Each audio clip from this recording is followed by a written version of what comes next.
Hello.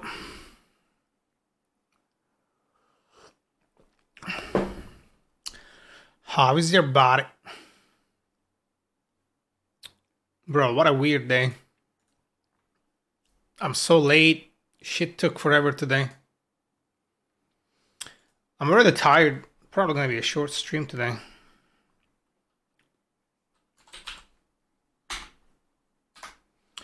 So I'm gonna test a few threadful executor here. Thread. I'm gonna process full executor. Let's go over here. I'm just gonna take this thing. Okay, this is all good. We're gonna go over here. Just bring this over here. And then we're gonna say here, import multiprocessing, Coolios, and then here with multiprocessing.manager as mng. Okay. Okay, we're gonna say here, okay, also multiprocessing dot set start method. Okay, we're gonna make this spawn. Okay, cool. And then with the mng here, right, we're gonna say mng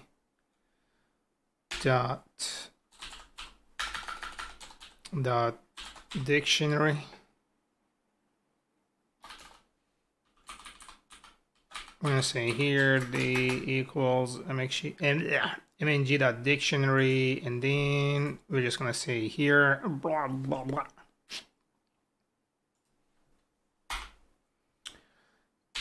Okay, d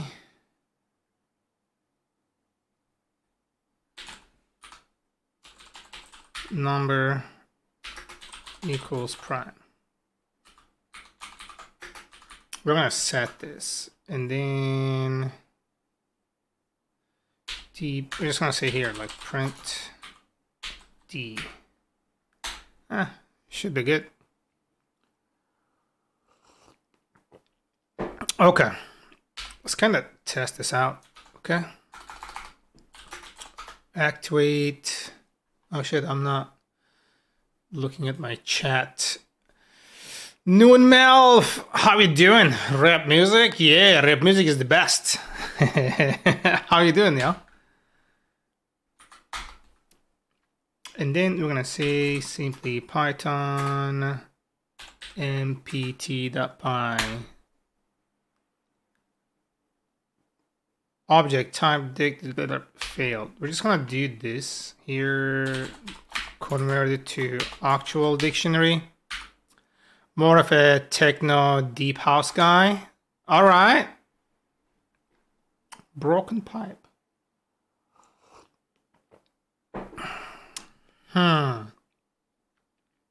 Line 39. I don't know why that's happening. Okay,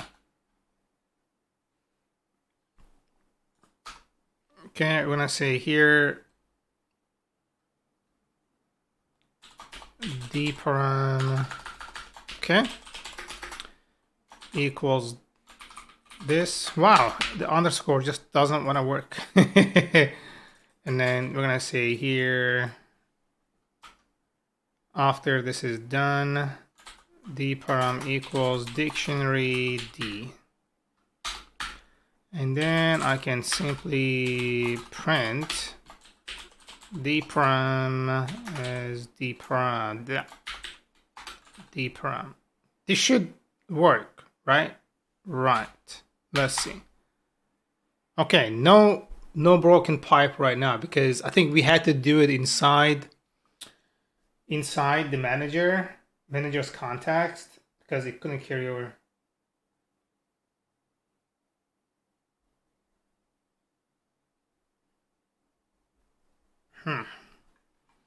So I'm gonna have to Google something really quick here for my lady. We're gonna.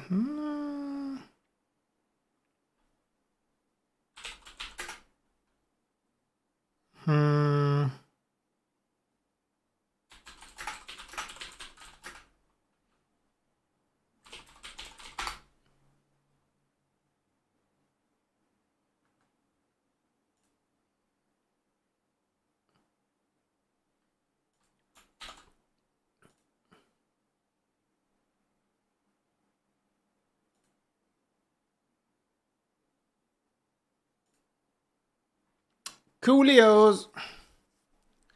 Come on, WhatsApp, you can do better than that. The fuck? Load my messages. I can smell my chicken cooking in the oven already.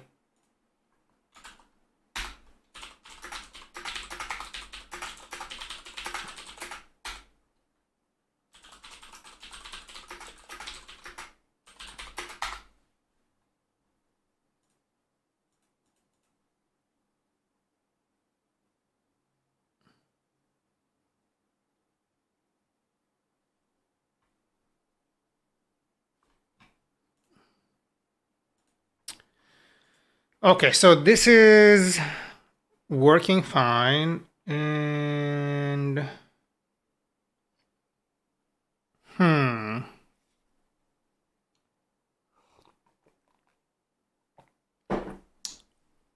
so what I want to test here is something like this, right? I'm gonna do class. I'm gonna say here static. Okay. And then I'm gonna say here values equals nothing. Okay. And then that's fine. So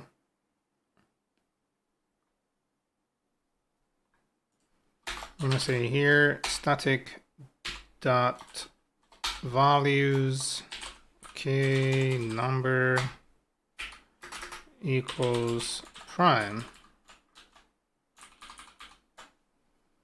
And I want this max workers to be 4 intentionally, okay?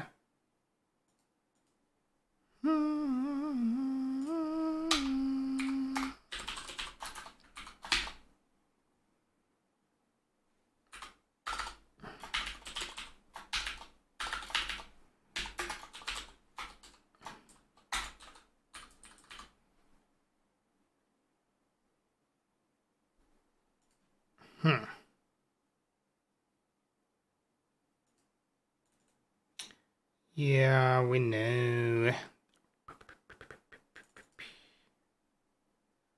And I want to see this printed. Oh, MP main, MP main, MP main. Where is that MP main is coming from? Because the first one, 1, 2, 3, 4, 5. Why is there why is there 5 when I'm spinning up 4 of them? Did I type 5? No, I typed 4. Huh.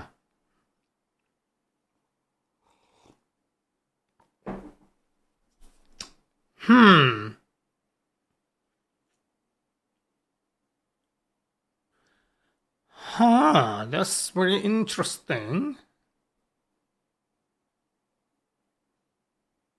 Huh.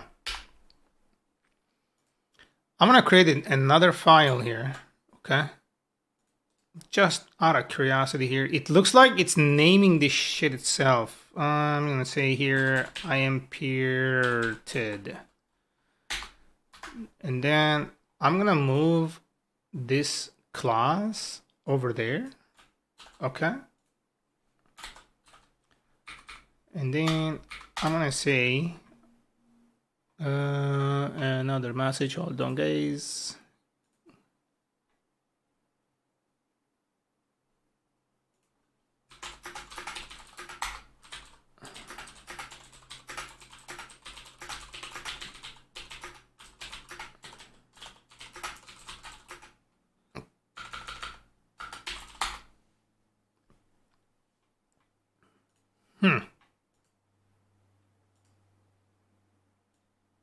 Okay. Okay. We're gonna import this, please. Thank you. Okay. No module named examples. What the fuck? No, motherfucker. It's just imported relative import. It's right there.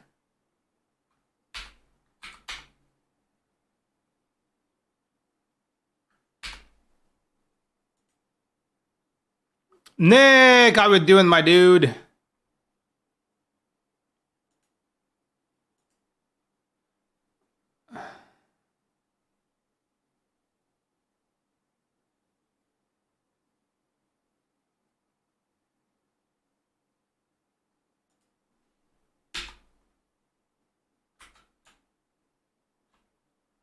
Oh, it has to be a package because we are okay.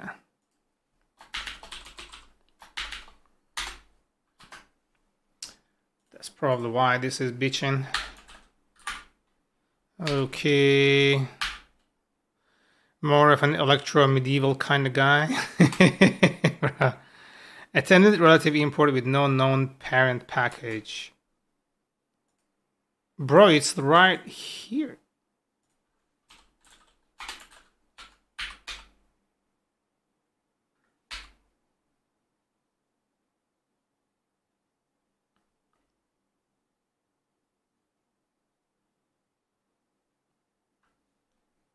Am I tripping here? What's going on? God damn it. See, listen to all genres. I don't understand why this is happening. There is a underscore here. So what the fuck is your deal?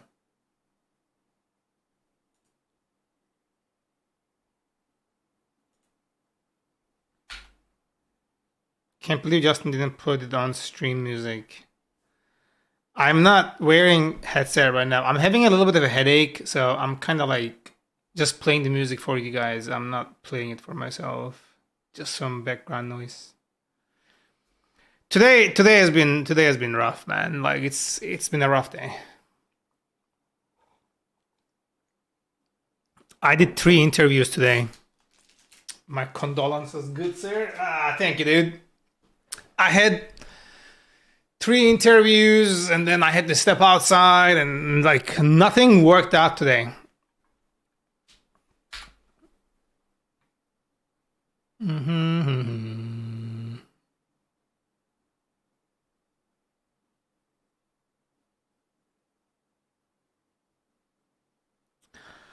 I too have had a rough day. Came to the horrifying realization that my fellow colleagues are far less competent than hoped. Oh shit!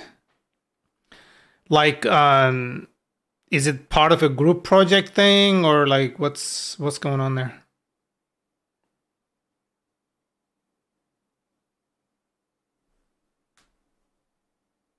At least not yet. Ah.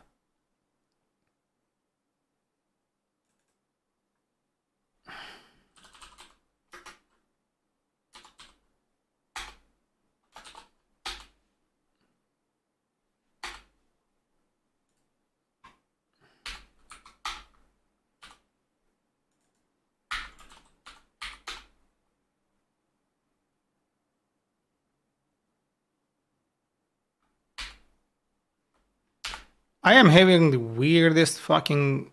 What the fuck?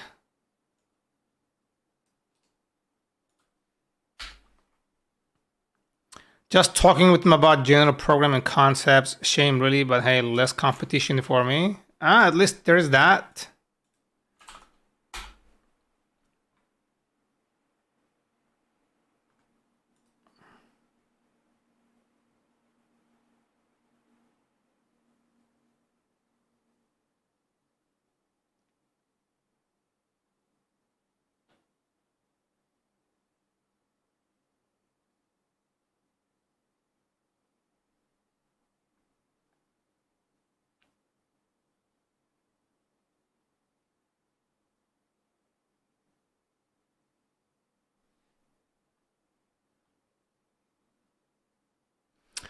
What is that funky auto subtitles you got going on? It's whatever it thinks I'm saying. Like it's auto generated. It's not.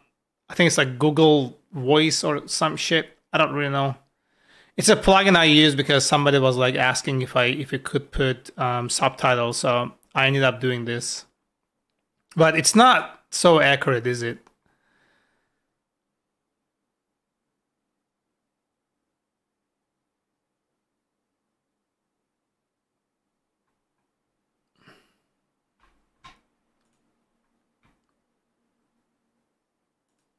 This is the weirdest shit, bro.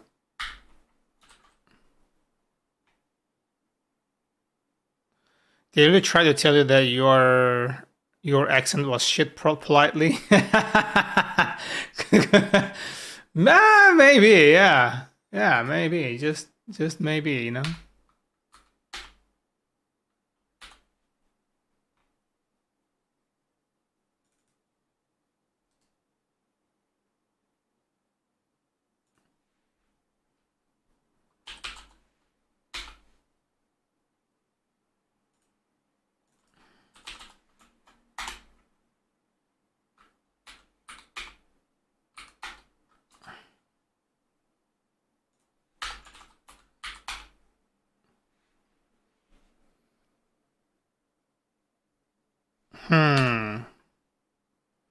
Are we... Oh. I'm gonna say here STC just so we can...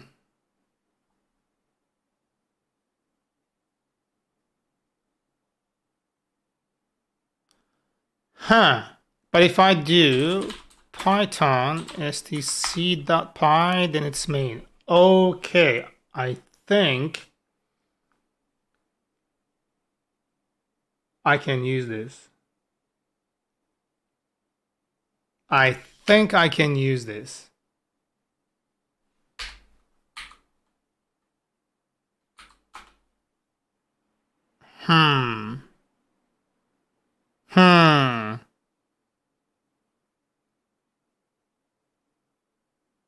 It's like 80% accurate, gets confused on some longer words, and when your stutter kicks in, but the rest is fine.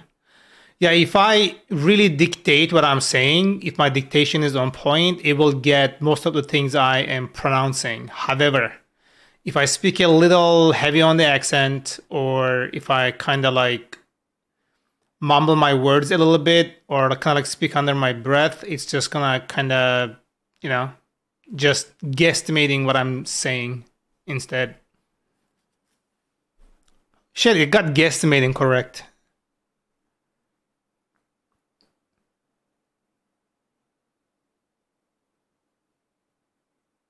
And it got that incorrect. What the fuck? Bro. At least it hears the word fuck correctly.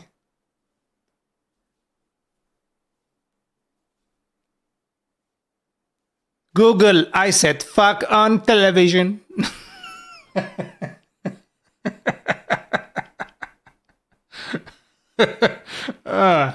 It. I'm gonna get myself a goddamn mini fridge. Get yourself a mini fridge, yeah.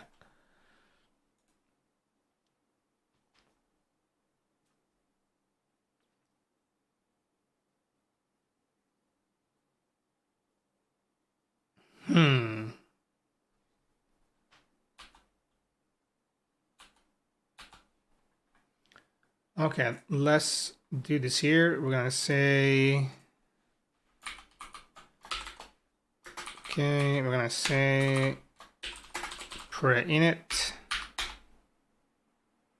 So pre-init runs 1, 2, 3, 4, 5, 6. Why does it do an additional process? It just is weird.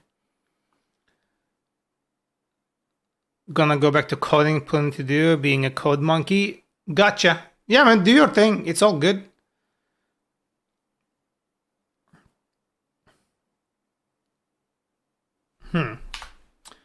Okay, so here we're gonna say from JM storage import cache. Okay, so I'm gonna do here Um,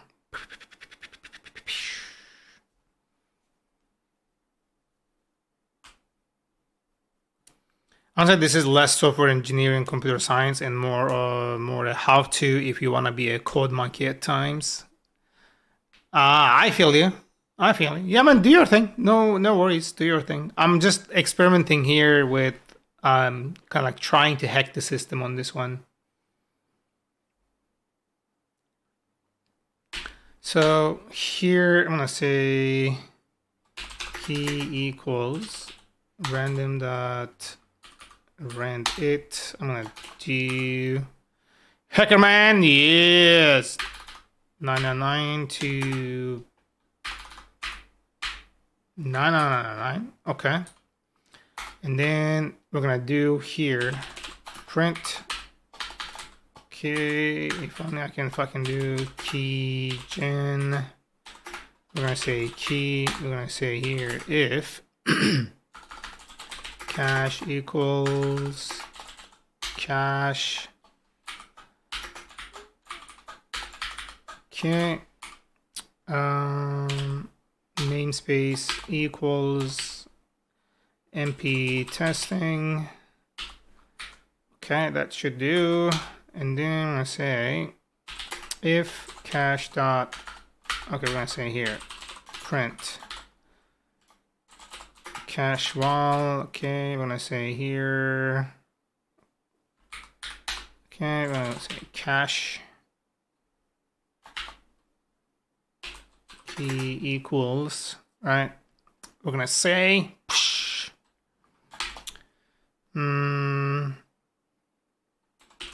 MP key, which is cool. Okay, we're gonna say here cache dot get cache key.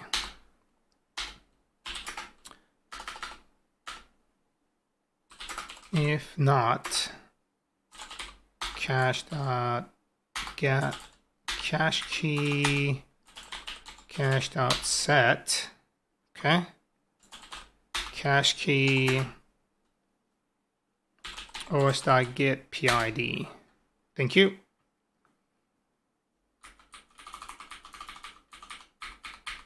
And then we're also going to say here print os PID os.get PID. Thank you very much. Let's kind of see this. Path. What the? Path.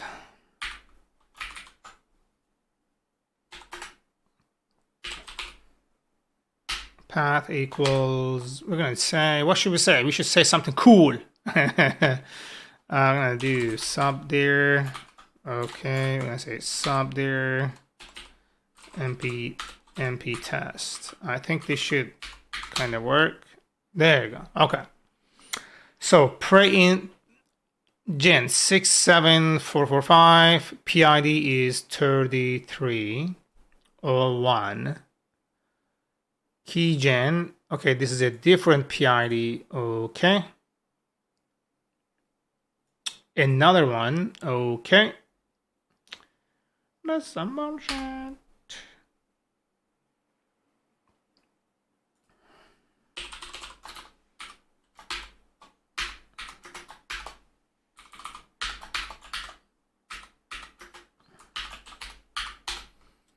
Okay. Each one is an initialized one. So STC, oh, it's coming from the import. Yeah, no biggie, no biggie.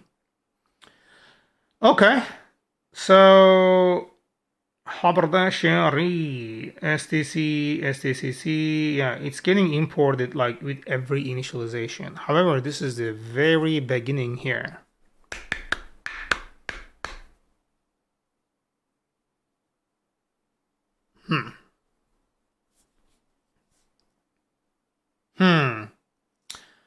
I think I can hack this motherfucker.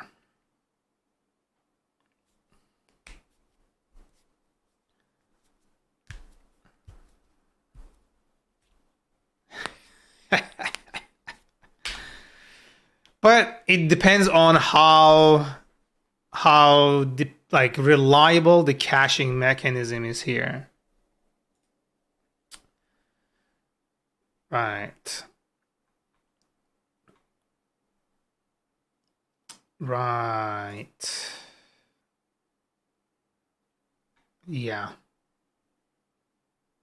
Cache set get PID, right? We're gonna say here. And then okay, we're gonna say main PID equals cache dot get cache key. So I'm gonna do this here.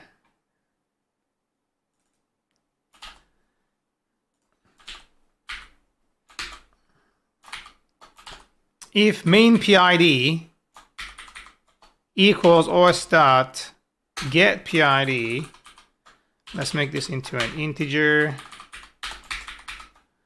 because I know they are both ints. Okay, just to make sure, then initialize main for us. And then here, what I'm gonna do, okay? In the main, we're gonna say try. Okay, everything here, coolios. And then accept, exception. Okay, import traceback dot print exe, and then finally cache dot truncate.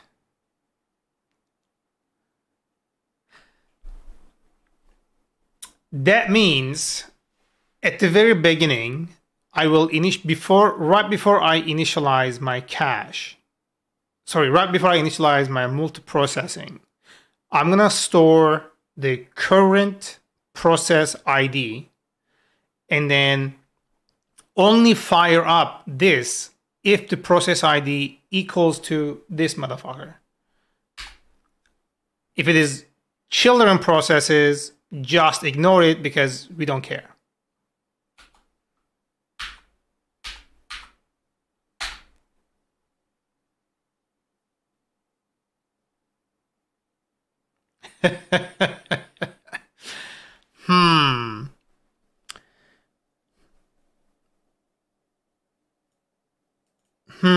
That something went wrong. That's crazy. Truncate. MP test, the file is here. That's fine. 6938. It only runs once.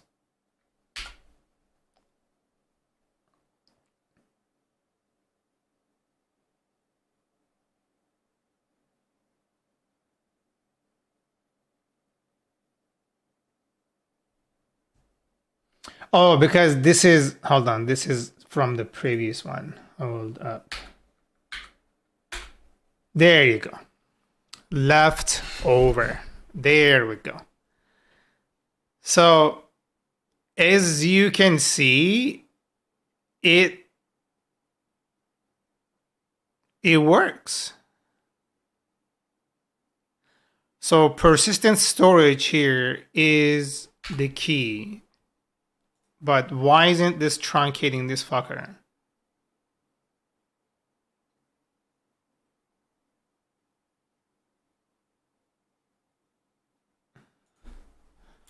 So truncate. Oh, it just empties it. Okay, no biggie. That's our thing. Cool. That's good.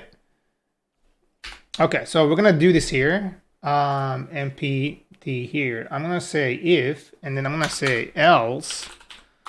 Right? Let's just like actually verify this. We're gonna say here skipping reinitialization.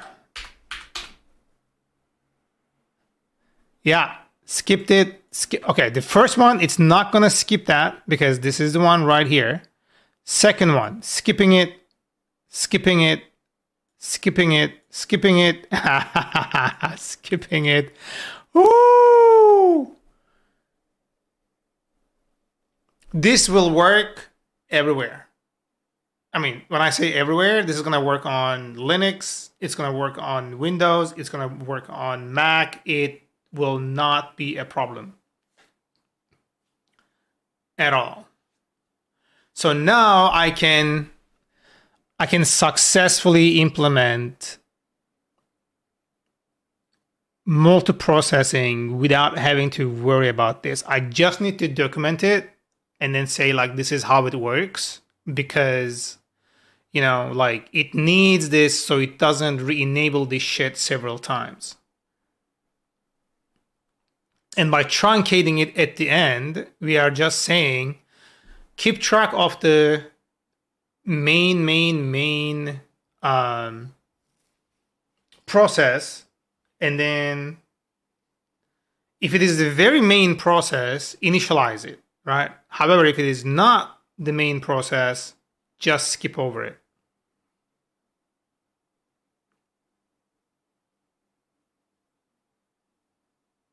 Right.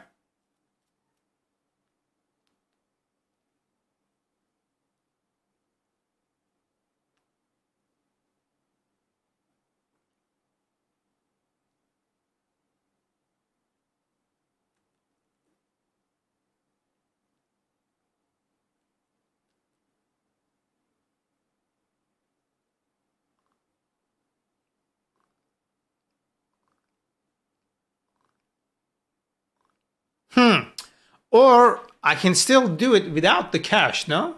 I think I can. Because the entirety of the thing is getting copied over in the new spawn of the process, in the new spawn process. It's not getting forked, it's getting spawned. If it is getting spawned, it's going to carry over the data that we have, aside from the things that generates a new. So if that's the case, I can initialize an entry to a static parameter value and then say, oh, is this, if this already has a value, then just don't initialize. Let's test that theory. So we're going to go to close this. I'm going to come down here and I'm going to say here, we're going to say here, main PID, okay, equals none by default. But because this is a static thing, so I'm going to come down here and then we're going to say here static values. We're going to say here PID equals, don't really, actually, yeah, I'm going to keep that. And then we're going to say here main PID, send it. So the main PID right now is, what the fuck is that? PID, none. Okay. So here we're going to say, okay, right underneath here, okay, if static dot main PID is none, okay, static dot main PID equals os dot get PID. Okay, that should be a lot more straightforward now, and it should not even require a cache because this value will be carried over. And this will only get set right here because we can destroy this at the end in the finally bracket here, none. Okay. So let me just see this now. It should have the same value in all the sub processes now. Okay, let's check that ID. So the first one is PID 34546. 34548.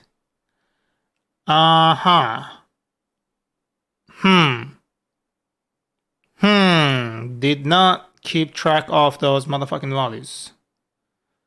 48. 5.3, 5.4, 5.6, 5.5. Yeah, it didn't care.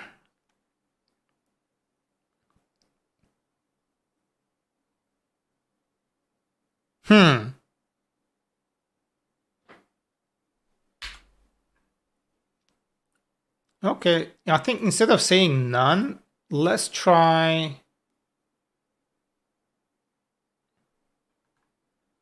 if we can make this like an empty list. I wonder if that would make a difference there. Okay, we don't really need this, so it doesn't cloud, but let me just run this again. Also, let me be a bit more precise here. I say here stored PID.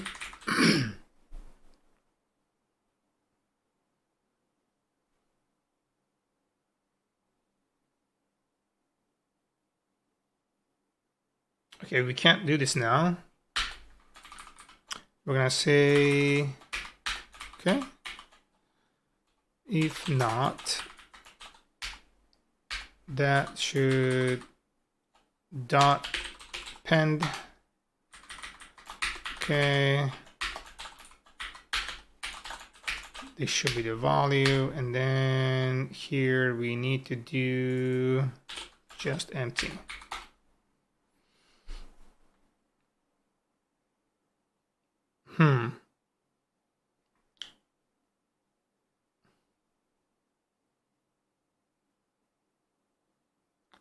It's really interesting that it is reinitializing that. It's not carrying over the values, even though it's a static fucking class.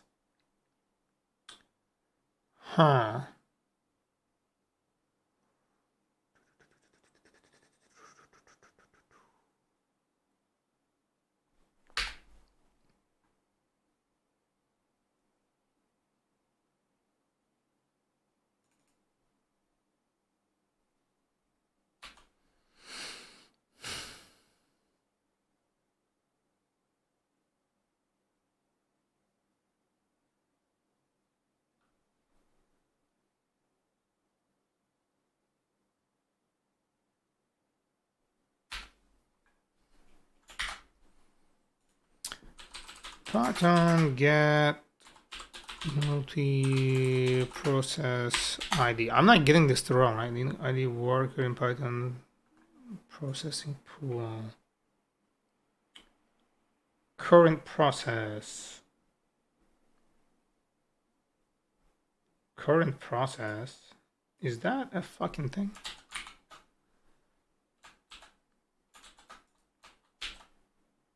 When I say here current process,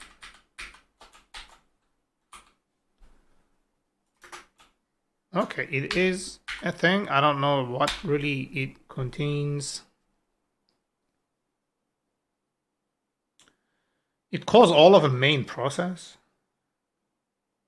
Parent none, parent none, parent. It's weird that the parent is none. How the fuck is the parent none? It should give a reference that this is not a parent.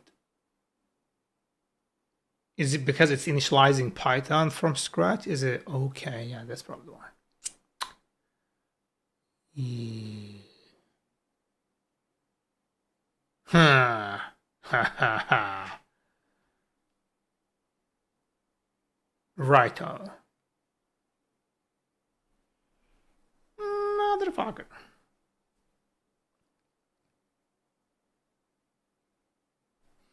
Because so the problem here that we are avoiding here, if I take this out of this if and then put it to the beginning, it's gonna raise a runtime error because it's gonna keep it's like a recursion where it continuously will keep trying to raise new processes of Python, and it's gonna give us an error like this one here, runtime error. Context has already been set. You know, like we're getting this because I was trying to set the context, but it will still get that thing. I'm going to say here, like, let's say context equals multi-processing dot get context.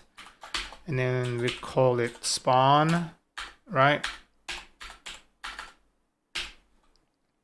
And then we say here, context, np context equals, let's just call it context. Like it's the same thing. There you go. So like we get this error here. But the moment I move this, right, over here, it goes away because it's not reinitializing the processes. However, it's not carrying over the fucking data.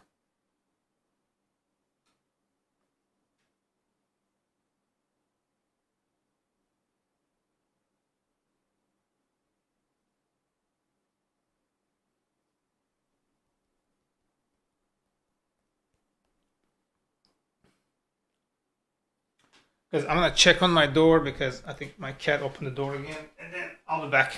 Give me a sec here. If I can get some tea as well.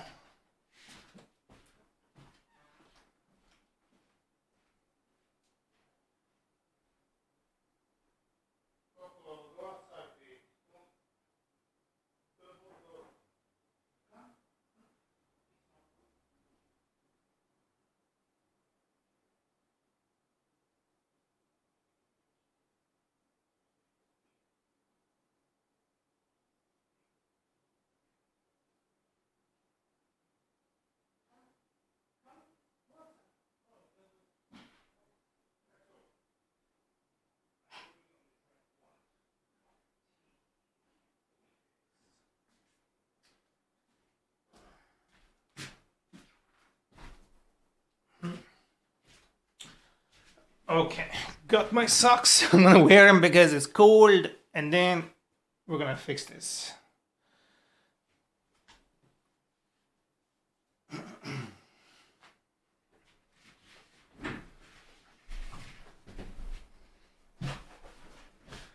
And I'm gonna try about using a global process ID variable here. Okay, we're gonna say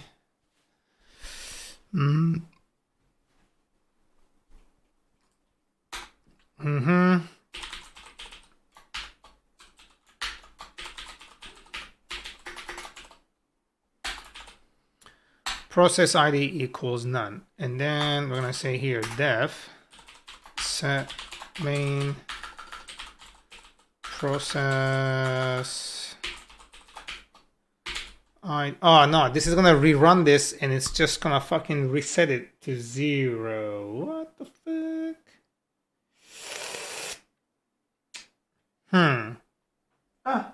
Who's a good boy? That's my Coco. Huh? You gonna come up here, babe? Huh? Come here. Come here. Come here, babe. This your good boy. He's my boy, huh? Look at this boy. That's a good boy. Look at this guy. Look at this guy. He bites my hand. Okay, there. Ferocious little buddy. That's what he does when he doesn't want to be like held.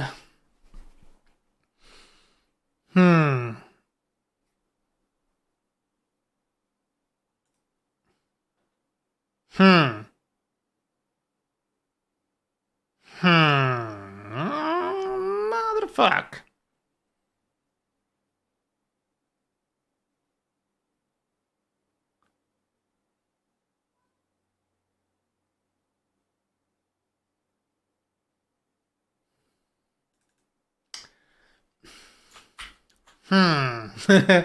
This is kind of putting my head in a space here.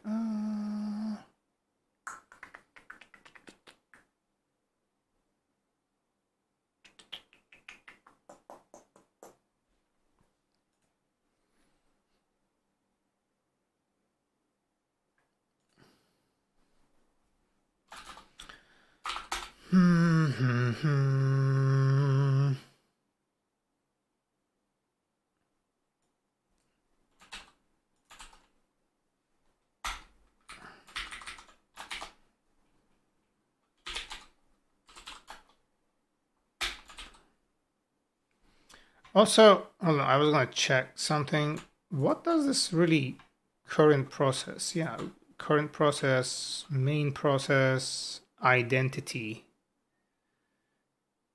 base process, identity, current process, count.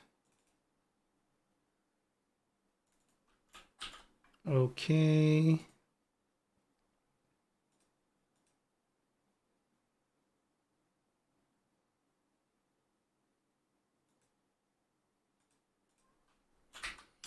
Okay, hold on, let's see. We're gonna say Python multi-process span get parent.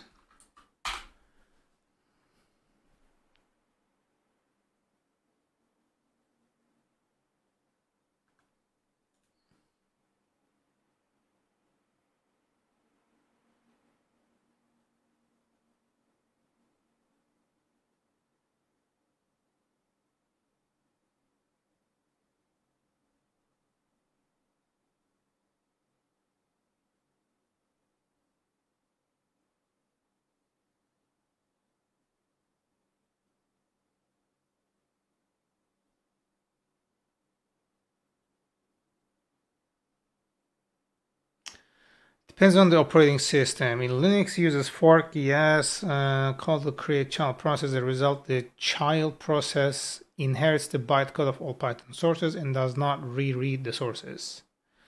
That is, in Linux, the child will not recognize the changes. In Windows, to create child processes using Win API that create process, the child initializes itself from scratch. That is, it will read all source files again, including the modified ones. Oh my god, he's meowing like crazy. He wants to go out so bad. Hold on. Coco! What's my kitty want? Huh. Show me what you want. Be quick. Yes.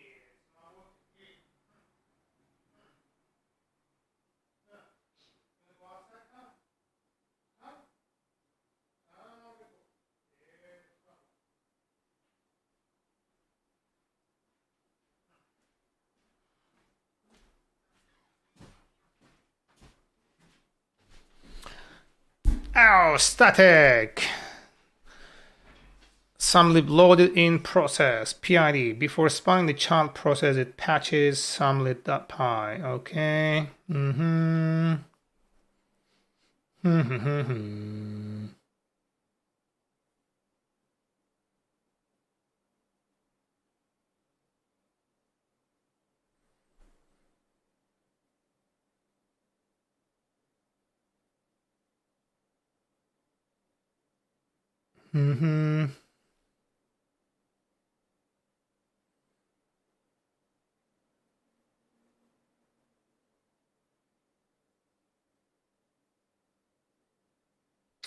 That's exactly what I'm doing. But that's not the question. Multiprocess get parent ID, get parent process ID. Parent, motherfucker, like I'm trying to be precise here. Fucking Google.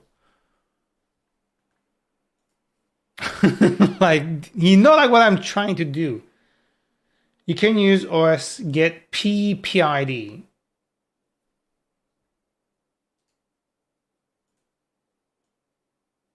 Does it fail if there isn't one? Like, what the fuck? Let's try. We're gonna say here multiprocessing current process, and then here we're gonna say print parent process ID.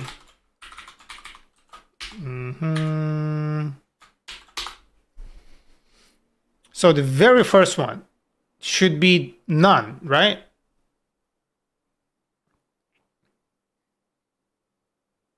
Parent process ID. Motherfucker, how is it that the first one has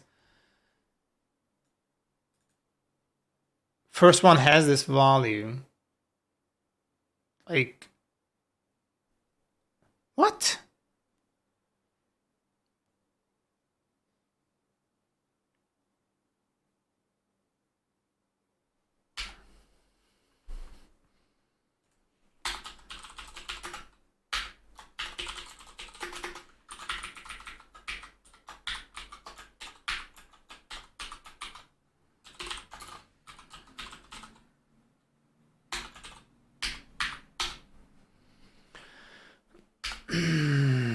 We need P format here because fuck this.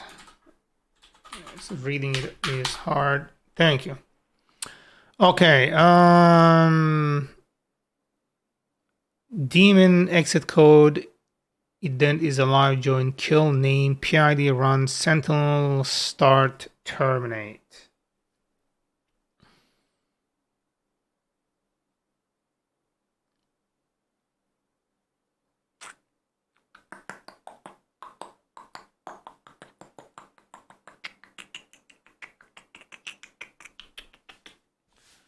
It has no information about a parent whatsoever.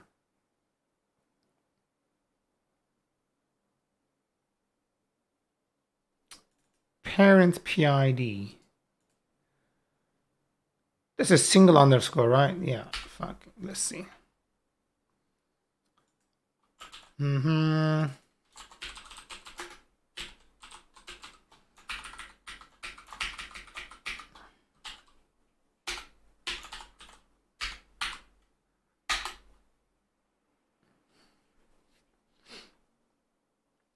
Current parent process ID none. That's bullshit. The fuck. I think it doesn't do it because it is spawn. What about the very first? Hold on, look at that. Clean this entirely because I want to see. Okay, pray in it right after this thing. Parent process. Oh, fucking none. What the fuck?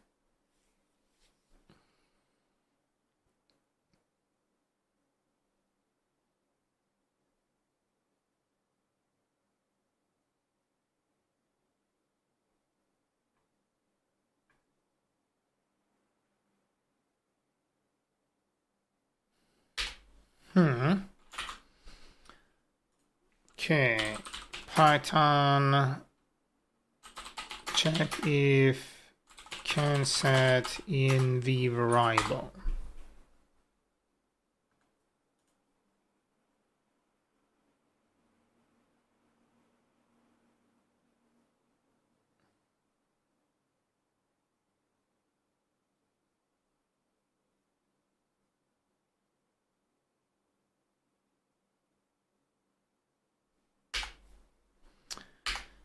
Okay, just my mind is kinda OS. Okay, we're gonna say here, okay,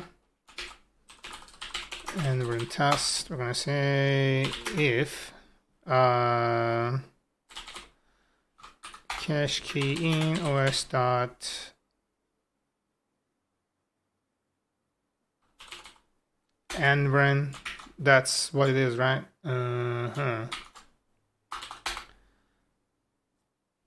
Okay, we're gonna say if not, do that. So we're gonna say here os dot envron, and then we're gonna say here cache key equals os dot get PID. I don't know if this will ever have a value.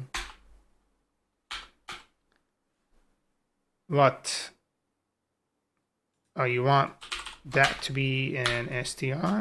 Okay.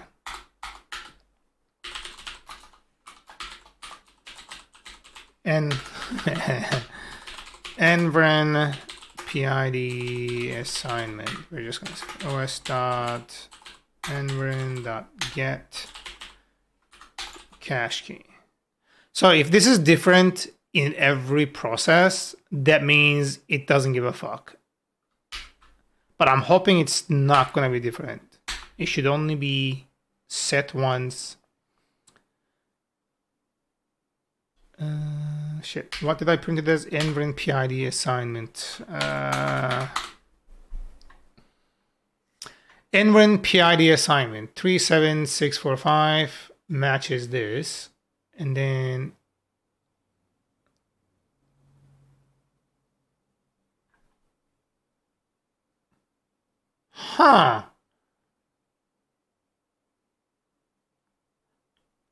this is actually persistent. Ayo.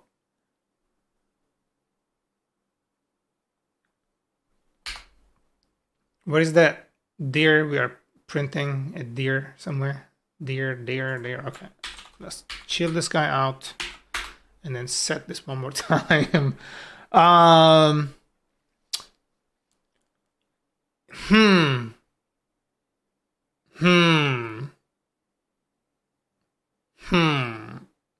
How trustworthy is this? Okay,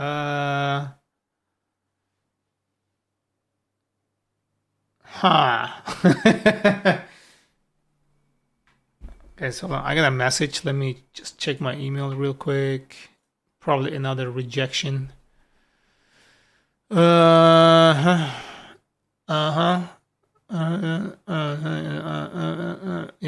Exactly.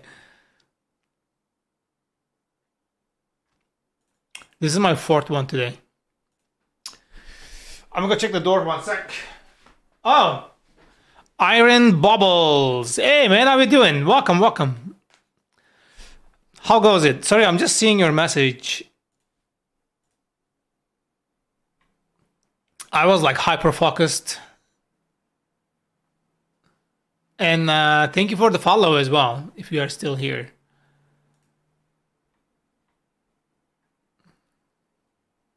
Yeah, I'm gonna check the door. I think my kid opened it. Just 1 sec.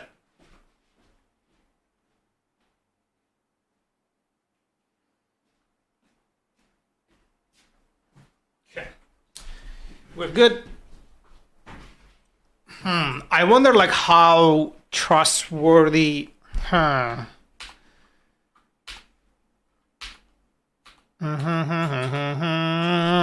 No problem. I'm learning Python myself, so checking you for tips. It's very confusing as a new starter.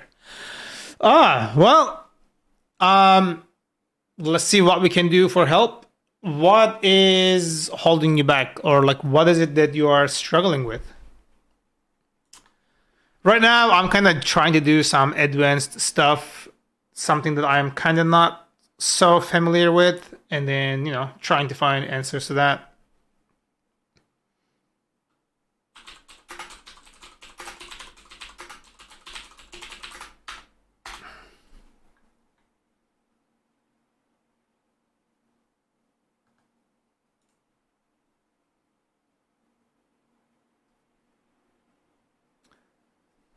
Only just learning while loops. Okay. Yeah. Are you practicing what you are learning, or like are you following a tutorial? Like what is like how are you going about learning? Like what are you using?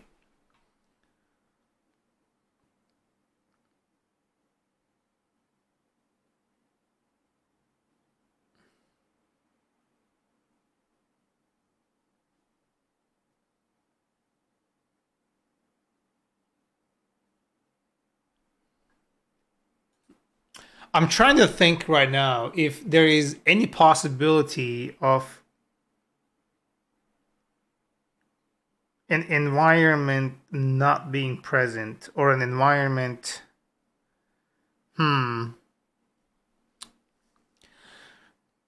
Yeah, I did thing on Udemy to learn, but she uses REPL, so it's hard to follow. Oh, REPL confuses you? Like doing things on the terminal like how I am doing, right? Like more like this. So they go into the terminal like this and then do things here. Is that what they are doing that's confusing you?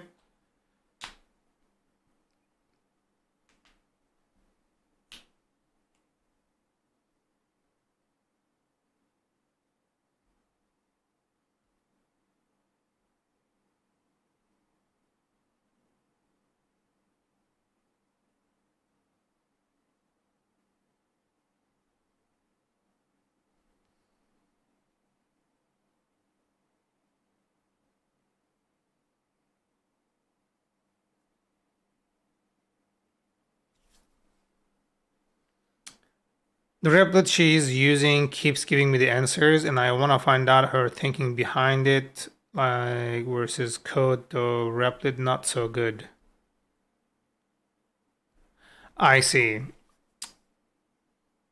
Yeah, I would say, like, honestly, when you are learning a programming language or anything in software engineering, I would say, like, add variety to your sources. And what I mean by that is do not only follow tutorials by the same person for everything. I would look into like another source of, tutorial, somebody else, maybe on another platform, maybe on the same platform, because, everybody learns things differently, like their own way. And then not every teacher is like, is the most compatible, might not be the most compatible with how you learn things. But if you add variety in your sources, different tutorials made by different people, like one of them might resonate much better than the ones that you followed so far. So I would try doing that. About a book to start following for that too. Her learning style doesn't suit me. Yeah, I see. Yeah, I would definitely visit YouTube for that because like I can comfortably say that, I've done like the advice I gave you, I did it myself. Like when I was learning certain things, somebody's explanation for a complex thing I was trying to figure out didn't really appeal to me and it didn't translate. So, I went and tried another video made by somebody else and then went through with that one. And then that taught me a few things or two, but still didn't resonate. And then I tried somebody else and then that person explained things in a so clear way for me. It made like so much sense. Hence, I'm watching you to see your thinking behind things. What a column and a dot means. Column and a dot. I don't think I've seen that before. I know what column is, but I didn't know what a dot appended by a column is. Let's check it out. Looks like we are going to learn something.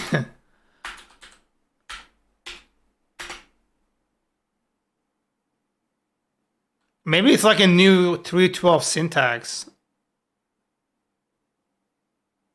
This is on Python? No. Okay.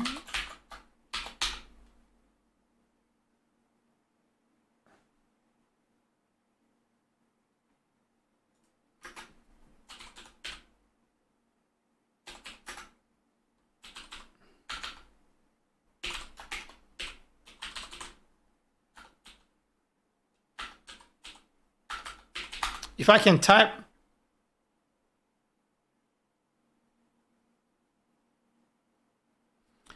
are you sure that wasn't a typo? I don't know if that's a thing. That's probably gonna give us like, that doesn't make any sense. Oh, did they do it in a string, like for formatting? Was it in a string like this?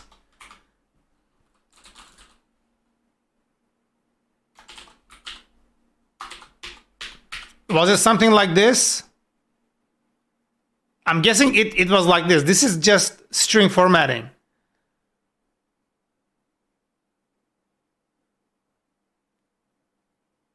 Oh yeah, it's string formatting. Like you got me down a rabbit hole here. Come on. That is string formatting. So there are. I think this one. I don't know. I don't remember exactly what this is doing, but I think this is like how many decimal points you want for the given parameter here. So let's say like you are trying to print. Actually, I'm going to exit this. And then go into IPython instead, so I can actually read things easier. This is the same as Python, it's just color coded. So I'm gonna say here, like, let's say like I have a number here, number equals 3987655. whatever, right? This is a float for us. And then if I'm trying to print this, right? And then I just want to like format this with the num. Yeah, float. So if you want to like only print 98 and ignore the rest, how do you do that, right? So that's what the string formatting is about. You manipulate the string by the given parameters, and you can customize the formation of that string. So that's what it is. So I'm going to say here, like, my number is, right? So you can do, I think this dot, I don't know about the column, but this. So I'm going to try, I don't know if this is going to work. Didn't work. It replaced the F with it, but it goes something like that. No. Hold on. Something.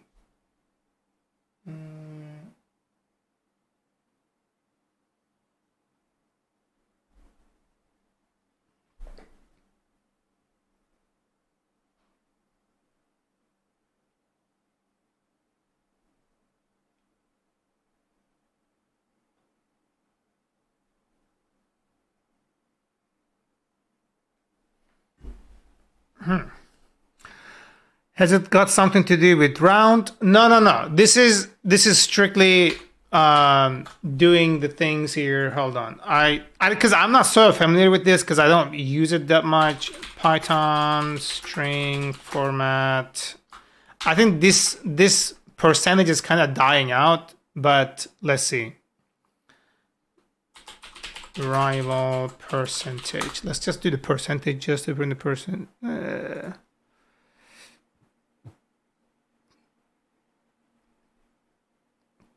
Yeah, there are like different ways you can do the formatting. So you can do it with this percentage sign, and then the type of the value that you are passing here, it's gonna get passed in, right?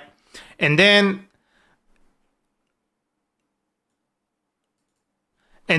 if you also do like F string like this, you can also like parameterize it like this, right?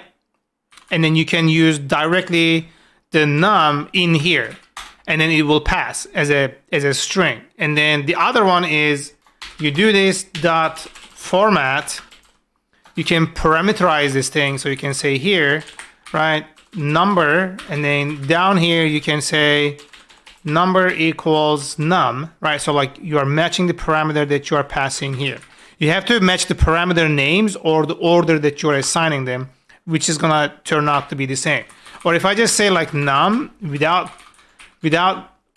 specifying the thing, it will still print it like this, but you just need to match the order.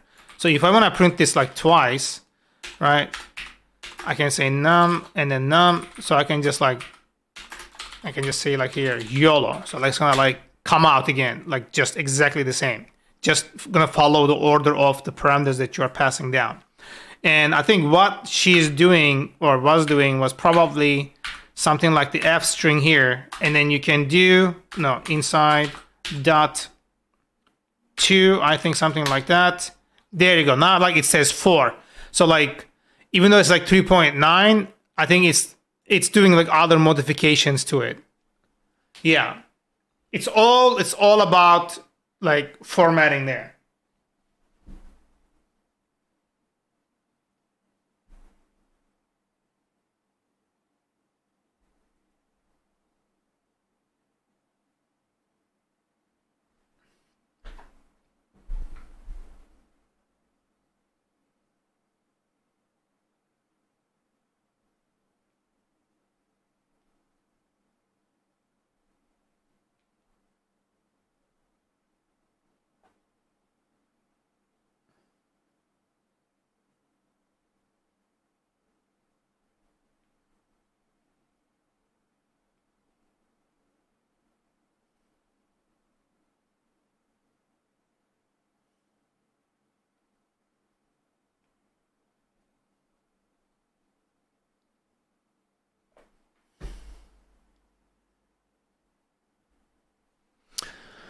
Makes way more sense. There's so much that helps. Sorry, didn't mean to distract you from what you're busy at the moment. It's all good. Like, I had a late start today, so it's kind of weird. Don't worry about it. I think you can also like do padding here. I don't remember how it is. It is something like this, and then you can do like padding by 2.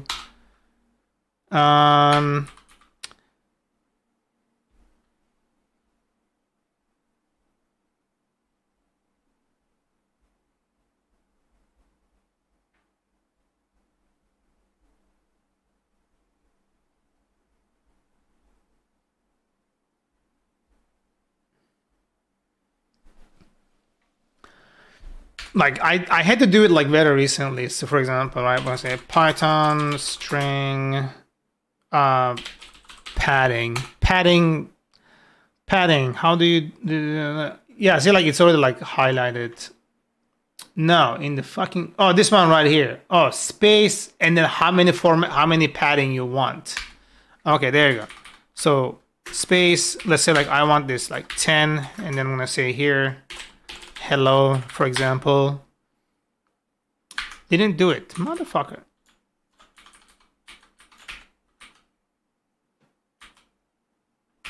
Am I missing something there? No.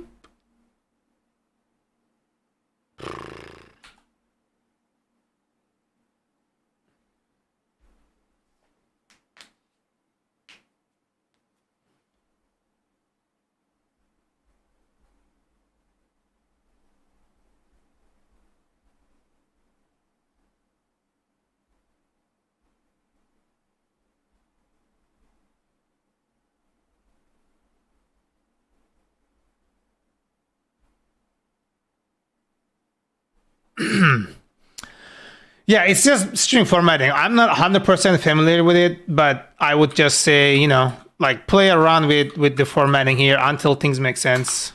I don't know why it's doing this. I think, okay, if I do this like 40, it should increase it because, yeah, there you go. Yeah, we didn't see it because this 10 things were like already filling it up. But now when I said 40, like it pushed it all the way down here. Yeah, I think that 2f is like 2 decimal points. So see, the 2f is afterwards. So if I'm doing this here, right, dot 2f, there you go. You see, it says like 399. You see this? 399. See, because it's an integer, it's adding. So when you say like 5, right? 5 is also like this. After the decimal point, it's like you can have like a billion of zeros after the dot. It doesn't matter. It is still 5, right? So when you are doing this here as an integer, right? As an integer here. So if you say even 5 here straight up, it will do 5 dot 2 decimals. Look, there you go. You see that? That's what they are doing. That's why I was so confused when I saw this. Like, where in Python is this even in valid syntax? Because it's just not, you know?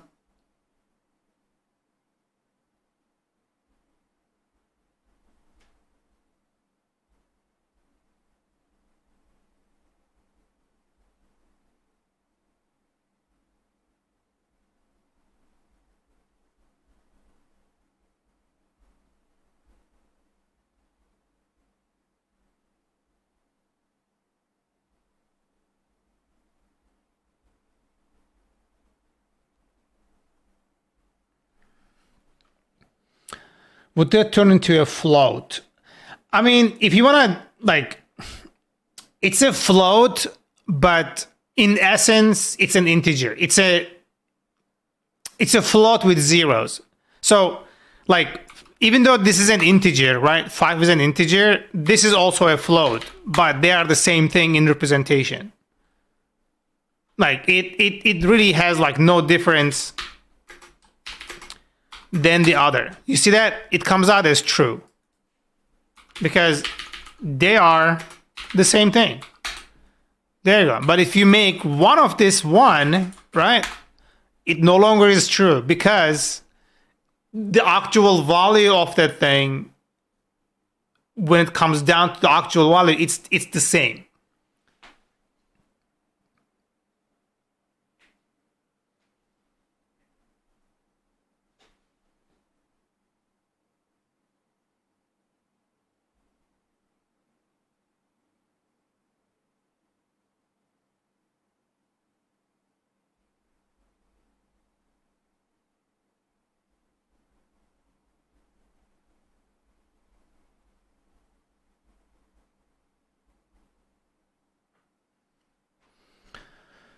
Yeah, I think this is like another thing you can do whenever you are in doubt for these kind of things. Just play around like this. Like, does this make sense when I check the equality operator or higher, bigger operator, smaller operator, whatever the operators that you can come up with that's applicable to your test case, you can just utilize them.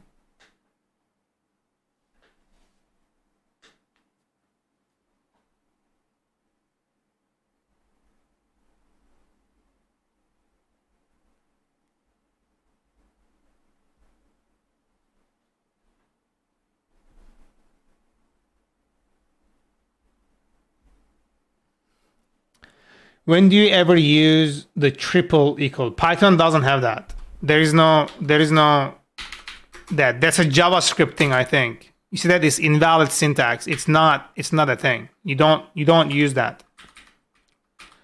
This is valid in JavaScript, but not on Python. I don't know where you've seen that on Python. If you've seen it somewhere, like send me a link so I can learn. Hold on, I'm gonna check on my cat 1 sec.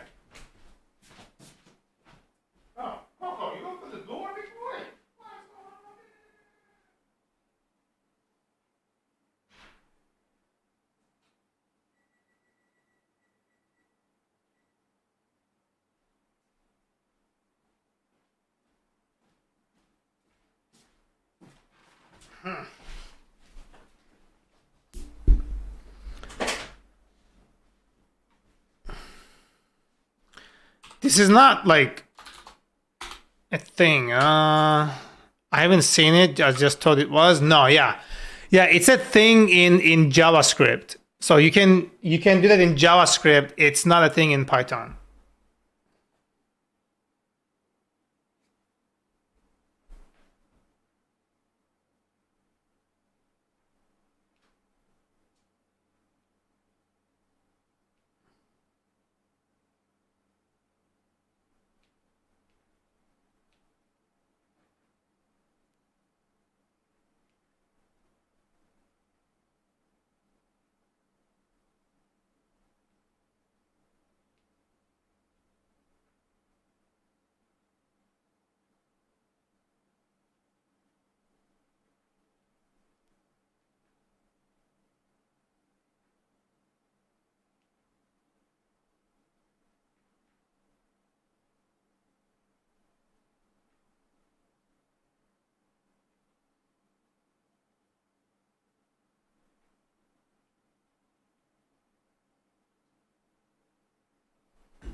Coco, where's my boy?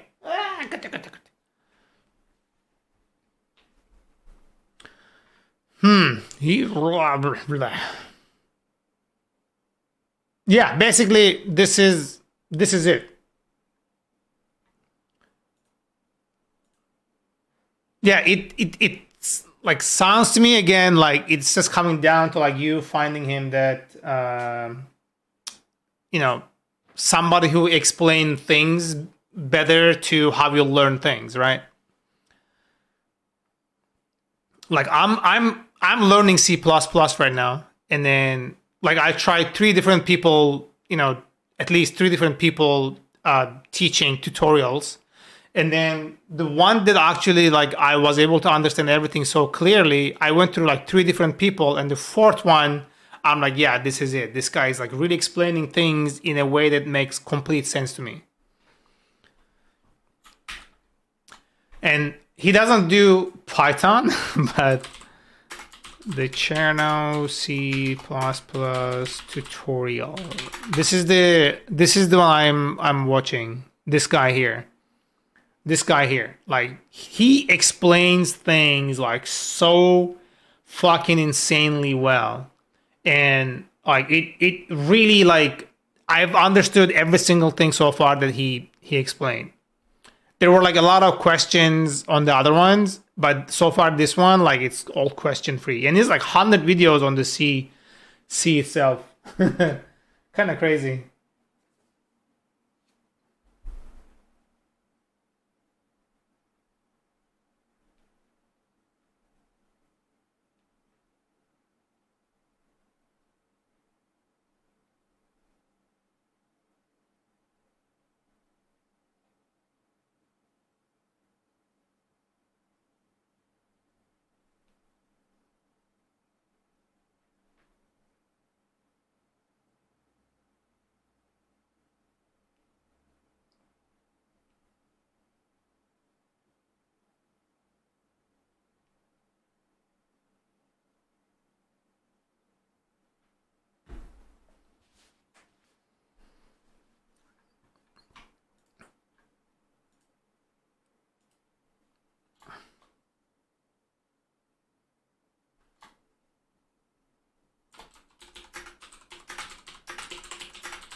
Hmm?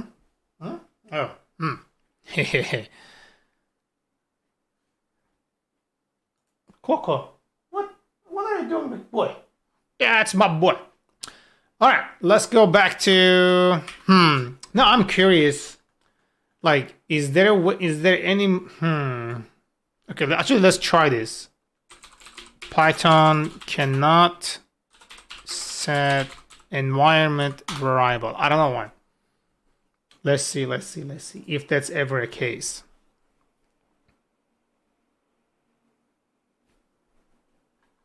Oh, got another message.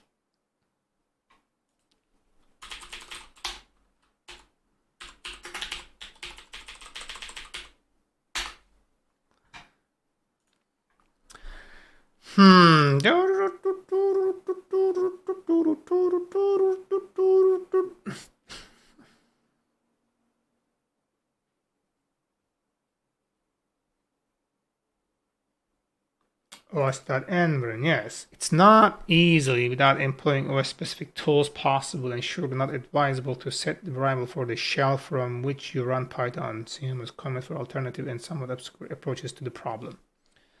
Whose comment? See Almo's. What the fuck is? Okay, let's find who Almo is. Almo.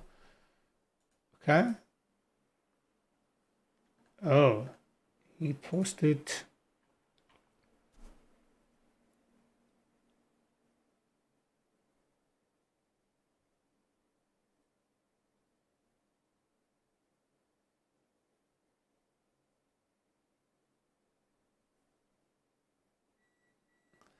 The first in C, the other in Python. Okay, okay. Get env, some variable puts env. What the fuck am I reading here? Env, do this, puts env, puts. Where is this coming from? Maybe it's like a pseudo thing. Okay. OS get env, print env. Oh, this like writes, okay, something like that. If we run the C program and attach to the running process with GDB and forcibly change the environment under the hood by doing something like this. My value 1, switching the thread.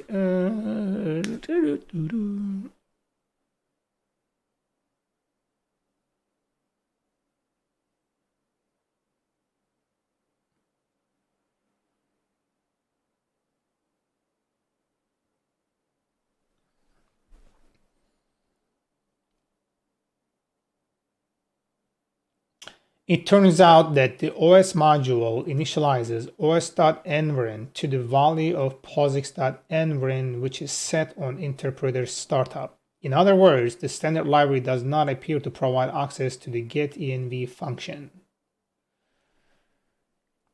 That's a case where it would probably be safe to use C types on Unix, since you would be calling an ultra-standard libc function.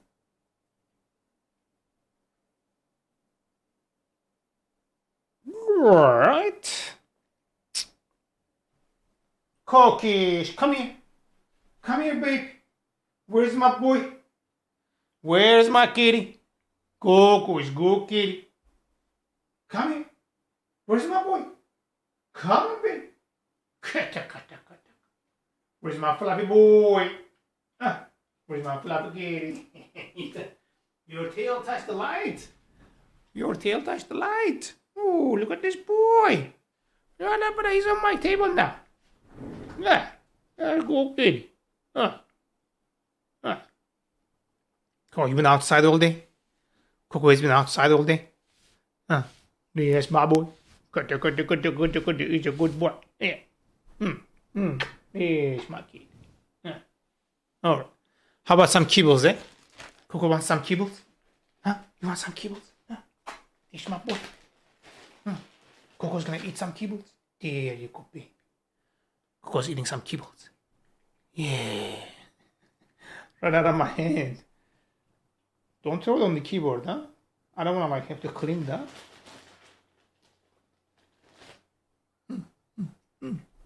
That's a good boy. Such a good boy. This is a big boy. Yeah. Enough, eh? I'm gonna give you dinner soon. You're gonna eat in like just about an hour, yeah? Huh? Yeah, go to sleep on the cushion. That's my boy. That's a good boy.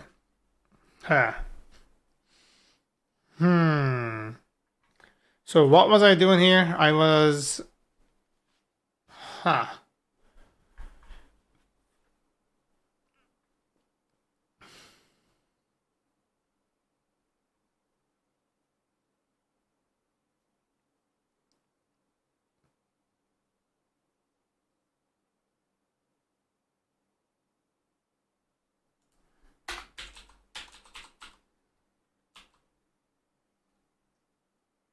onset env.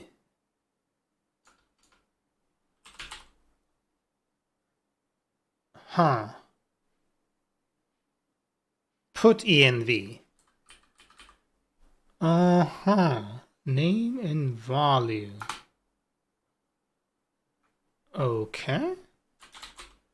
Cache key os.pid get PID. So let's comment this out, and then I'm just gonna print this. We're over here. Okay, clear this out. Okay.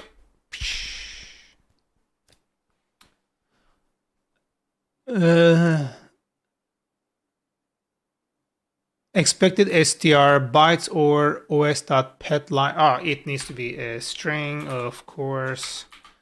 Yes, I'm sorry. I know that's not what you want. I'm sorry.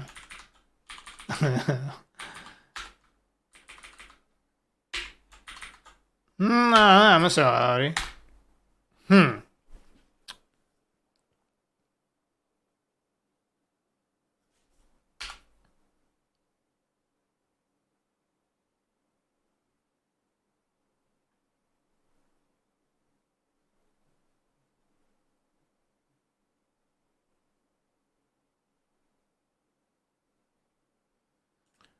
Why is it running only once? Because it corrupted, that's why.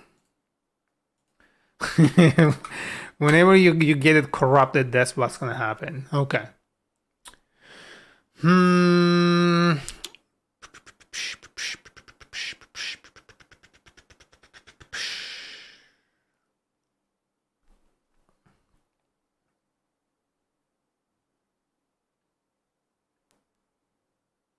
Okay, it starts from here.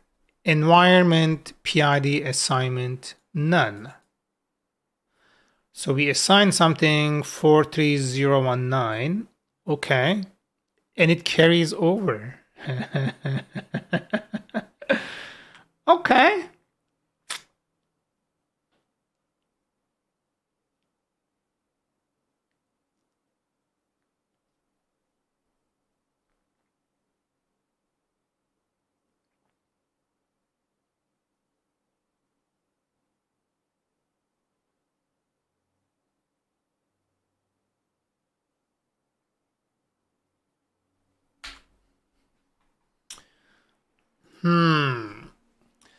So the problem here is, the primary problem here is error handling and the interception,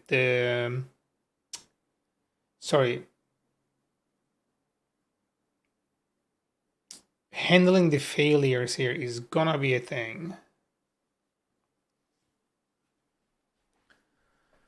Yeah.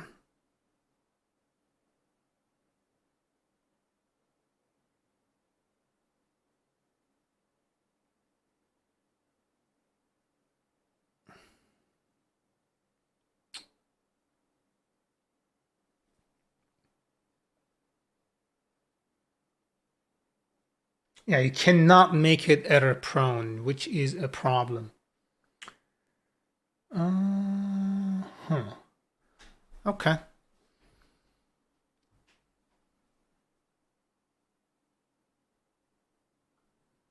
I'm gonna say here globe var. Okay. Equals none. Okay. Global globe var. Okay. If globe var is none specifically, okay, globe var equals true. Okay. Actually, I'm gonna do this here. I think I got a missed call.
Bro.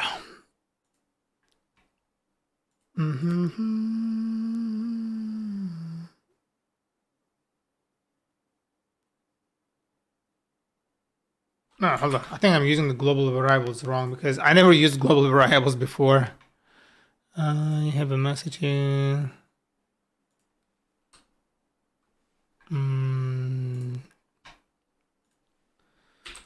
Python global variable. Okay.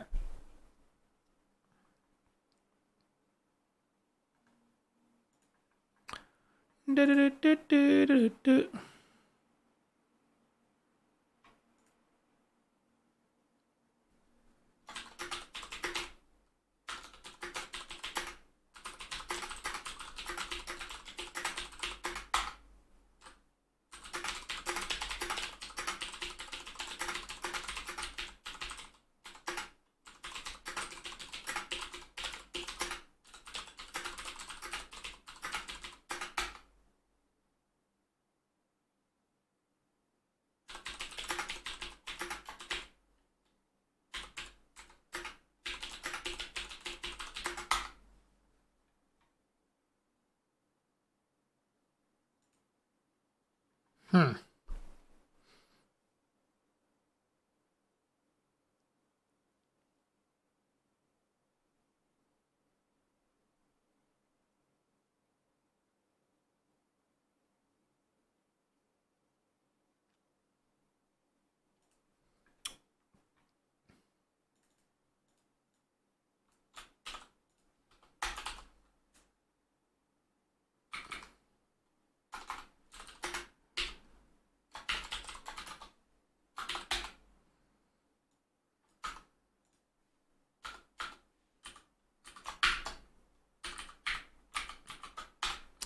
Okay, this should kinda do, and then we're gonna say here, right, gvar blah blah blah.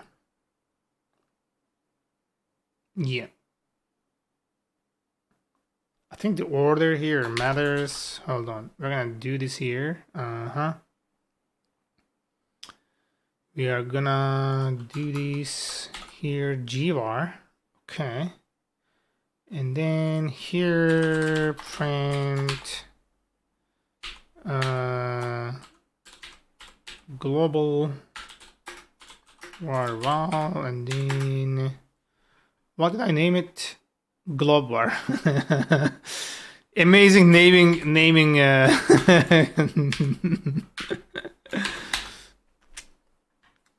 hold up.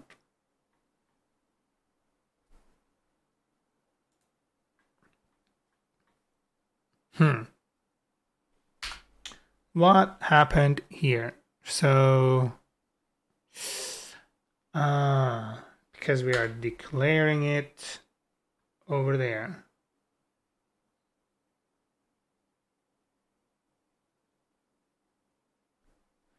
Yeah, because every time this is initialized, this is gonna get initialized too. So I think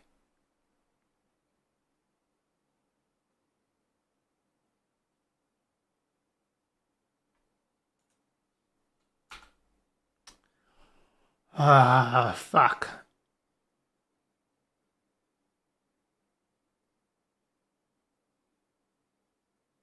How the fuck? Okay.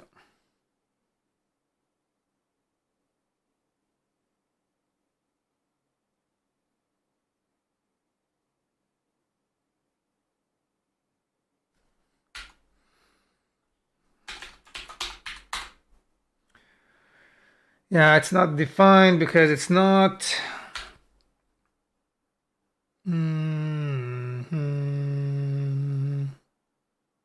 Oh, I can only do it after here.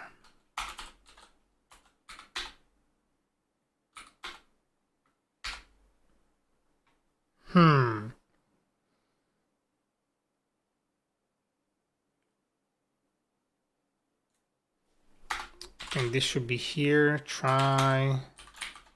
Okay. Okay. Accept. I'm gonna say pass, and then finally cache.truncate. Yeah. Anytime the main thing here should be taking care of this, regardless of the thing.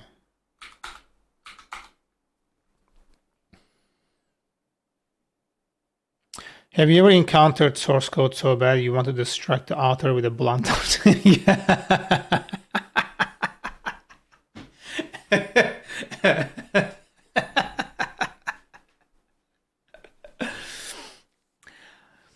As someone who's not violent, I did not feel like resorting to violence, but I felt that frustration for sure, yes.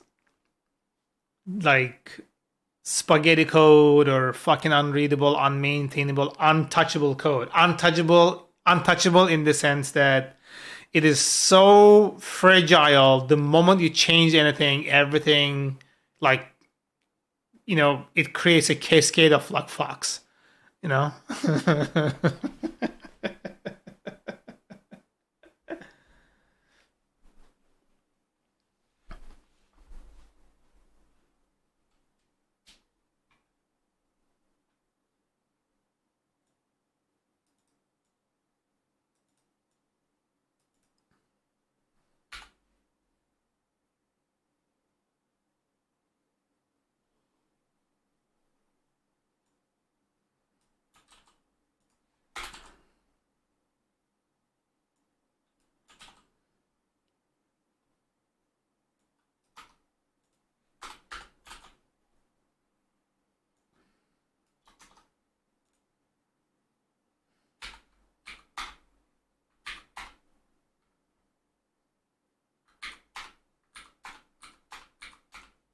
Yeah, so this, okay, I'm gonna say here, print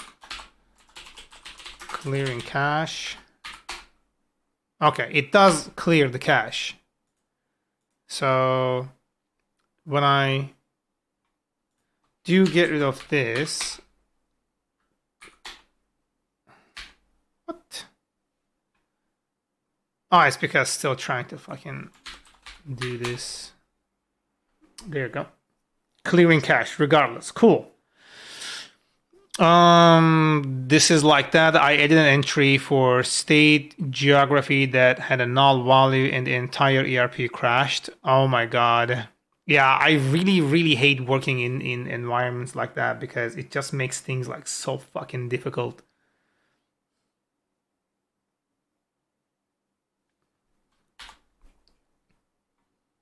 So my if doesn't work? What the heck?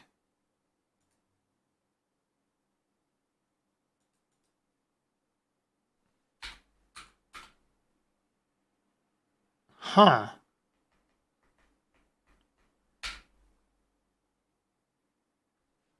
Okay.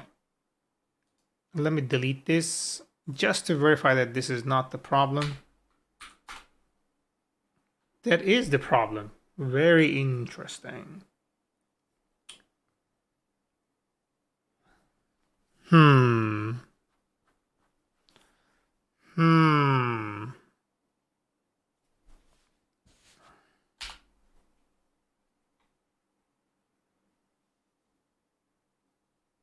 Hmm. Hmm.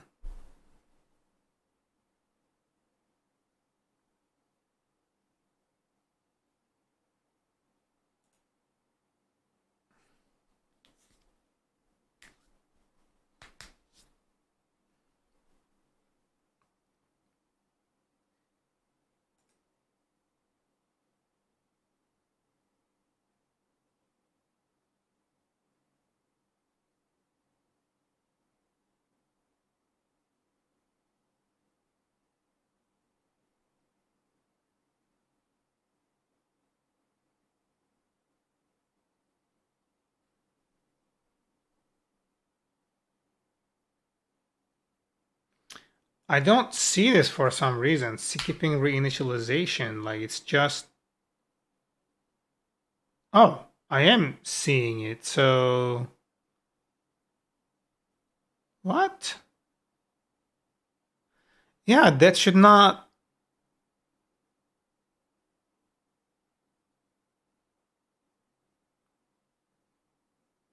That should not happen, my guy. What the fuck?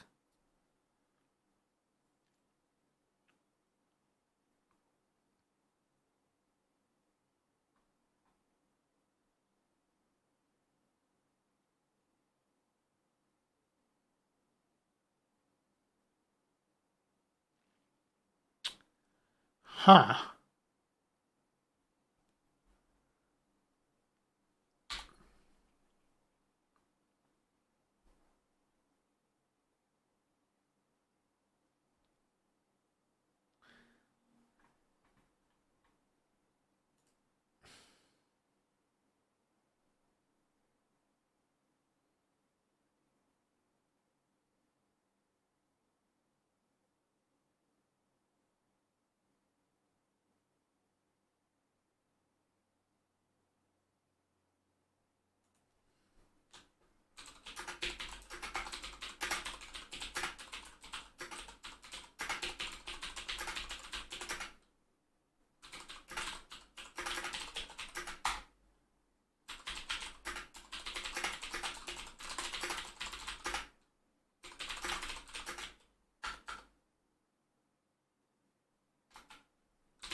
So what the fuck is going on here? Like when I indent it, it behaves fucking differently. Like what's your deal?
What is the issue? Norpai, welcome. So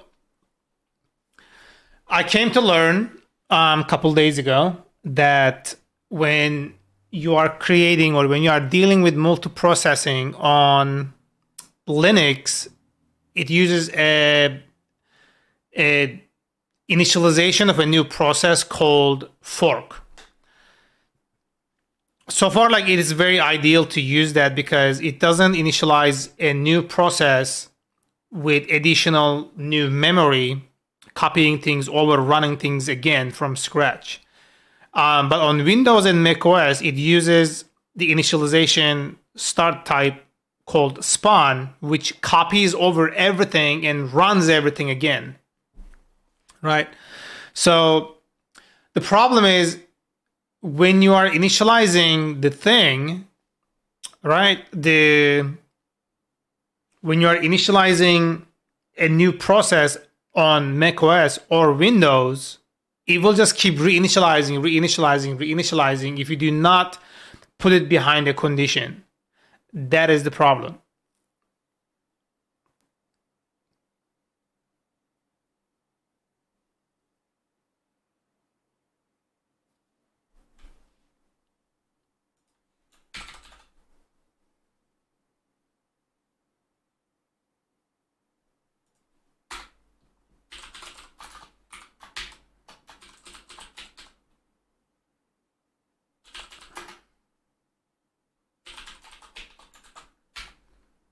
Memory management when it comes up in Python, it's hard.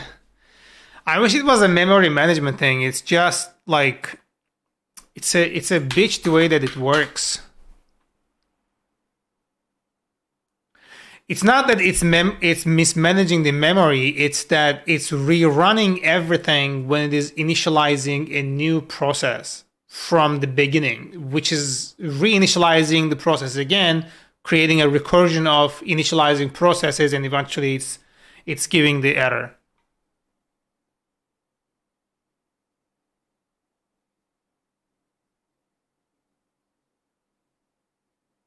the only way is to fork. No, there are 3 different ways. You can do fork, spawn, and I think the third one is fork server. Python,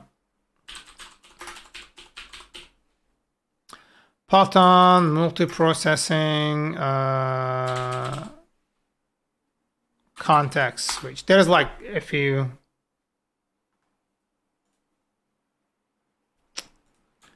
Okay, let's call it spawn. Oh, there you go. So context and start methods. So the start method by default on Linux, it is fork, and this works like beautifully. But if you're on macOS or if you're on Windows, it uses spawn, which copies over the entire memory and then runs everything again. So this is the one that's causing the issue. And the other one is fork server, and I've never even used that.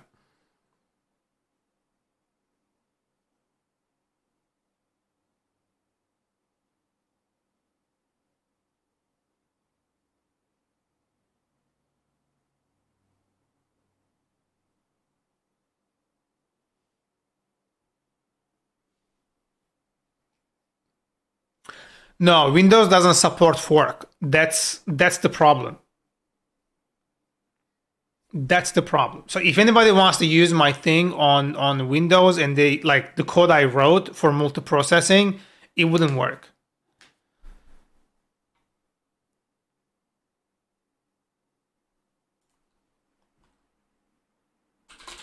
Windows Python fork.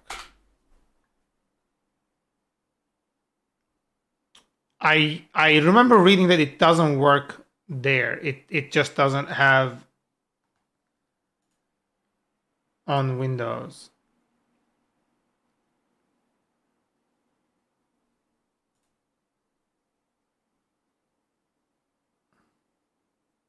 Like half the packages in Python just straight don't work in Windows. I had to explain that first day on my current job. Yeah, there are a lot of things that don't work on Windows, but I don't have that luxury here. So my workaround for that was I use a persistent cache between the processes, and then after the processes done completing their work, then they can say, yeah, this is like what we are doing, and then just clear the cache after all the processes are done. So it was working, but now it doesn't work for some reason. I don't know. Like this was working here. Maybe I overrode it somehow. You know what? Let's fucking do this here. Hold on. Yeah, this. Let's just get rid of this.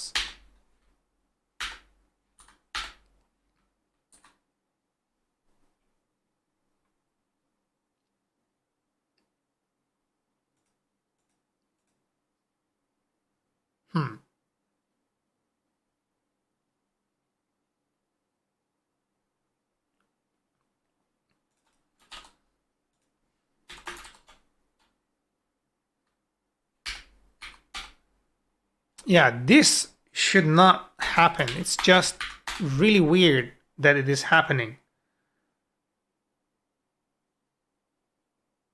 And it's happening twice. So initializing process, this is the very first one. Skipping reinitialization, good. And it initializes it again. It should not be initializing it. 4718.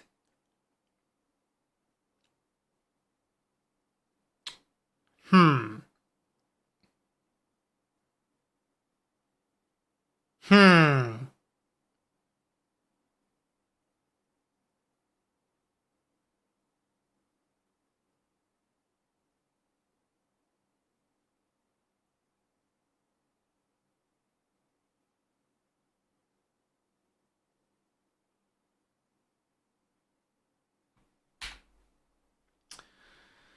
Yeah, let's kind of do this thing here. Keygen. Yeah, let's not do that. I got to a point in my career in about 2012 where I started telling my clients, bosses, no Microsoft compatibility guaranteed. It's not a luxury everyone gets, but my client baseline allows that luxury. That actually makes sense. Yeah. I honestly I don't have a problem with that. That's one of the reasons I wanted to isolate the multi-process uploads to its own function rather than as part of the client class. So, like they can place it in places where they want it, right? Oh shit, did I miss a message?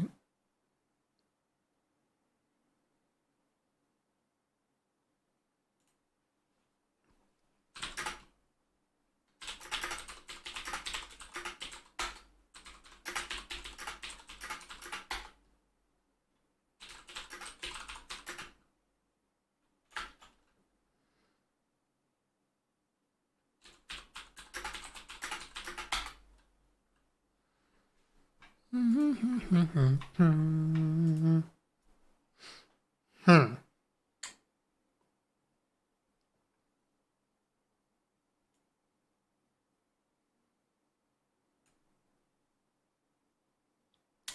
So I remember Anthony mentioned something. Flake 8 GitHub. He had a okay. Global. He had a use for global here.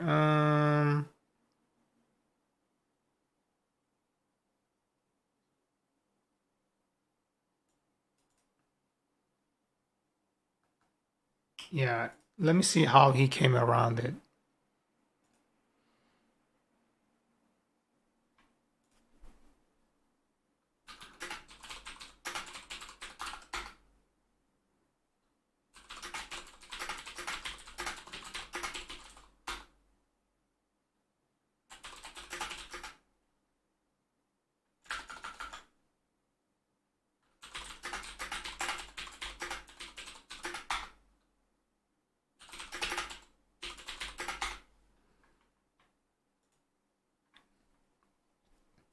Hmm.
Hopper to global. Where is this being? Oh, this is a thing in this file. 195. Okay. Okay, MP plugins. Mm-hmm.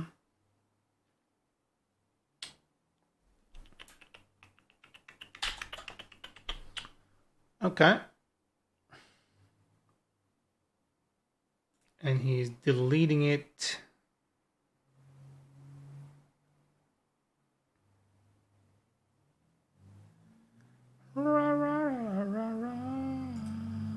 Okay.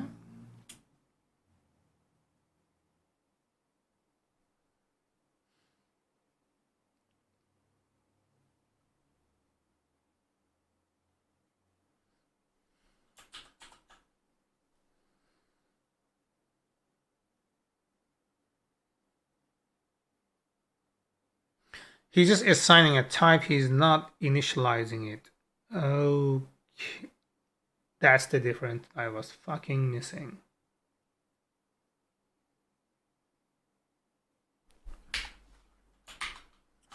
Okay, I'm gonna say here,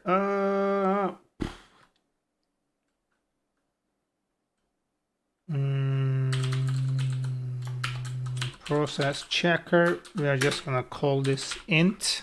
Okay, not initializing it. Sweet. And then I'm gonna do this here, do this here. If it is that, then do this here.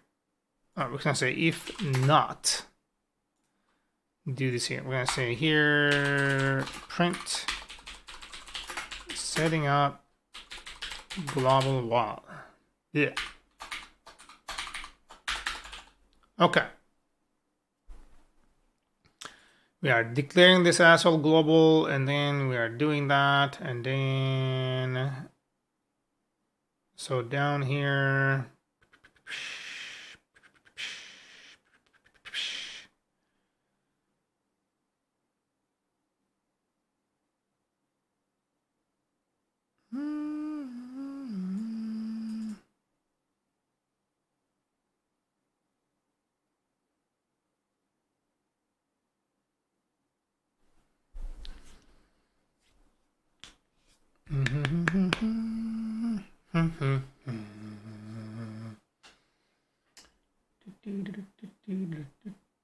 Oh, I got a message. I didn't even realize. Another rejection. This is gonna be like my fifth one today, bro.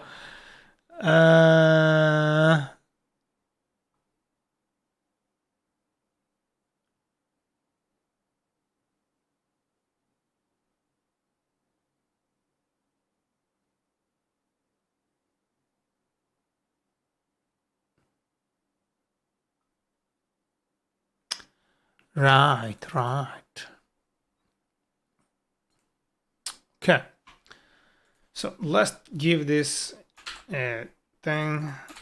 Okay, process check. I kind of want to see what this is after the main runs. Okay, wait, hold on. Can't fucking. Okay. Initializing process. Okay.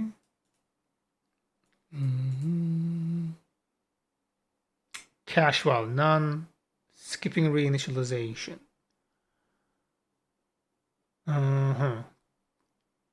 So where? This needs to be here because I'm failing to see it.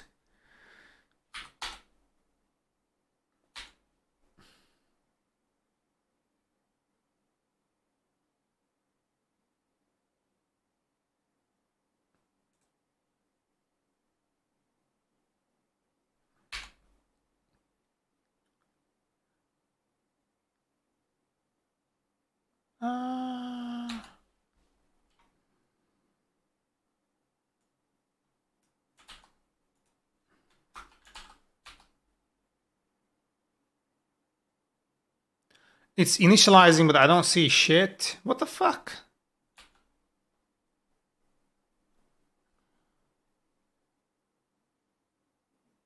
Oh.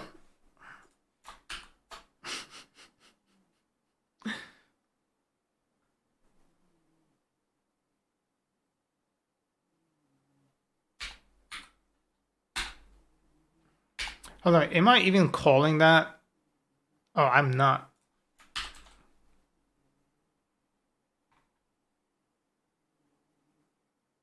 Yeah, gvar, we are using the gvar, and then can be undefined.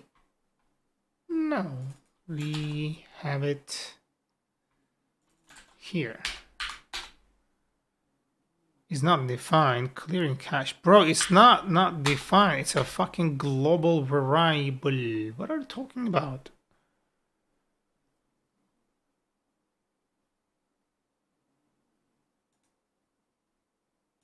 Can I just declare it here?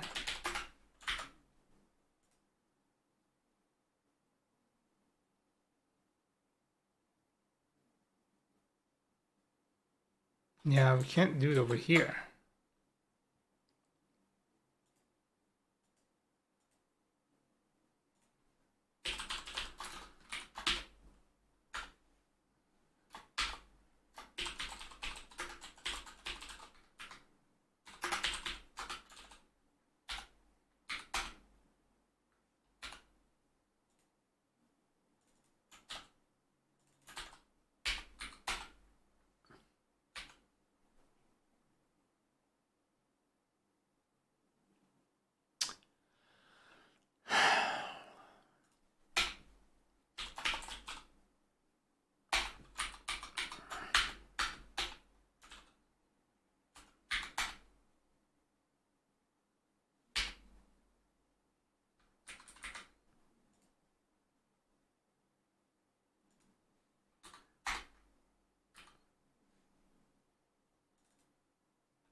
What the fuck is going on here? I'm calling this, I'm declaring it a global variable, setting up global val.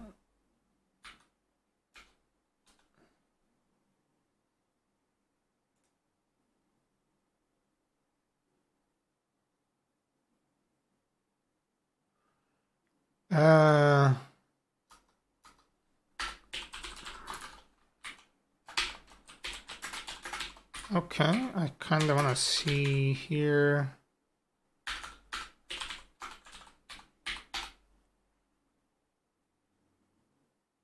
Line 14.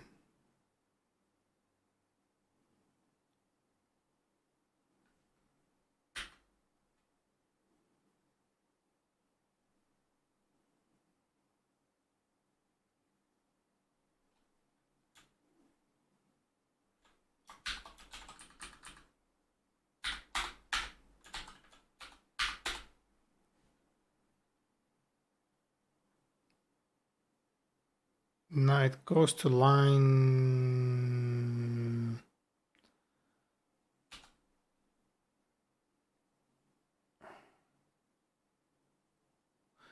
What the fuck am I doing wrong here?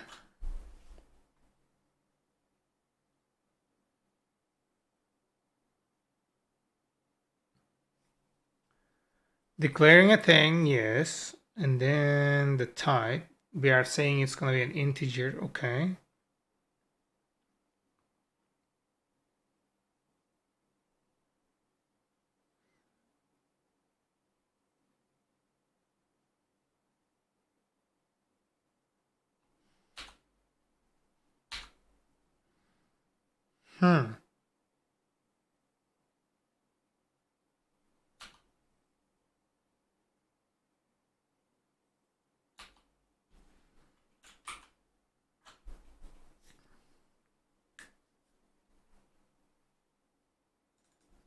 This is literally right after we call this, we execute this.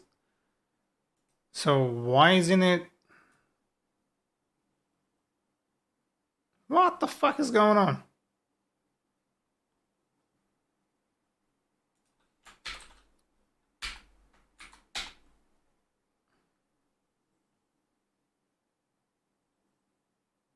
Line 15. Line 15. Right here.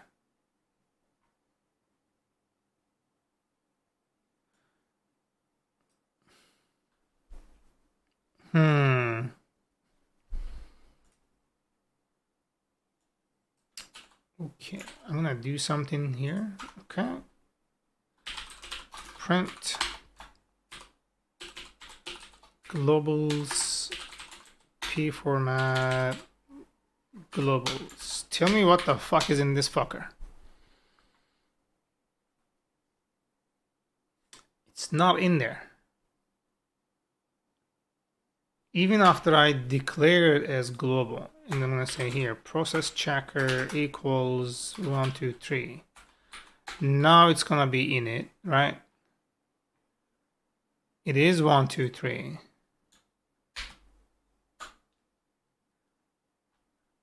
Huh.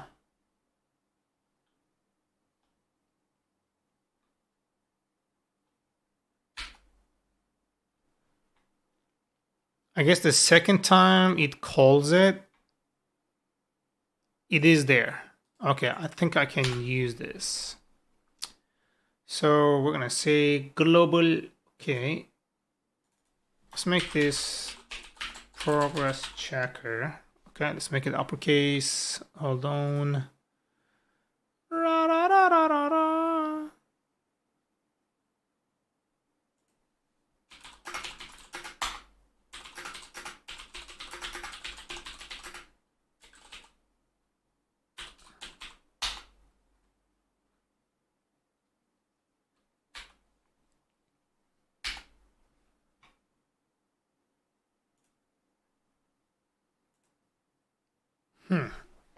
Okay. Cookie, it's my boy.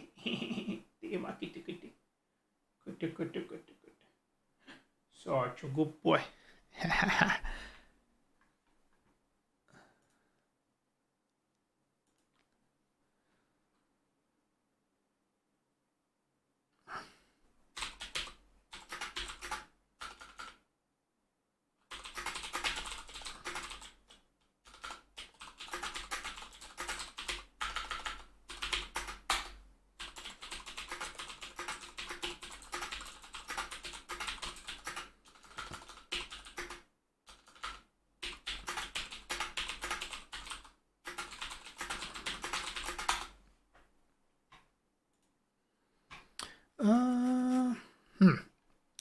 Okay, we're gonna say here print am I global. Okay, we're gonna say here, okay, process checker, okay.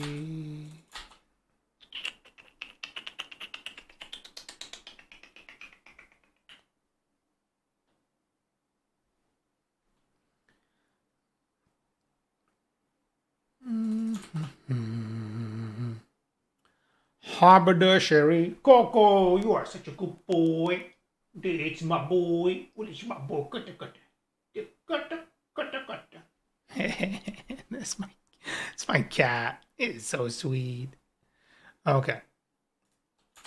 Process checker in, not on the line, in globals. Okay. Let's clear this. What the fuck are we doing? Okay. Jesus. Am I global? True. It has a value 1, 2, 3. Oh. Yeah. Before doing that. Okay. It's not defined. Am I global? False. There we go. So we can say this, right? If not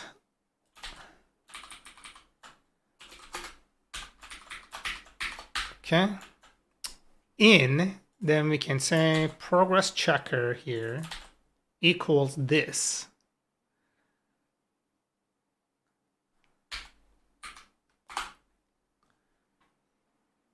Okay, there we go. So we kind of got rid of that one. Okay, global variable, we initialize it, and then instead of doing it over here, we're gonna take this fucker, okay, completely get it out of the way.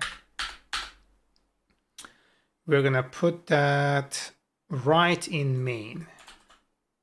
Okay, now Now we're gonna say, right?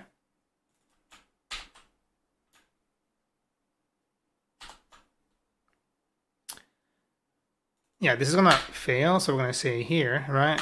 Home, we're gonna get rid of this. We're gonna say, actually, no, that makes perfect sense because this will only run if this exists. We're gonna say here, okay, I'm gonna duplicate this. I'm gonna say here, if, right? Process checker not in globals, then fire it. Otherwise, fuck off. I'm gonna give it a try. It still keeps throwing the runtime error. Hold on, I gotta go and where is that there that we are printing? There. I'm printing it somewhere. Levels, okay.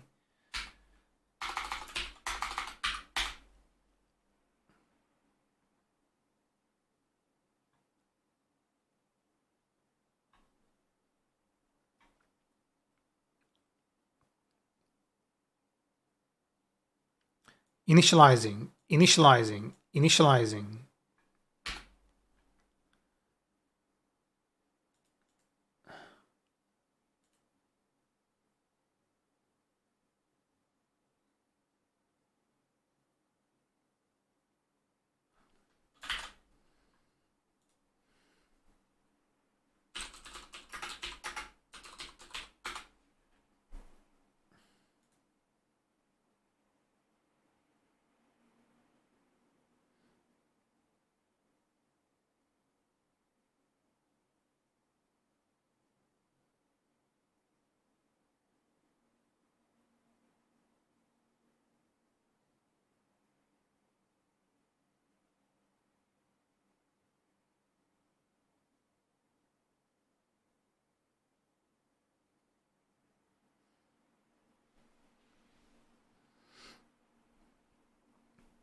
Oh shit. Yeah, I was hoping to go back. There you go. While and then just say break. Okay. Coco, we are doing a do while loops, baby, huh? You wanna help me with the do while loops, Coco? We're gonna do some Python programming, Coco? Yes, my boy. He's a Chad. He's like, fuck Python. I do C++. This is a big boy, Coco. Yeah, my boy. Yeah, cut.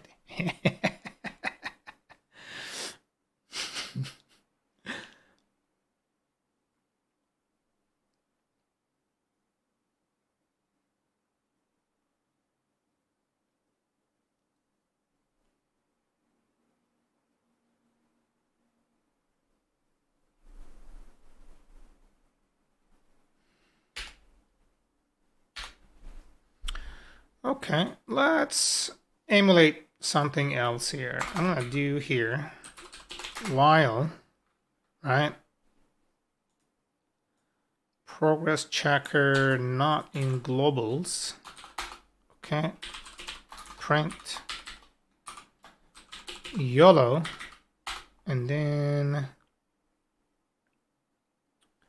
we're gonna do progress checker equals 1, 2, 3 global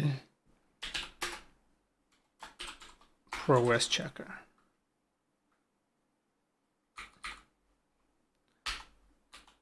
Okay, just fucking send it here. Just curiosity, global, and it can't be global. Oh, yeah, we're just gonna say here gwar. Oh, we don't really, no, shit, we don't really need this. Okay.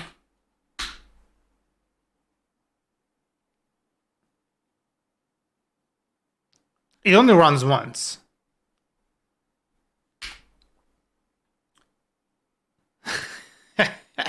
So I can just say main.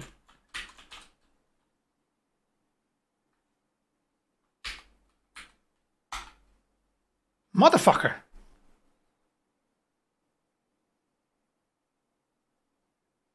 Oh, hold on. But did it come from there or did it come from here? I don't know. Hold on. It came from there.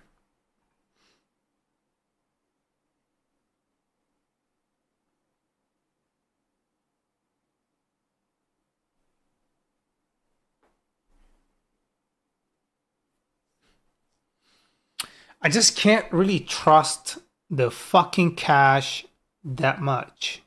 That is the problem.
Broski.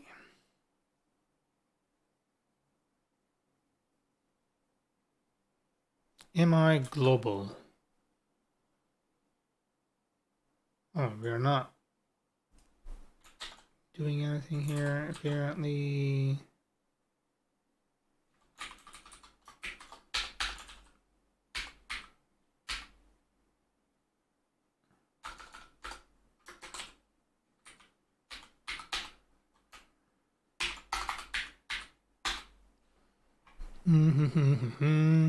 False.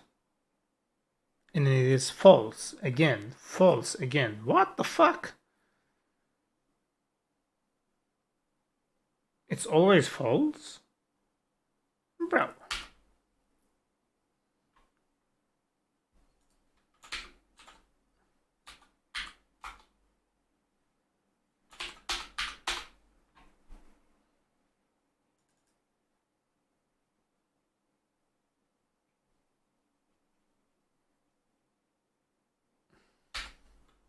I am using this so wrong, aren't I? I'm fucking shitting in this code. Python global variables. Let's see. Let's see if there is a thing I'm missing here. Variable scope global. Okay.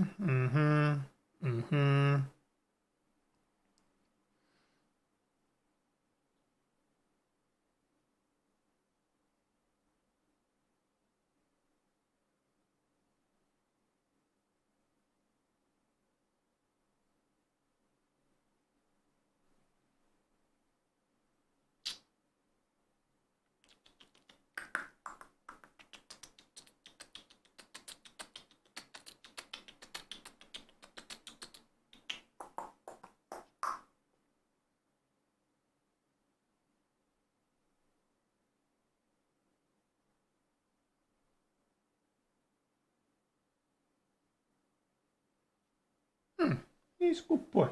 Oh, guys, I'm gonna check on my food and then I'll be back because I must eat. I need sustenance. Hope you stay there.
Python multi-process global variable.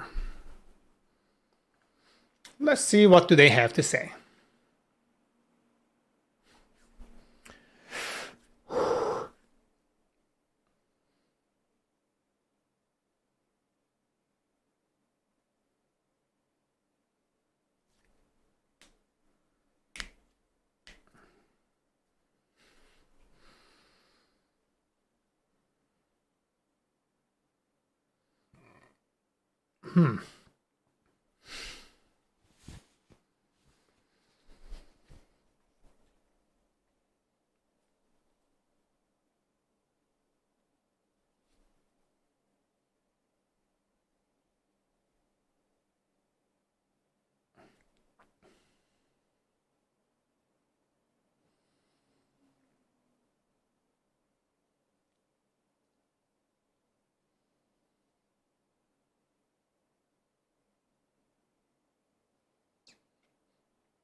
Breadcrumb.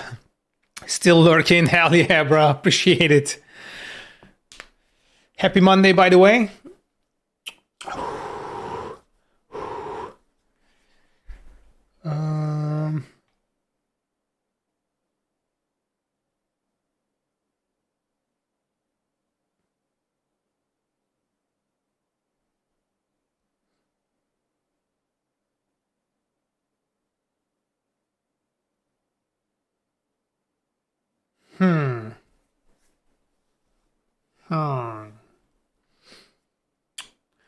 We tried to go buy a Christmas tree, and the first place we went, they were $200. What the? What?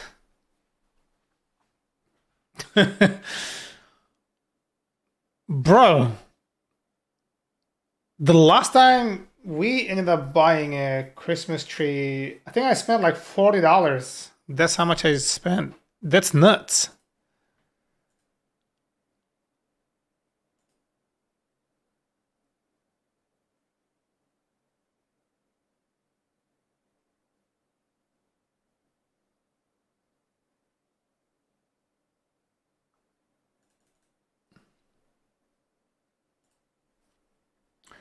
Ended up at Lowe's, they were 50. Yeah, that sounds much more reasonable. $200. What the fuck are they selling? Like, does it come with a mail order bride or something? Like what?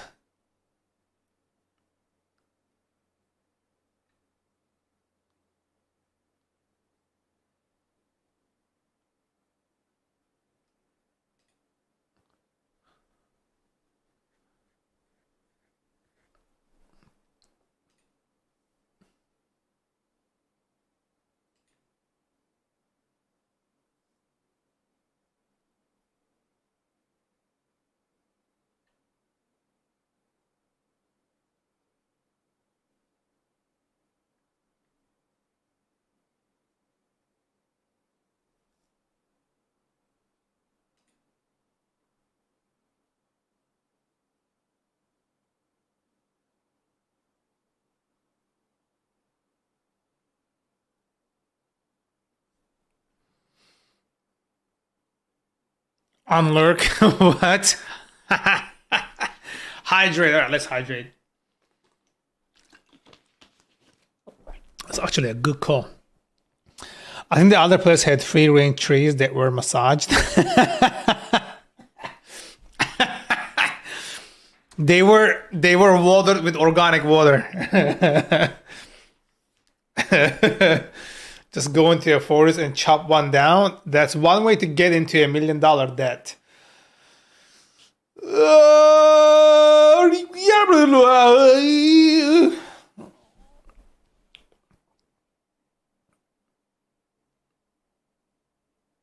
Go to a farm, you pick any tree, and they were on like $40.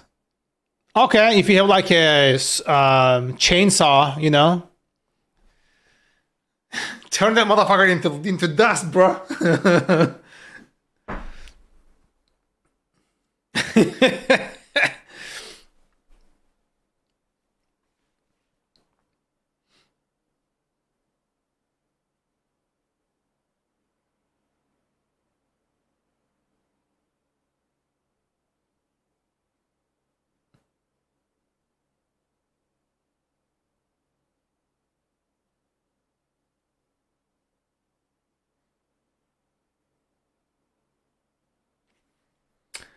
Pool is pool.map.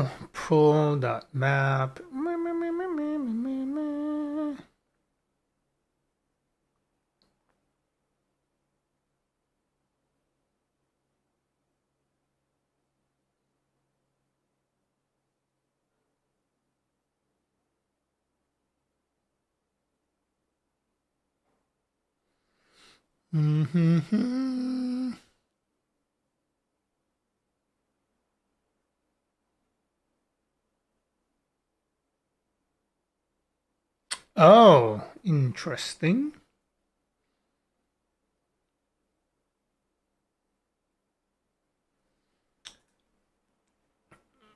Yeah, that's not really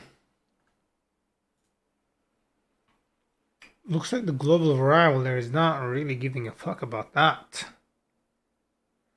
Yeah.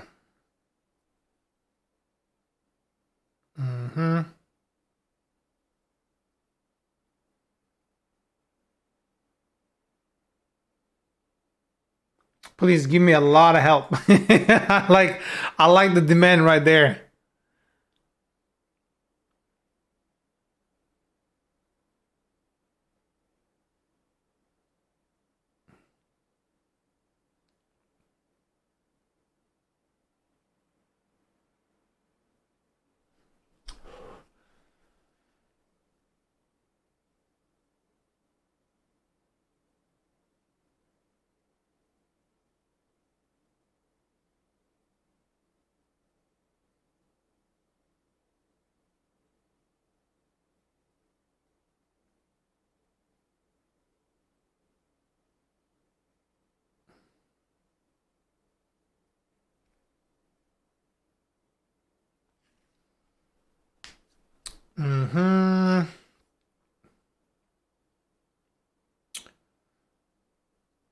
Test list I remove I in test list. Okay.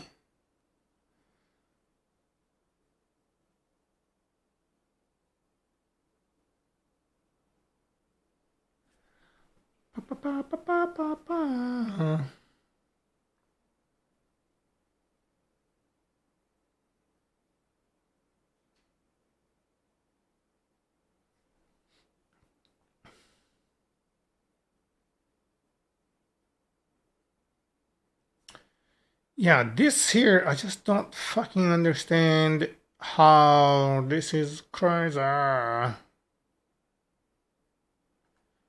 Okay, let's look into that. Shared memory. Oh, goddamn, hold on. I'm forgetting something that I'm supposed to be doing over there. Uh-huh.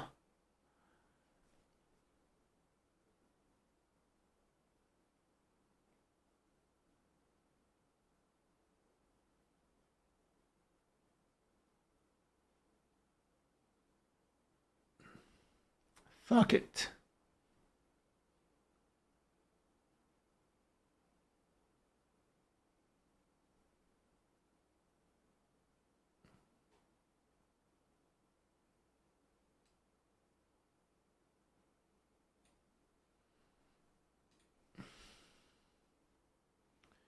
Kind of, where the fuck is print? Print, PP, oh, there you go. No, I just want to save it as PDF and then I'm gonna save it. Or download it, save it, okay. And then to receive it.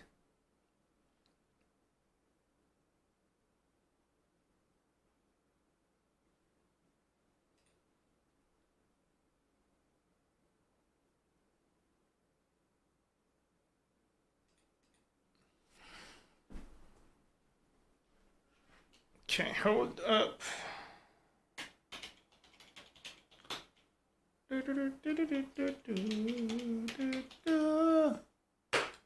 Buzzinga.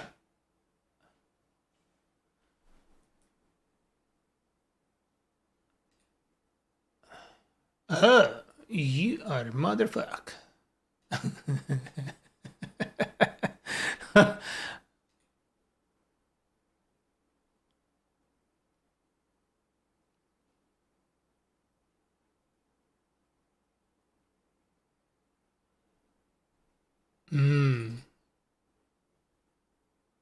Okay. Yeah, let's mark this as unread and go back. Coolios. Okay. Provides a shared memory for the allocation and management of shared memory to be accessed by one or more processes on a multi-core or symmetric multiprocessor machine. To assist with the lifecycle management of shared memory, especially across distinct processes, a base manager subclass shared memory manager is also provided in the module.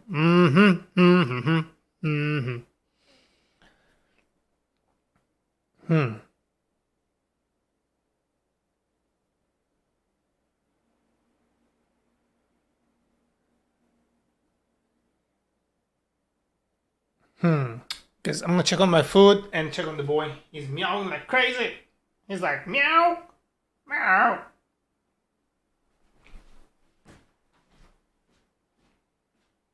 Come on, big boy. Come on, my boy. There's a good boy.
Okay, we're back.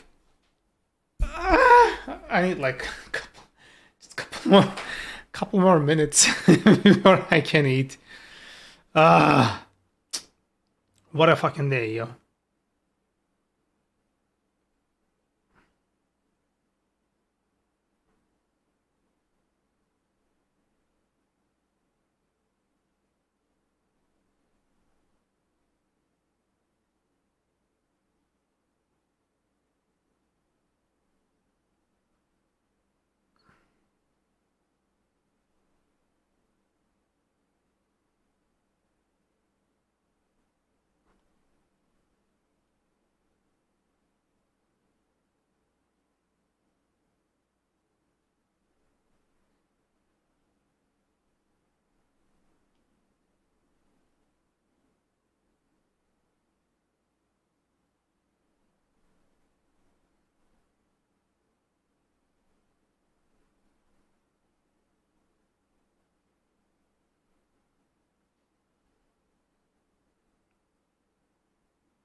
So how does this really work? Okay, you create a shared memory, create true size 10. Okay.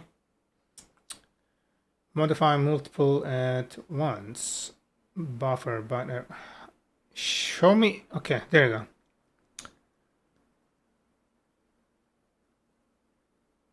Okay, shared memory, you are creating that.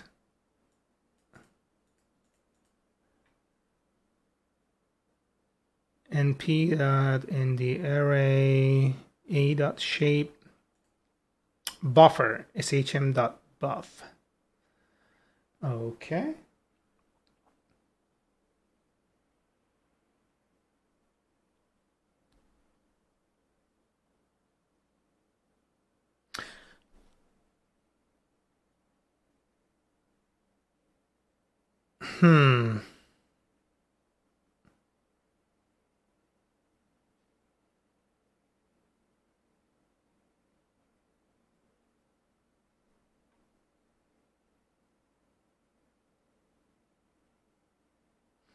So is there like a thing here like get or create?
I'm missing how they are using this in a fucking multi-process. Where, okay, like you show me how to create this. But how do I fucking pass that shit?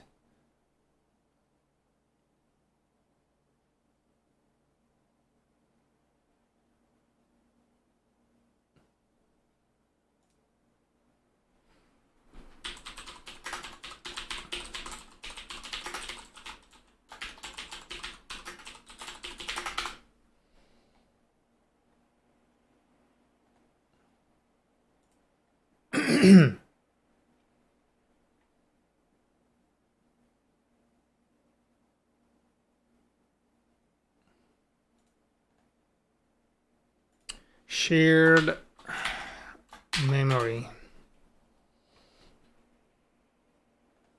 Okay, let's see.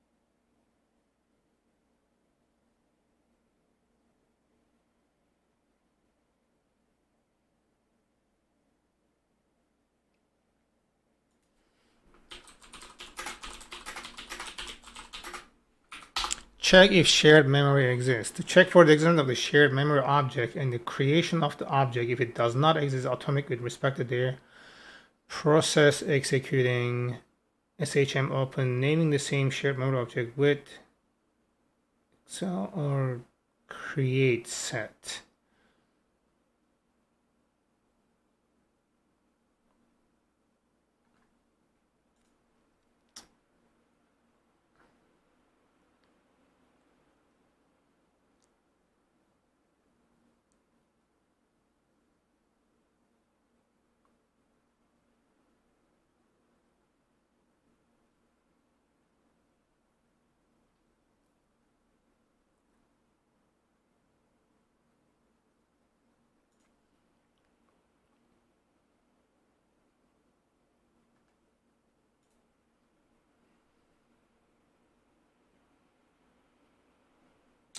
This is C. God damn it. I'm gonna do this. Let me see. So when we are creating this fucker, right?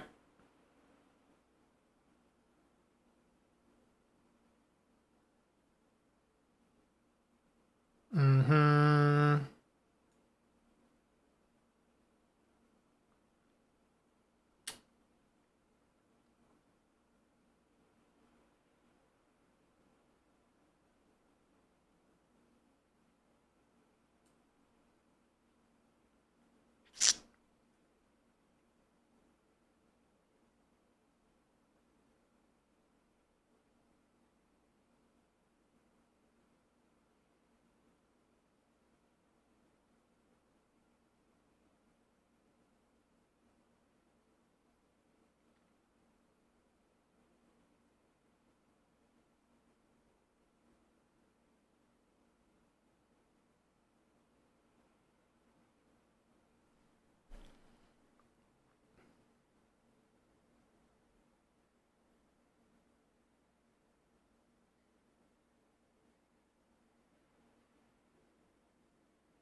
Okay, let's see.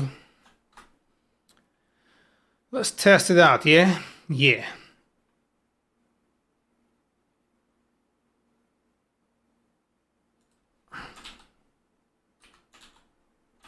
Actually, hold on. Instead of doing this, I'm gonna do here def main2.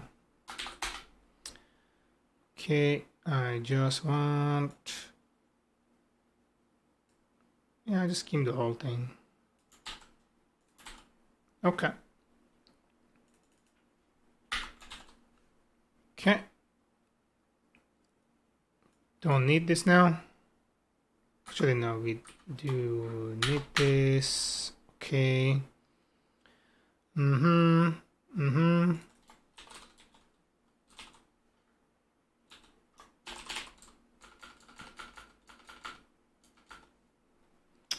With shared memory manager. Okay. As mng dot shared memory. Okay.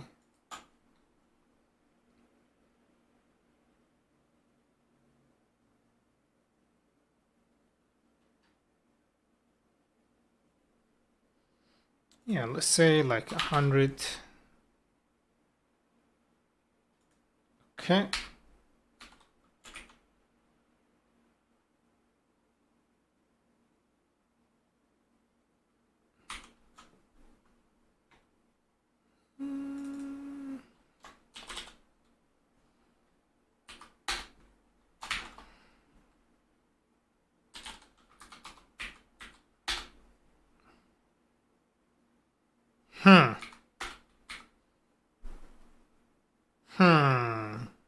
Can I get like len and then d? Can I do that?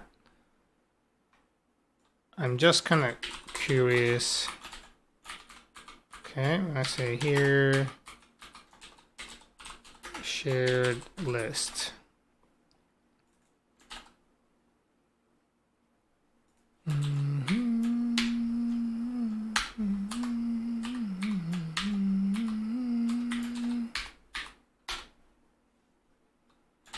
Oh shit.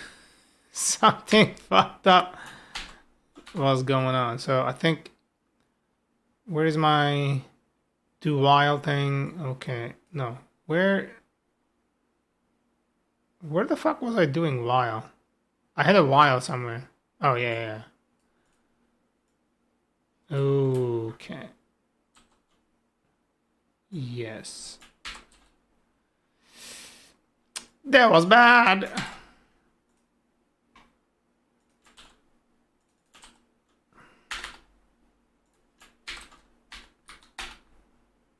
Okay.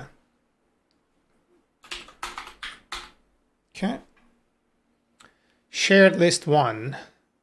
It's all 1.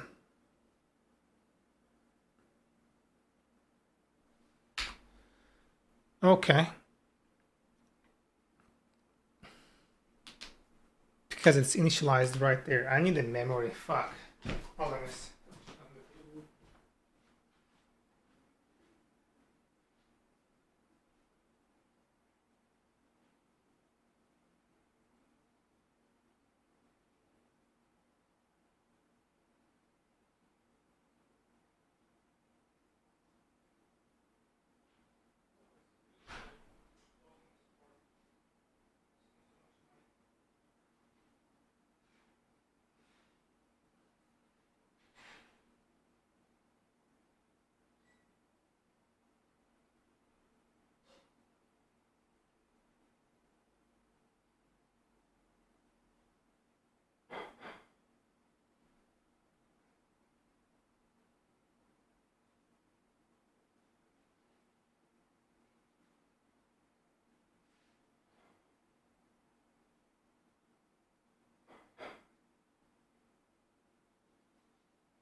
Yay, my food is ready. So I'm gonna wait like a couple seconds. Okay. So how is this doing the shared memory directly? Let's fucking just play around with it, right? Multiprocessing, import shared memory. Shared memory, that shared memory. All right, let's see. So here we're gonna say from multiprocessing, import multiprocessing. Okay, I'm gonna say here shared mem equals processing dot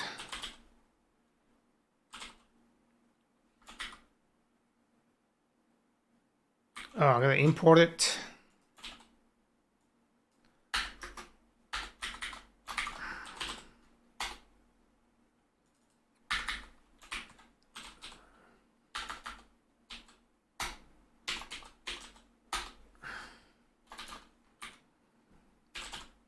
Name equals JM and the size equals 1000 bytes. Just for the sake of, I got another message. Hold up. Oh my god.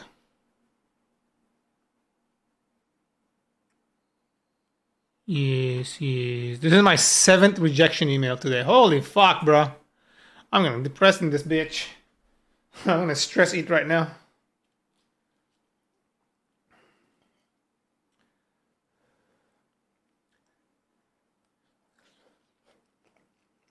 Oh my god, this is really good. Yes. Seasoning is spot on, baby. Ha! So hot.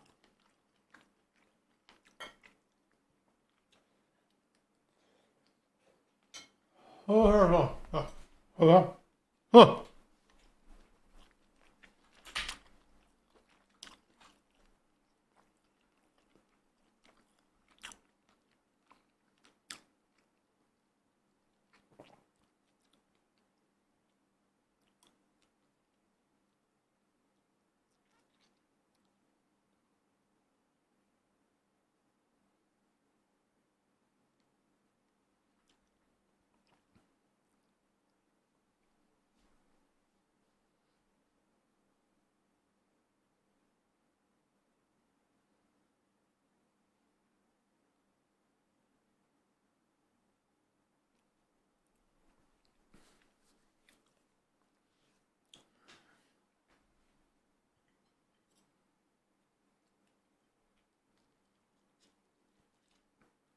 I feel like I'm missing something important here. I'm trying to get if a shared memory exists and get the value from it.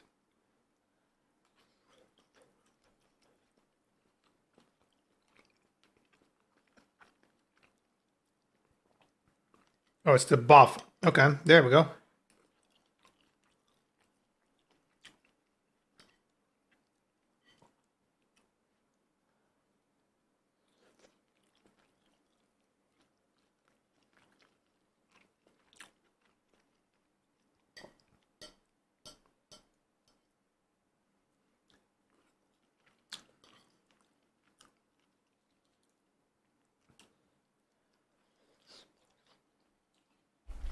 Gone.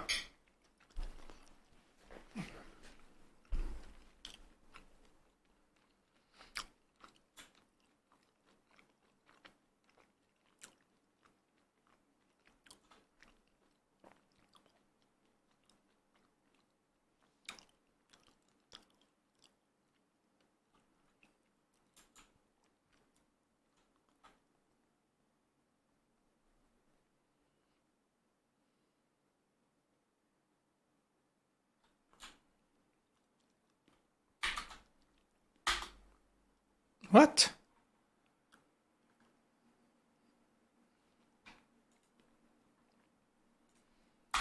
Okay, buffer equals shared mem dot buff. Okay. I'm gonna say here print buffer length len buffer. Okay. Also, give me the buffer. Buffer self buffer. And then just exit.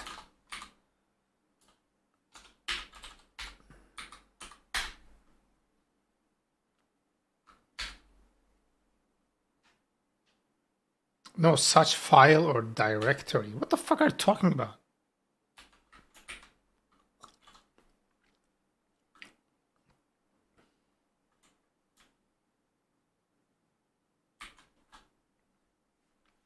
Oh, I think I need to do like create equals true.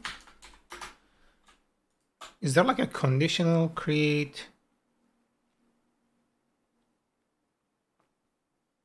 Okay.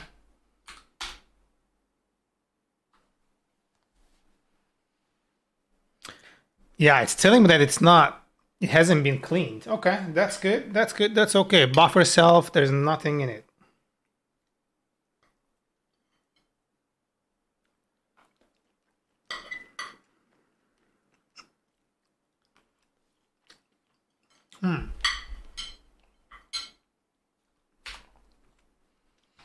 And then here, I'm going to say buffer one equals one.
I might be able to use this to my advantage now.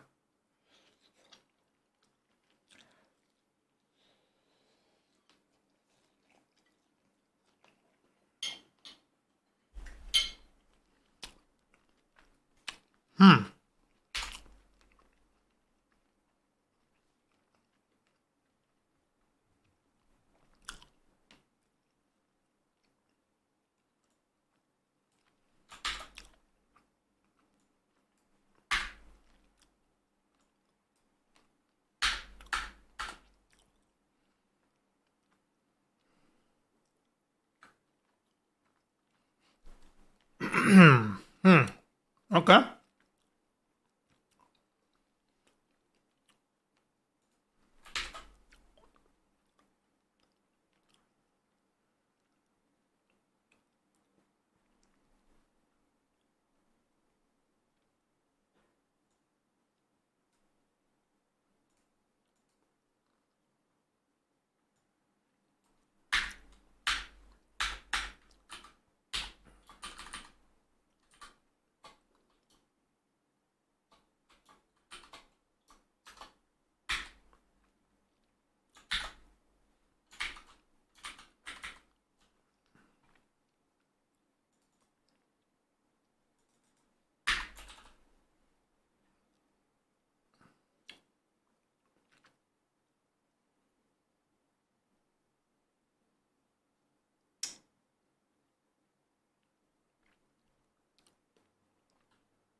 Okay, I'm gonna say here buffer first plus one. Okay.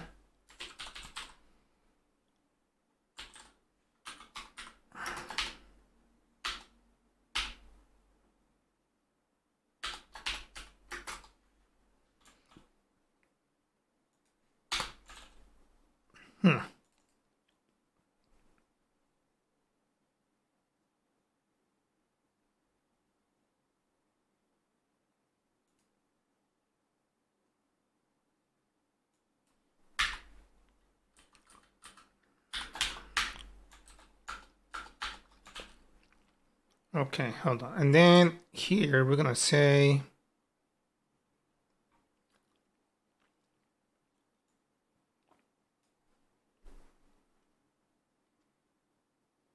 okay, I gotta do now here.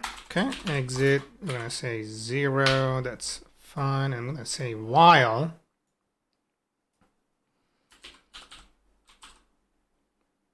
buffer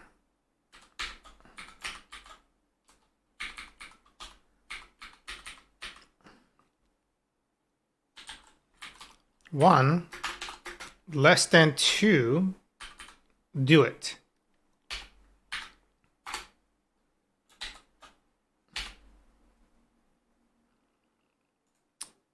That's not breaking though. What the fuck?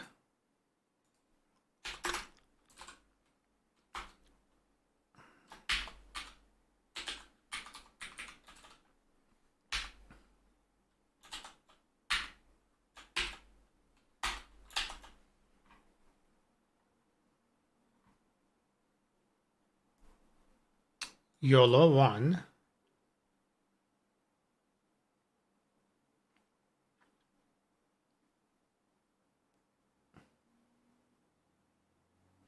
Oh, it's failing with this shit. Okay.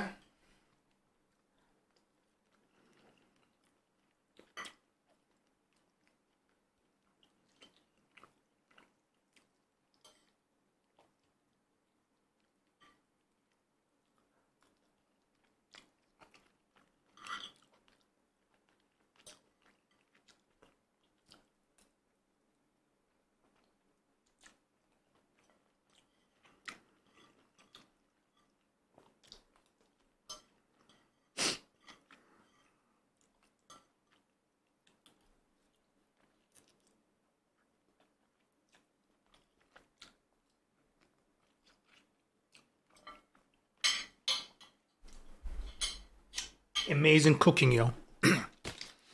Should open up a restaurant here.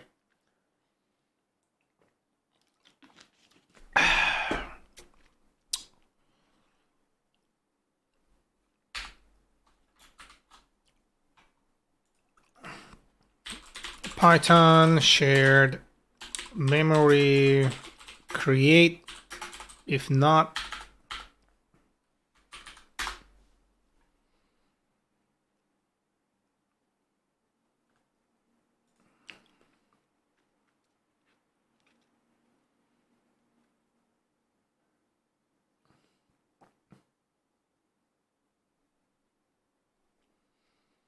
I think I can try to get existing memory, right? That should work.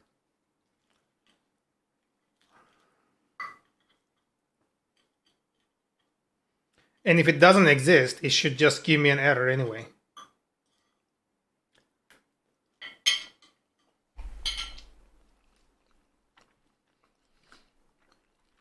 Yeah.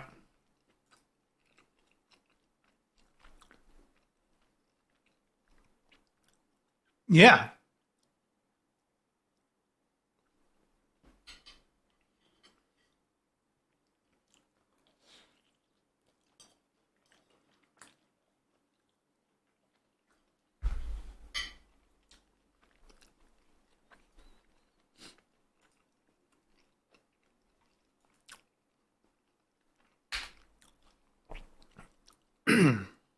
The thing is here,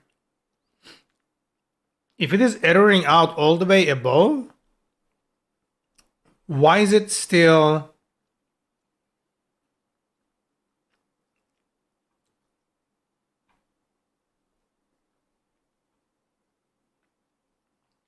reaching down?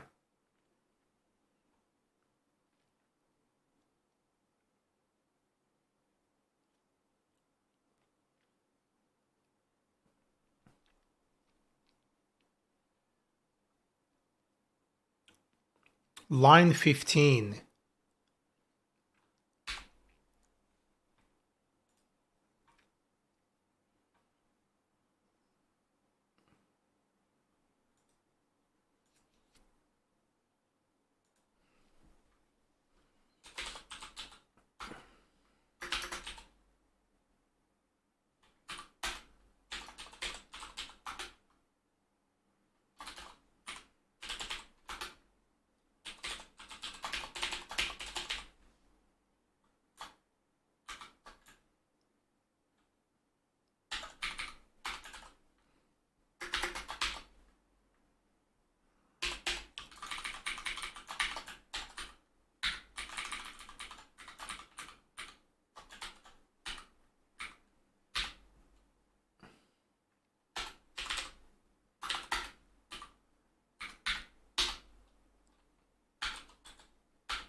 retrieving.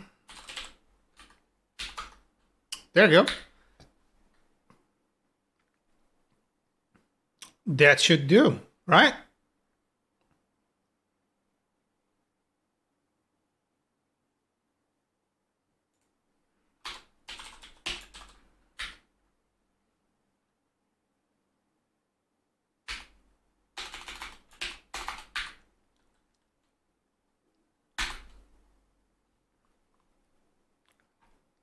Hold on.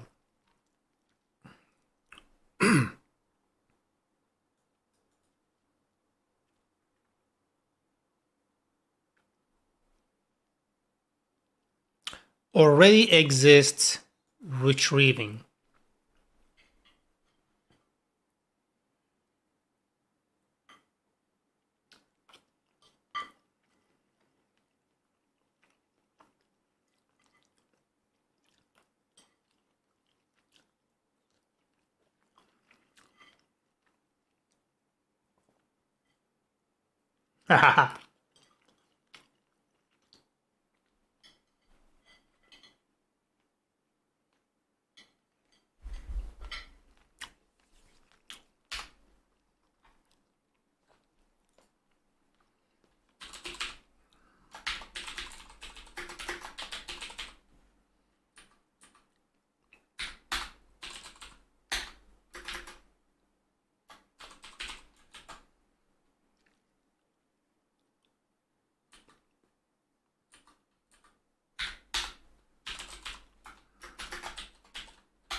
Okay.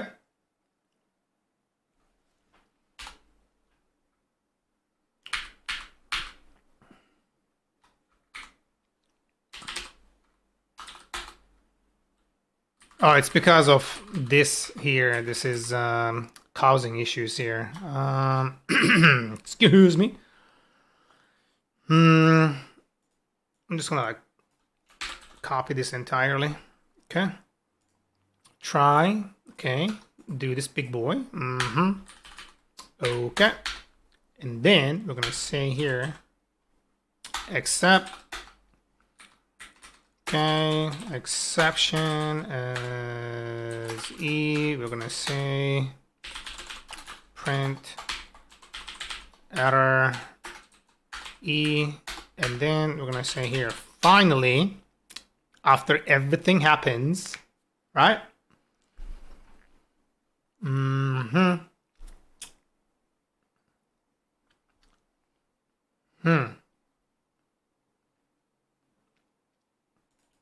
How do you delete this thing? Hold on. I think it was here. Close and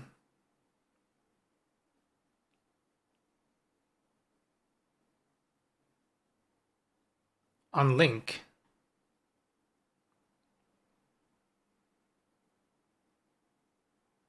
Oh, closes access to it. Yeah, we just need unlink. So here we are just gonna say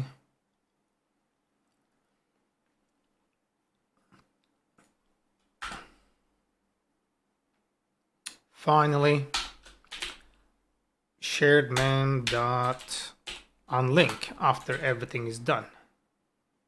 I think this should work. We have an exit somewhere. Oh, yeah, I'm sorry.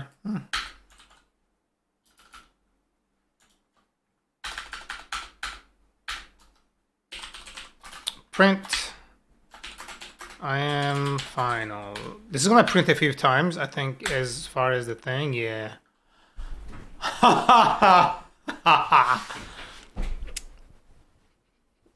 You are my bitch. I get you. Blah. Finally, bro. Finally. This shit will work. It will work. You can't run away from me.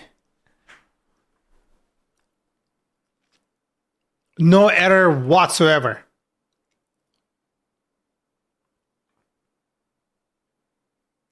Oh my god, this ran beautifully, and this is gonna work everywhere.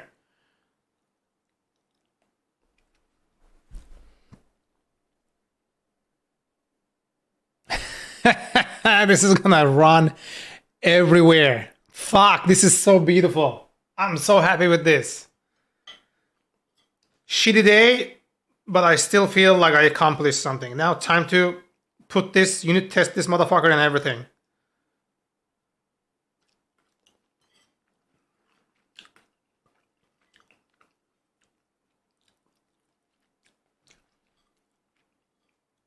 I don't know why nobody ever posted a tutorial doing this. This is very straightforward.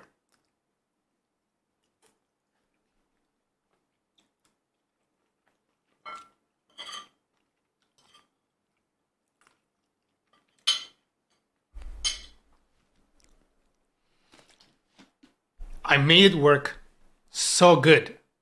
So good. This is nuts. I don't need this. I don't need persistent storage. I just don't need any of these, bro. This is nuts.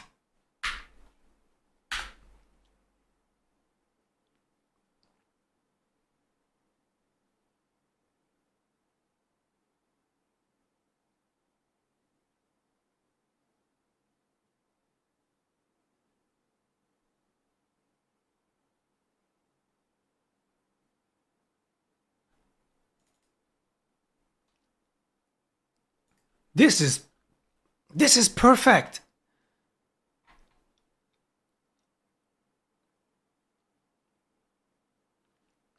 I don't need any of these things. Like, legit don't need any of these.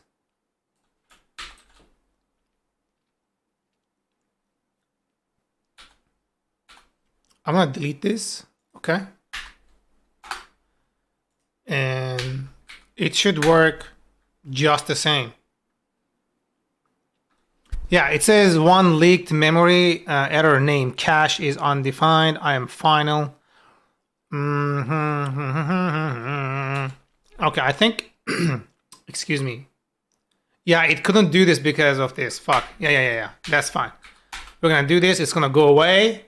No errors. It's beautiful. Coco, where are you, my boy? Coco, it works. Ah, this is so fucking nice.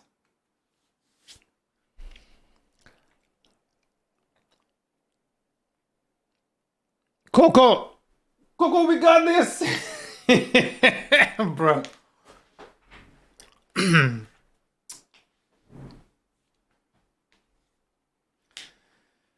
Is Anthony here? Oh my god, if he's on, I'm gonna be so fucking happy. Let's see if he's on. He's not on. Dang. Would be like super cool to like, pick his brains.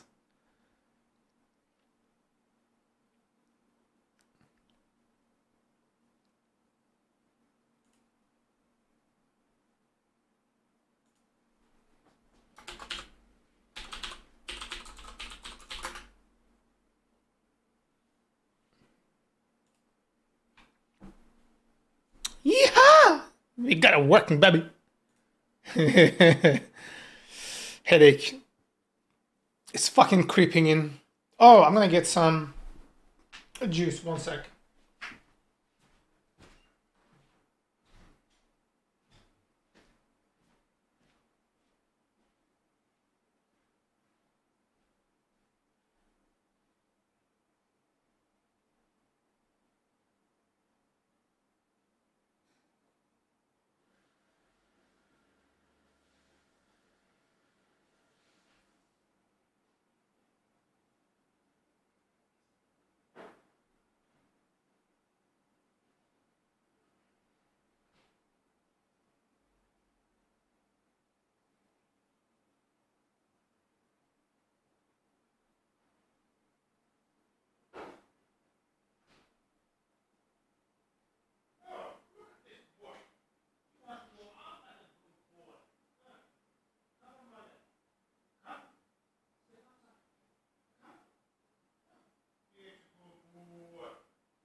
Guys, this is gonna be super fucking sick.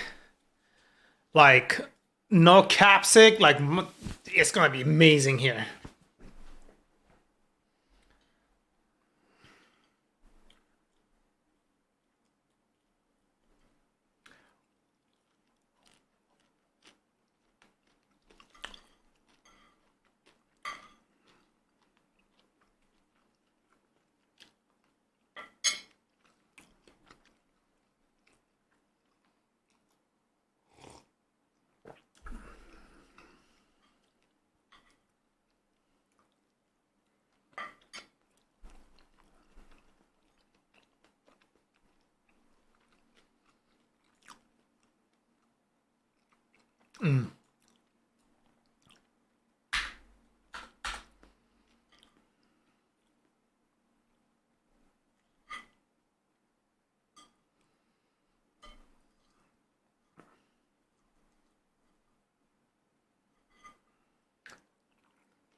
So the question right now is,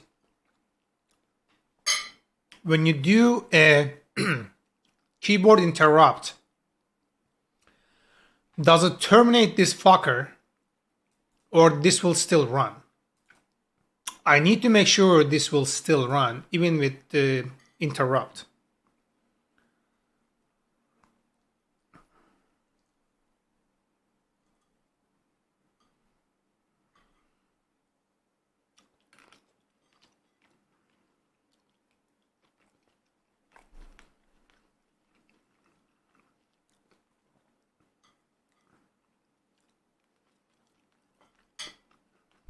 Yeah.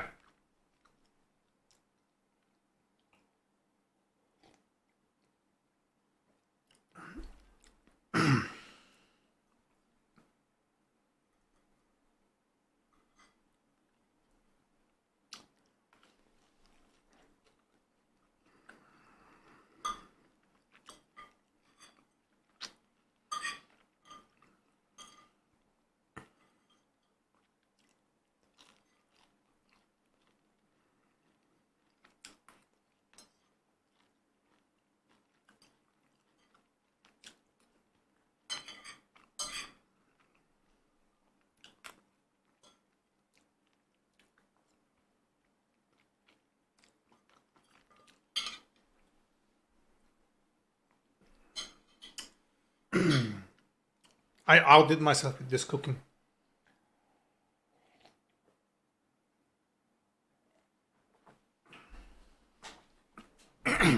Okay. Let's go. Implement this page.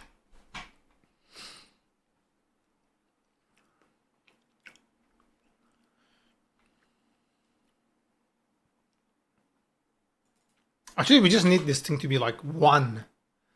And yeah, it's out of the bounds because that's why. There you go. Coolio. Let's see here. C int size. 2 or 4 bytes. Okay, so if we just do this like 2 for a single integer, we should be good. Perfect. You know, no need to acquire anything more than we need. Cool.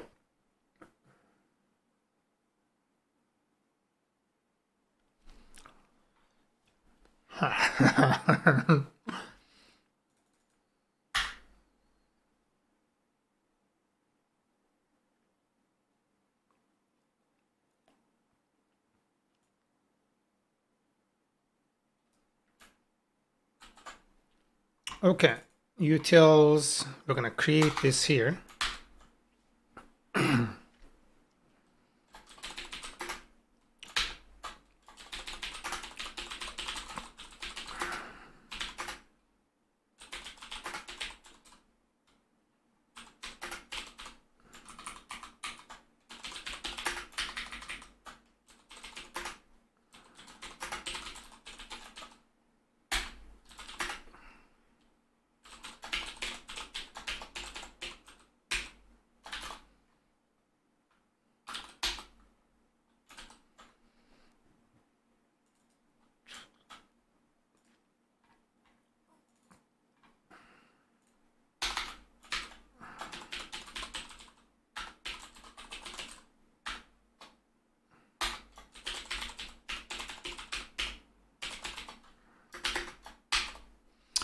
What do we call this? FileLib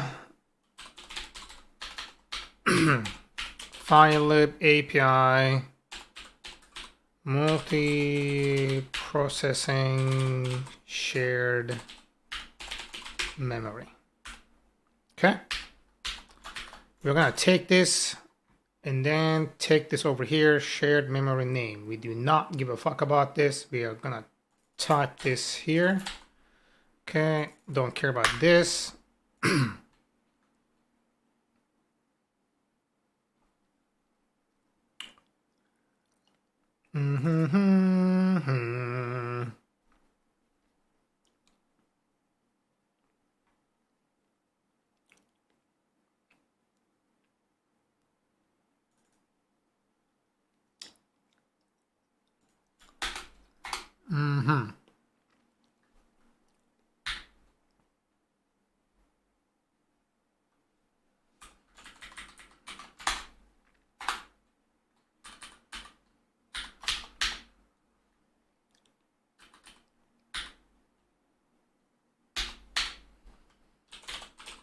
Shared memory dot buff, right? One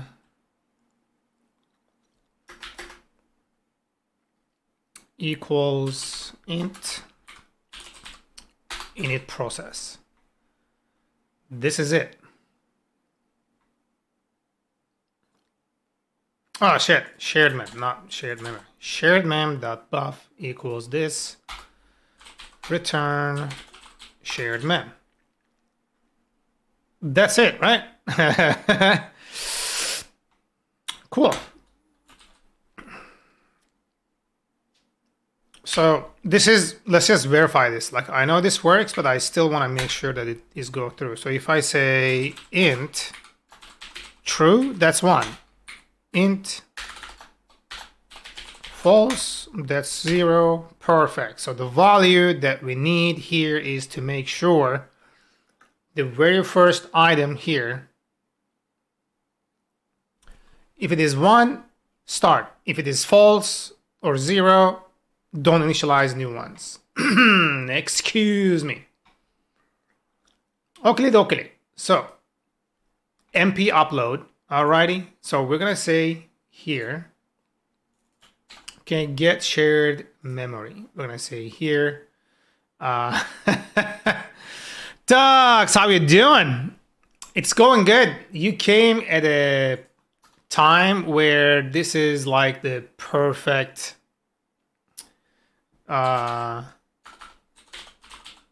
perfect time. I just figured out a solution to a almost a week-long problem.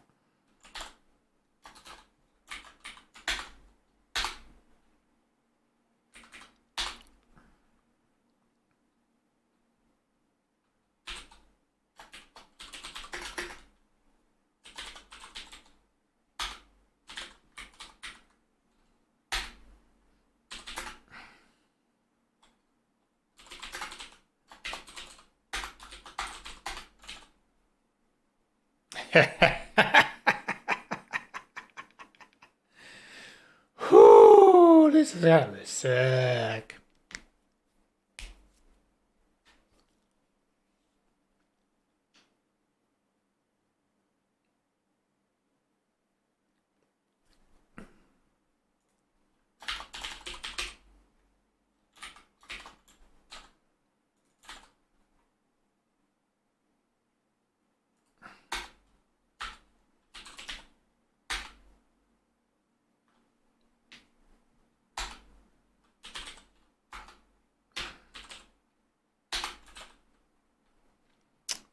This is it.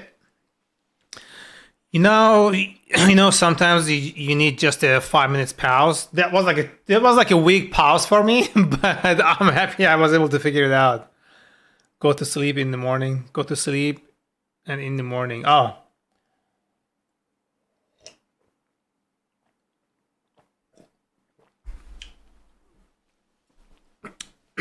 A week pause. Yeah, I took almost a week pause. So the thing is, I didn't even know I had a problem until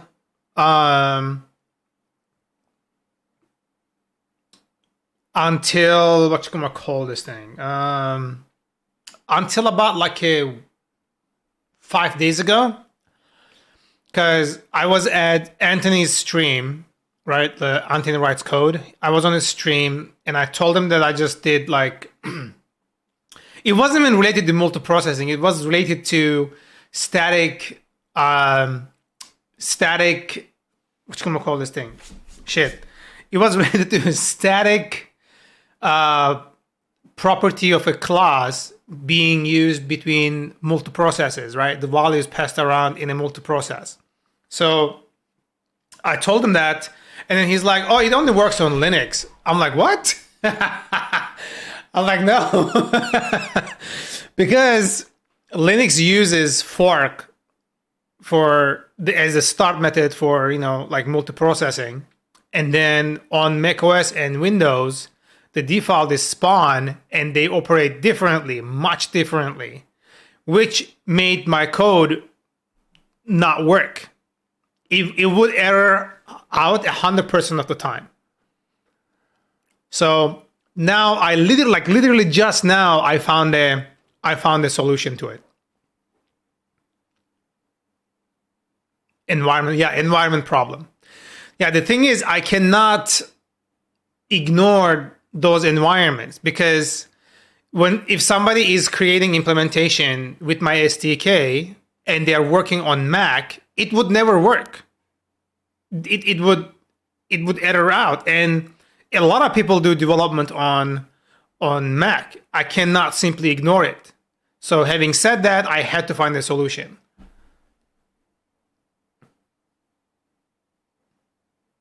If it was just Windows, I can say, yeah, I can just say like multiprocessing here doesn't work on Windows. You can implement your own. But Mac, people will be testing it. They will be using it. I need to verify.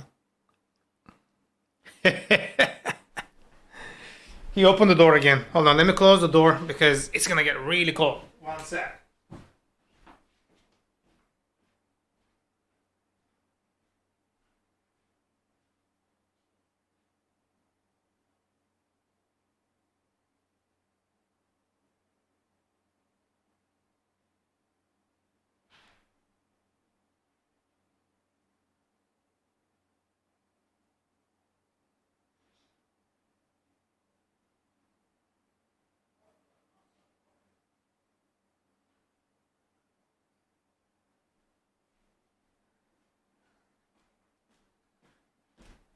Oh my God, it's minus 3 degrees right now. What is the weather like? It's minus 3 degrees. Fucking, we are freezing to our bones.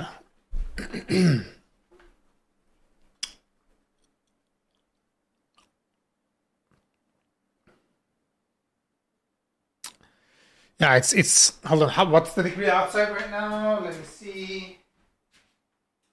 Yeah, it's 3 below 0 right now, and that's bullshit. I miss Los Angeles when it comes to weather, especially during like the December and whatnot. You in Algeria when it's 10 degree, I can't process. Yeah, I'm struggling too. That's why like I have the heater here. Like I have a central heating system here, so like it runs, but every time it runs, it costs money. But my cat, he likes to go outside, and he opens the door when he's coming back inside. So the door is open, like wide open. Cold is coming inside, and then the heater starts running, and then my gas bill is like $300. And it's where it's 10 degrees. Damn. Yeah, it's minus 3 Celsius right now, so it's like cold as fuck.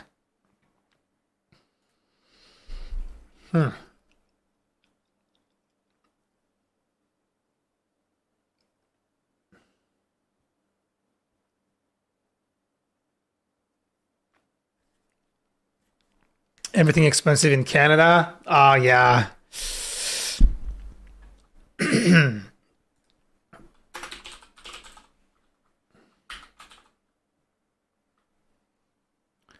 Do you like life there? I am on the fence. It's very similar to living in the US.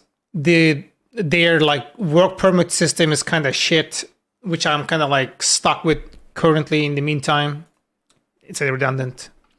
Currently, like I'm stuck with that situation. So I think if I can get that resolved, yeah, it'll be it's good. It's just so much more expensive than US. Go to the Turkey the beach. I don't think I can really live there the way I want to live.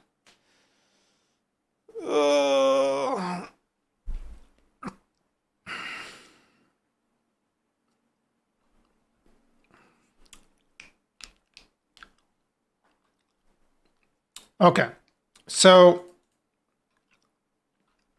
I'm gonna test this now.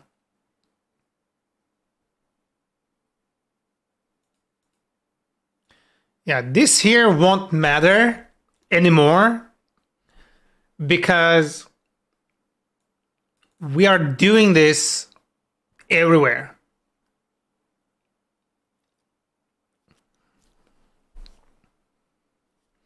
Never been to Turkey, but in Algeria, Turkish movies are so famous. Yeah, like I've realized that, like in a lot of the European countries and Middle Eastern countries, and even like in South America here, like Turkish TV shows and movies are like going like crazy. He opened the door again. Coco, you better have some money for gas bill, Mr. Kitty.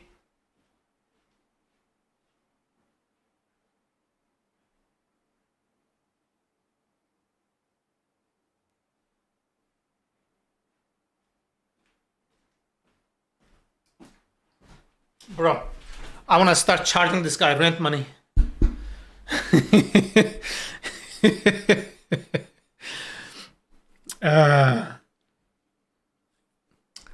Okay, let's test this out. So MPT, actually, I don't need any of these things here anymore. Okay.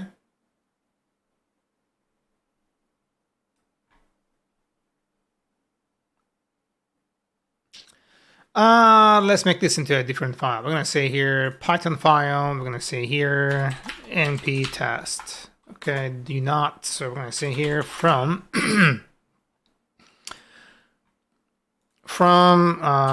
filelib. Okay, import multiprocess upload. And clothes too, we bring it from Turkey. Tell me where I have a question. All the jobs available in my country. I see a lot of Java jobs a lot. What do you think of Java and its ecosystem? Well, Java, as far as I know, like, yeah, I know it's in demand. And it has its own garbage collector. I think it would be like worth learning because you can do Java in practically any operating system. It runs everywhere. And then you can even do like mobile development if you can still do it without Kotlin, but if you familiarize yourself with Kotlin, you can also do like native Android development as well. So it definitely has its advantages for sure. Like right now, for example, I'm learning C++ and I'm learning Go. There's a lot of familiarities between the C++ and Go. I'm thinking like maybe I should do C++ and Rust, which would give me a lot of options, but it's not something that you can really master in like 2 weeks. It's a lot of details to learn. With Spring Boot, yeah, I've seen that definitely, dude. If you have like time on your hands, like I would say learn. Like Java is a well-established language, and there is a lot of platforms out there that uses Java. They all need engineers.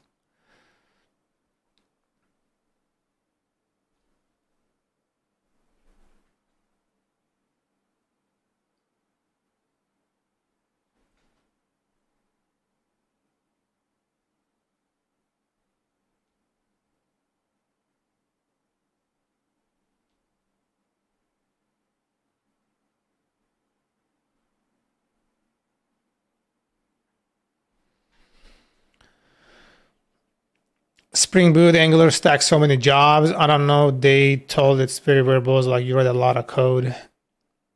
I mean, yeah, you do. That's kind of like how Java is. But like, what can you do about it? It's not like you can. So it kind of comes down to what your options are in terms of what you want to do. Like if you want to do game development, right? You better know like how C++ works, because most of the engines, underlying engines there that does game development uses C++ in one way or another. And, you know, if you want to use a statically typed language, Java is like one of the most common ones because it runs on JVM, like OS independent. And then, you know, it has its own garbage collector. It's statically typed. You know, there's like a big community around it. And there are a lot of platforms created using that. So there's a lot, you know, like that. It has its own demand. So kind of depends on the area you want to get into, and then you will see what tools are being used, and then you gotta, you know, like pick up one or two of those things. I was amazed by the amount of jobs available, especially in France. Didn't realize it in France. I looked at some jobs in France, but they were like more around Python and Django, and nobody would even talk to me.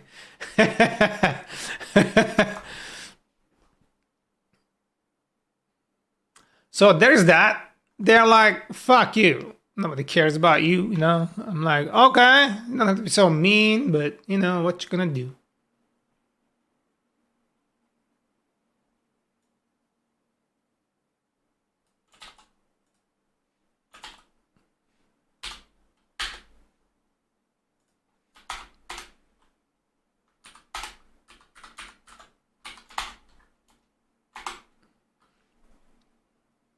Not talking about Java, you know, in Algeria we speak Arabic, French, and English.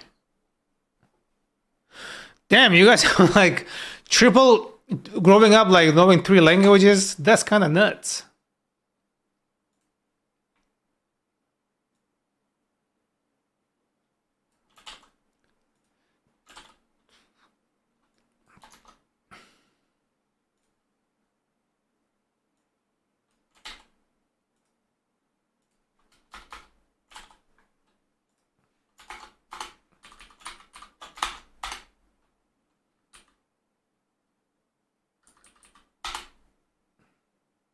I think even in Canada, there's a lot of Java jobs. Yeah, I've definitely seen some. Yeah, I definitely seen some Java jobs for sure. I even sent applications to a few of them, even though like I didn't qualify. I'm like, fuck it, I'm gonna just send it. Takes like 5 seconds.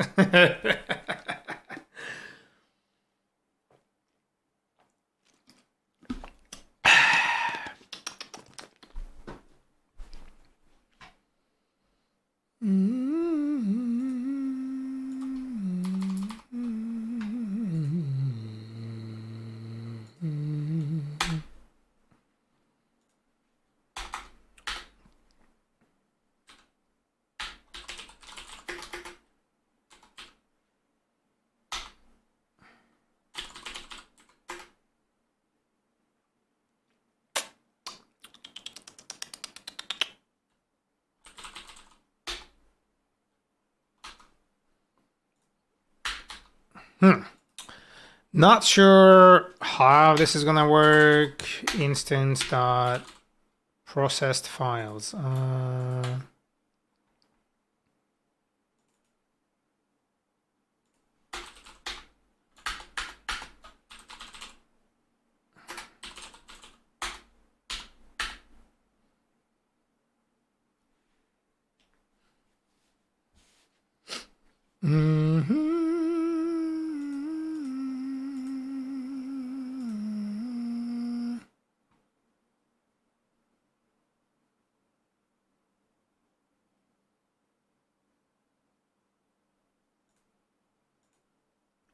So this should work. And if I am doing this here, okay, print processed files, instance dot processed files. I don't know if this is gonna work, but let's see. Okay, Python np test. np. What? Where the fuck did I create this, bro? Example sub there. Oh shit! Hold on. Did put this to the wrong place. God damn it. Okay, np test.py.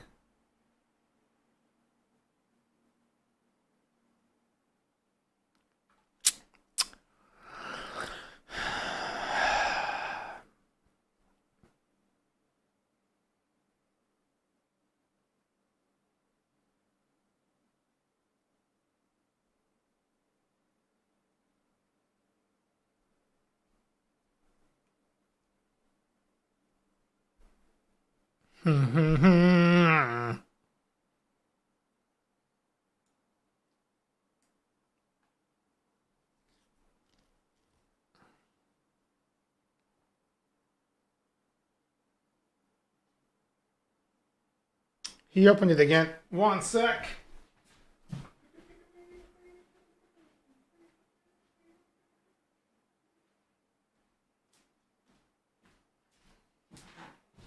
Okay.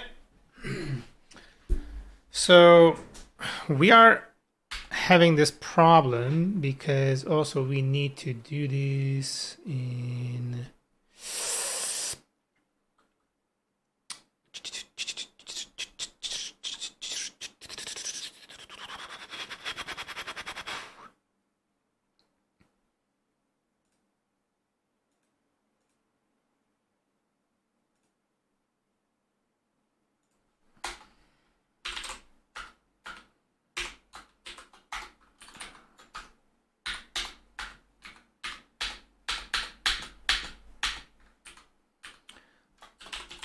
file not found error.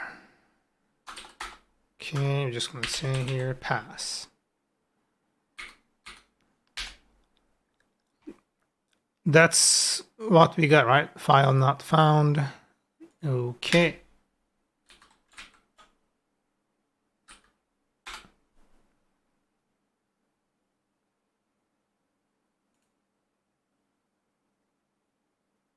Oh shit, what the fuck am I doing? This is yeah, this doesn't matter to us because like if anything fails here prior to its initialization at any point, right? And then it tries to remove a memory that doesn't exist because it failed to initialize it, right? Then like we don't worry about that. So let's go here. We're gonna just do this. Okay, so we are not dealing with that, which is good. np error end, that's perfect. Yeah, we are seeing this over here. np error end. The error is telling us broken a process in the process pool was terminated abruptly while the feature was running or pending.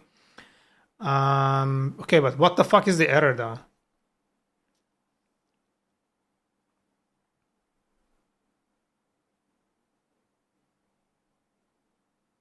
Oh, this here.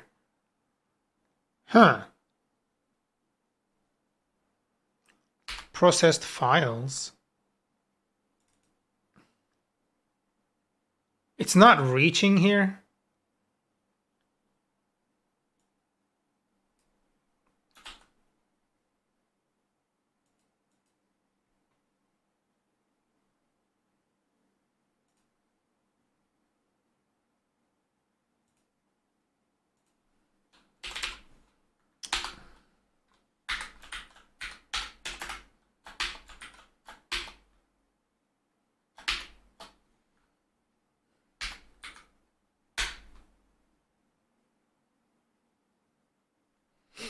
Okay, let's see. Okay, we are getting an indexed error, which is okay. So we need here, what we need here.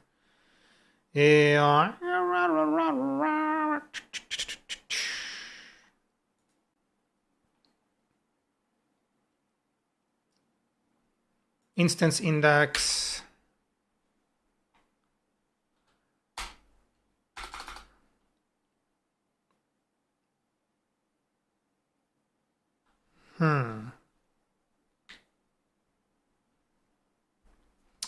Okay, can you store?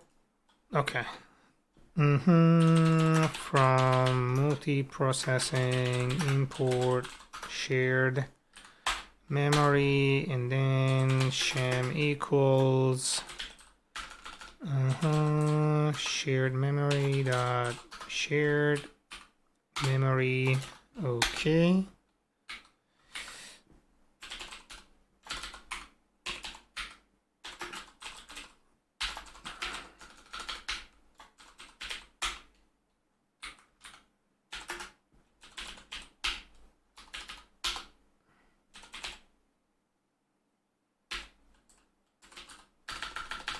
Sem.buff, okay. Sem.buff, okay, equals invalid type for format B. Okay, what are the valid types that we can put? Python shared memory valid types.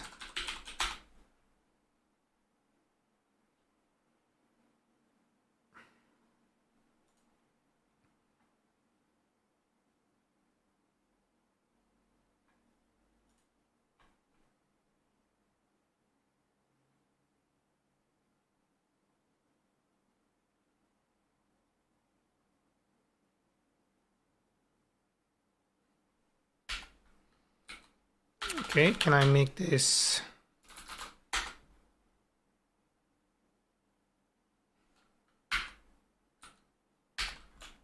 Okay, I think I'm gonna go to utils shared memory. Can I declare a type? No.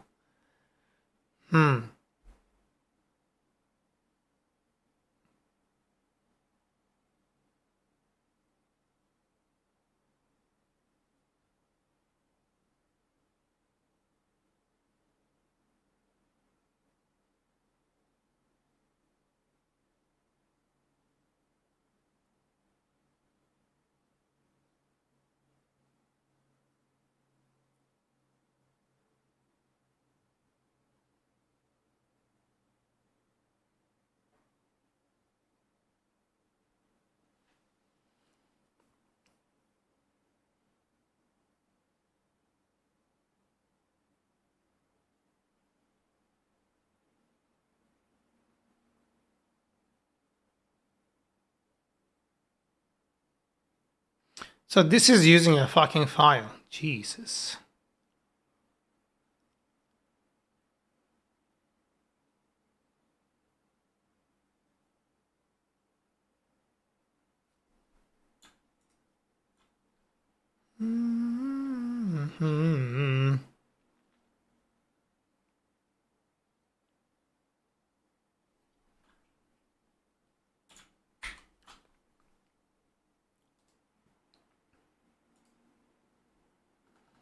All right, let's close some tabs, right? There's like 7 billion of these motherfuckers here. We're gonna do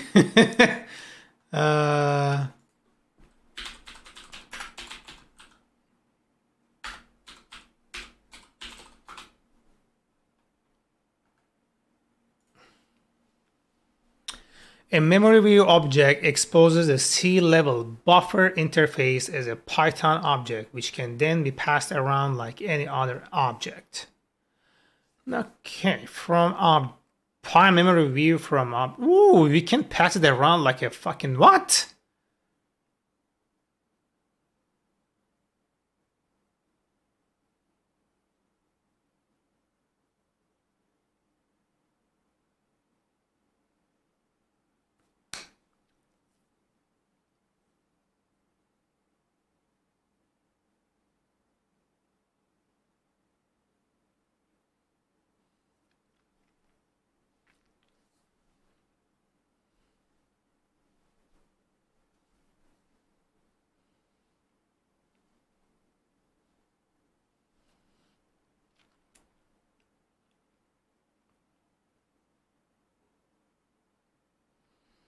I need better examples than this.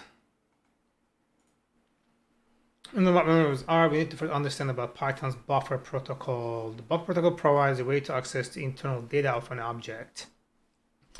This internal data is a memory array or a buffer. The buffer protocol allows one object to expose its internal data and the other to access those buffers without intermediate copying.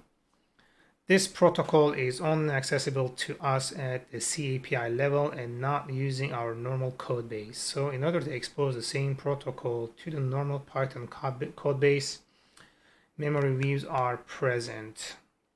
Memory view is a safe way to expose the buffer protocol in Python. It allows you to access the internal buffers of an object by creating a memory view object.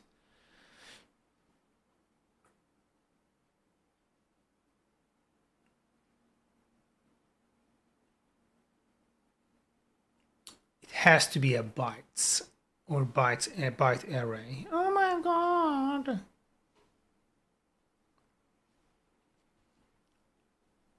Coco, what you doing, big boy?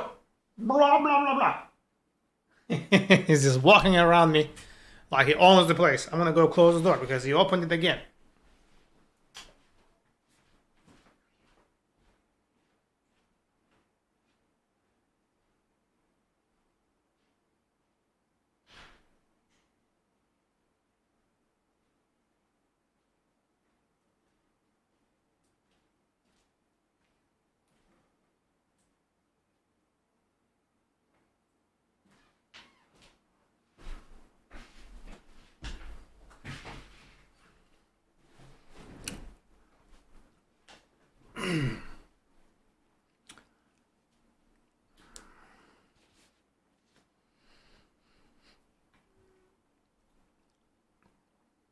But okay.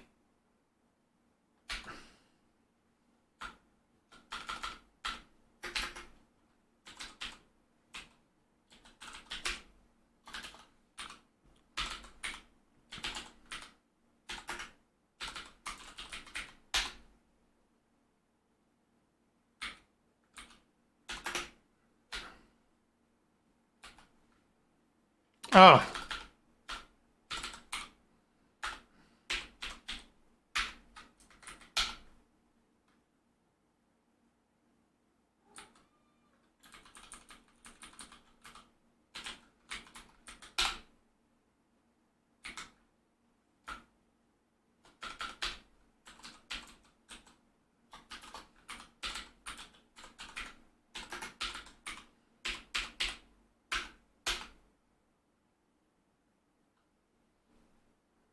Yes, my boy. He's a good boy. He's a good. Oh, good. You drink water, huh? Your chest is wet with water.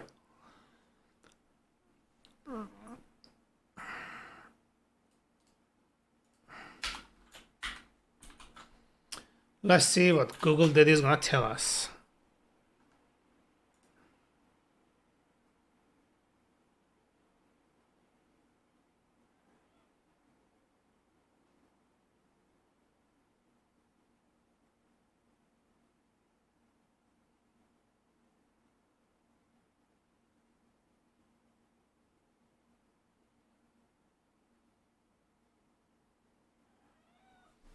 Coco, what do you want? Huh? Come in. Come in. Is that what you want, babe? Yeah, it's my boy, babe. Huh? He's a good boy. Huh? Hold on, let me take this. Look, you just put your tail in my mouth, big boy.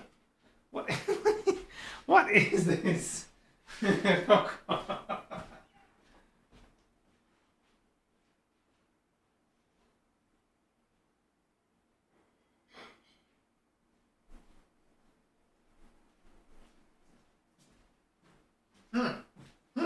Look at this boy. Look at this. Oh, he's a good boy. He's a good boy. Coco. You want to work on multiprocessing, Coco?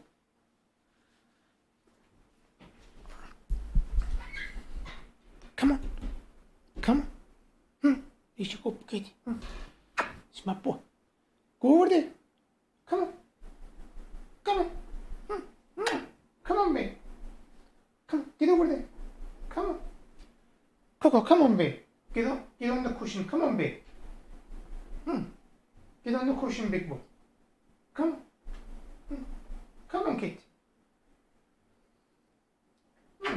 He just keeps headbutting. All right, I'll give you 2 treats, and then that's it. Okay? Because I don't know what else to do with you. You are like guilt tripping me into giving you stuff. I feel like a fuck the keyboard. Yeah, who cares?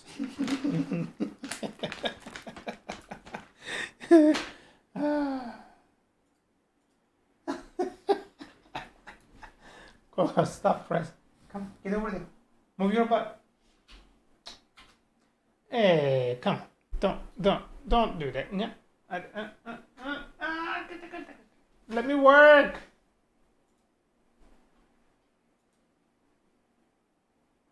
No.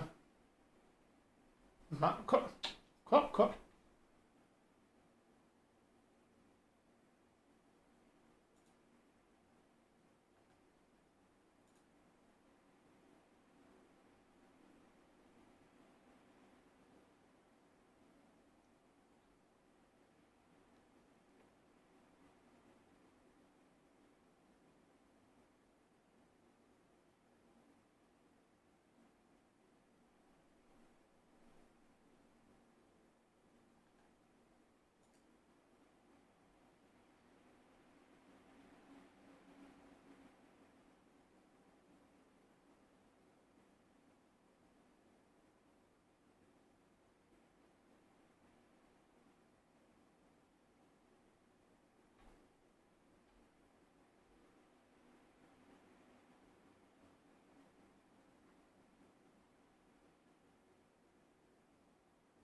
The size is doing this, right?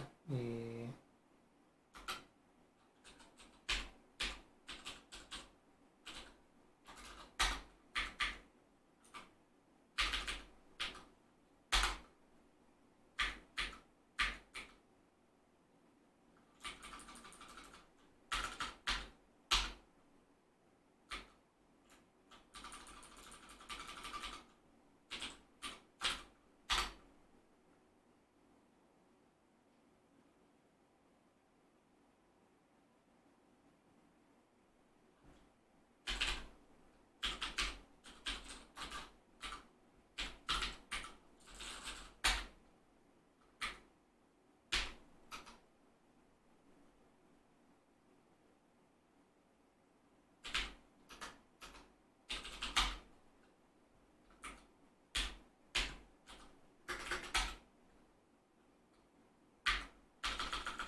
Two bytes, to list, to read only, object, n bytes, item hex, format, contain.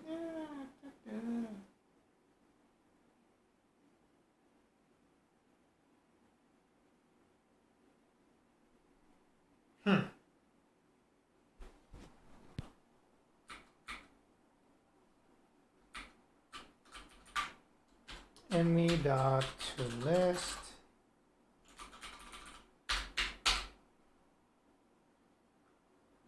So I can do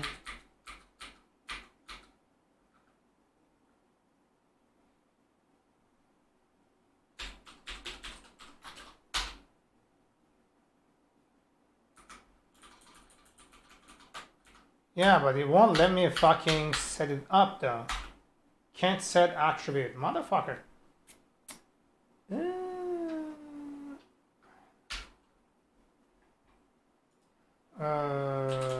Shared memory path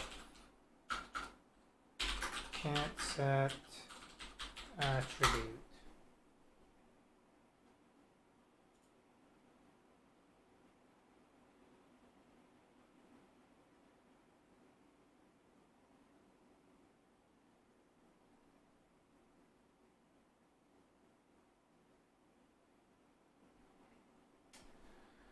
Okay, so how the fuck are we supposed to assign the fucking value then? Because it is doing it here with this.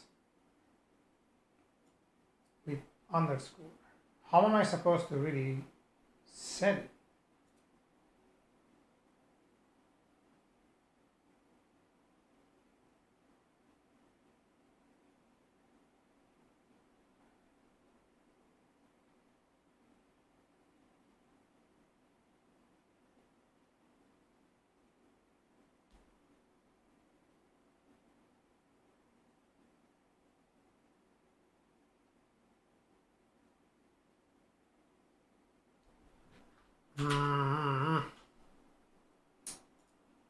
This some bullshit.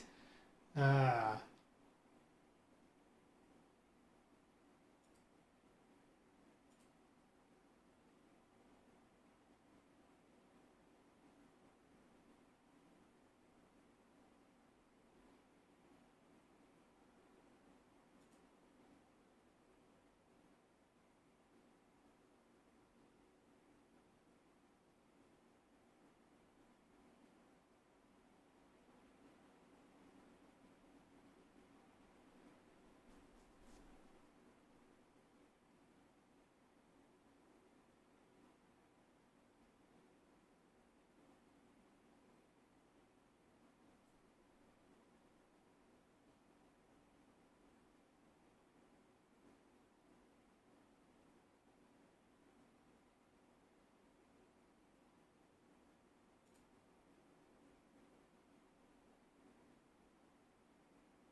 Bro, fuck off.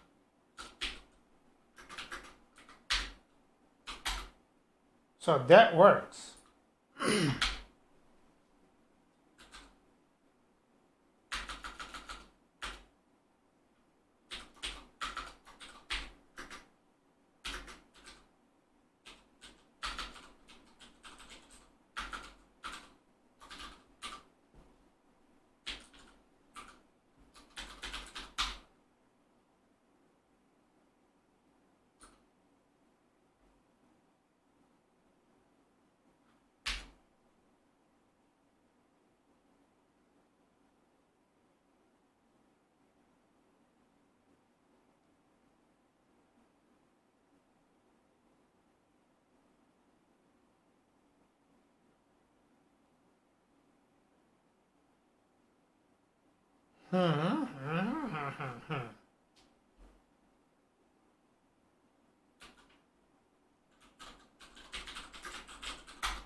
No, motherfucker, I'm trying to do the array.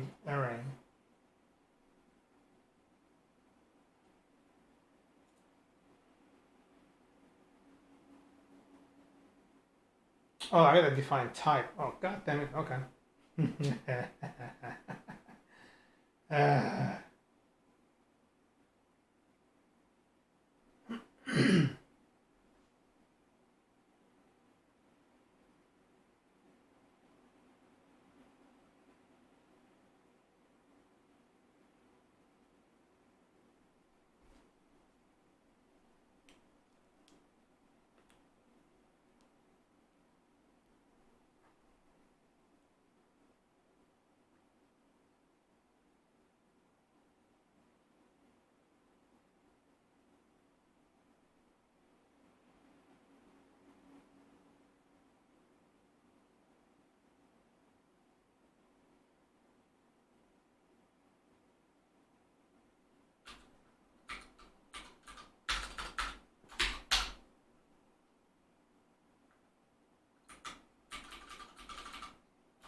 Am I fucking...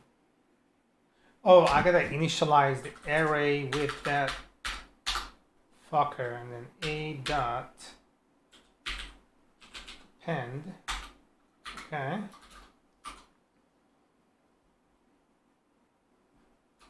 $11. Okay. Since there's a max on this thing, I cannot do this, right? What the fuck? No. Unsigned integer. What's the size of it then?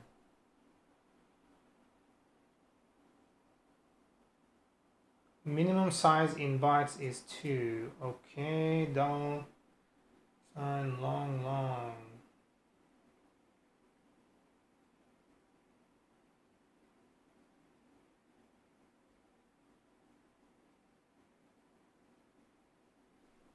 Okay, let's do uppercase B. Okay, if I... Yeah, unsigned byte integer is greater than maximum. Ooh.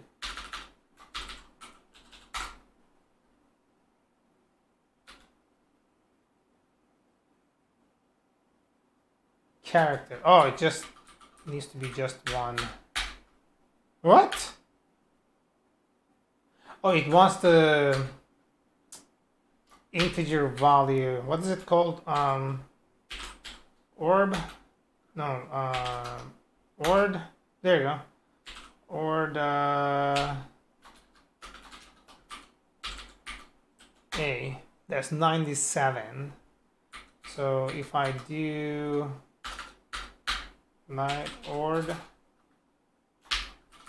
and then I do just A, that should go.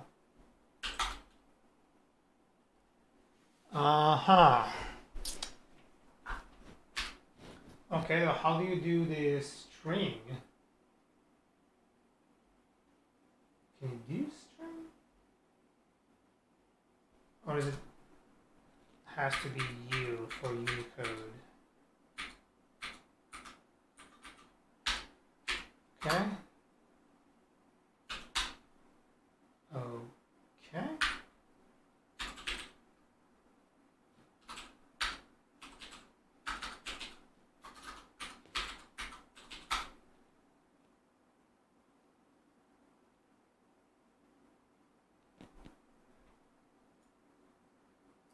Let's learn, because I never used this, so I'm kind of figuring this out.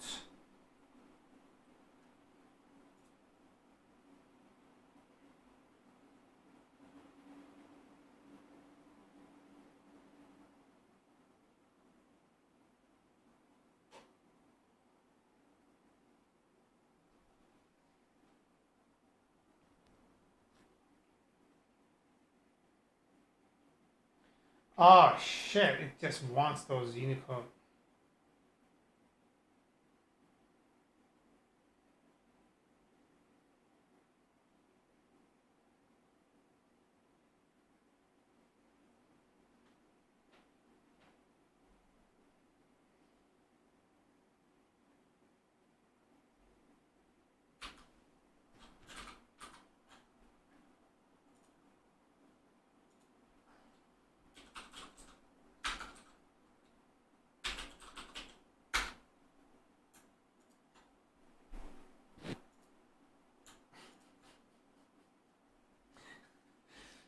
The fuck?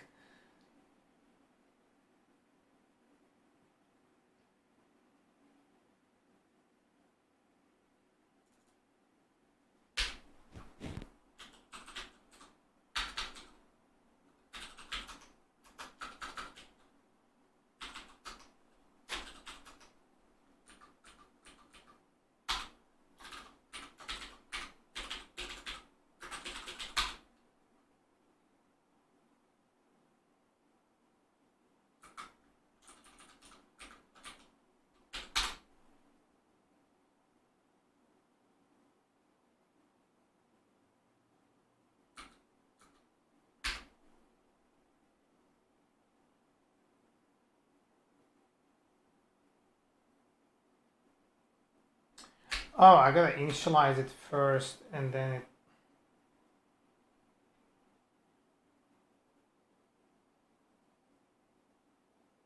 See note 2. Where the fuck am I supposed to see the note?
uh,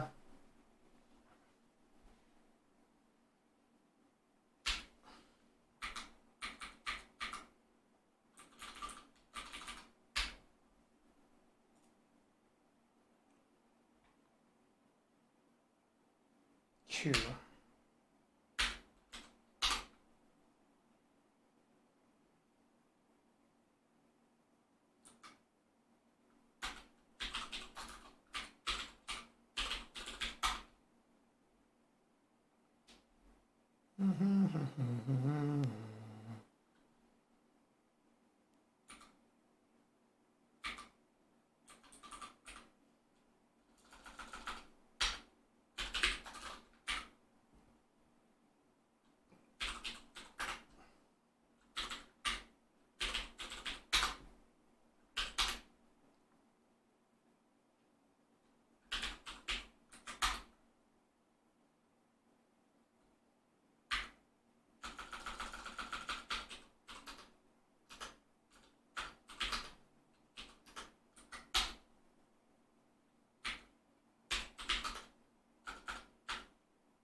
It won't work, right?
That's kind of crazy.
from hacks.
Okay, I give up. That's the fuck.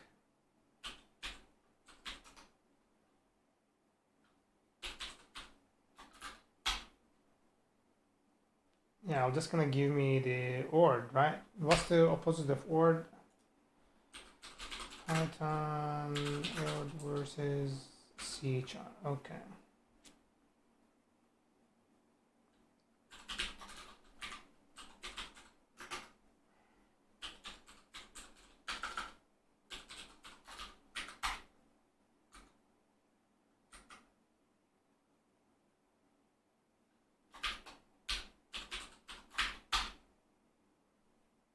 There you go.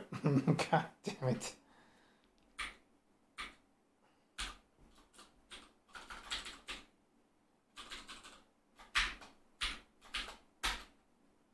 That's how we get it back. But so when I do create a random string here, like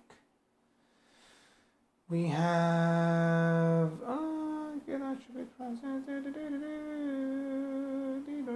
index. Oh, this is actually an integer. We are not doing it in copy. It doesn't matter. Okay.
I think it's because one of the things doesn't have what it supports.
my brain, I can't fucking.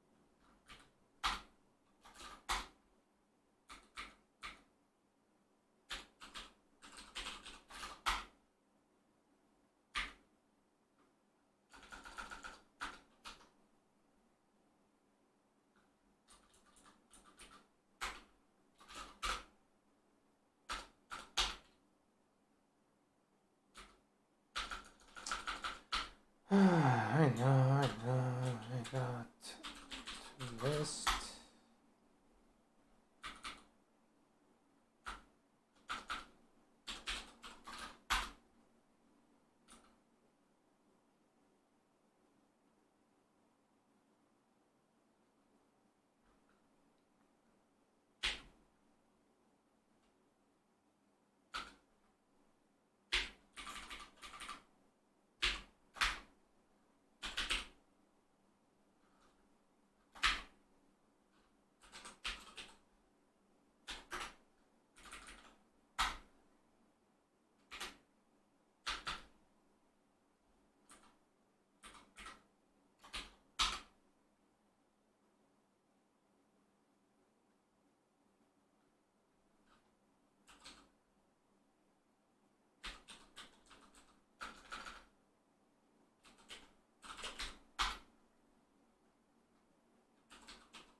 Fuck, I forgot the fucking byte array, not bytes array. God damn it.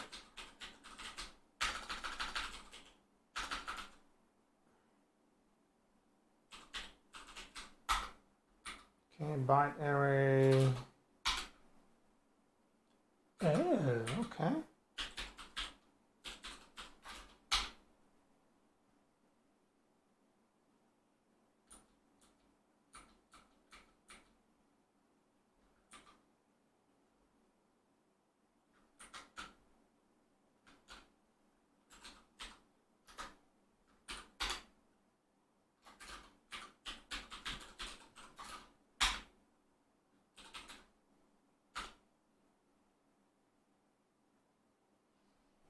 Hmm.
How do I properly share this fucking thing?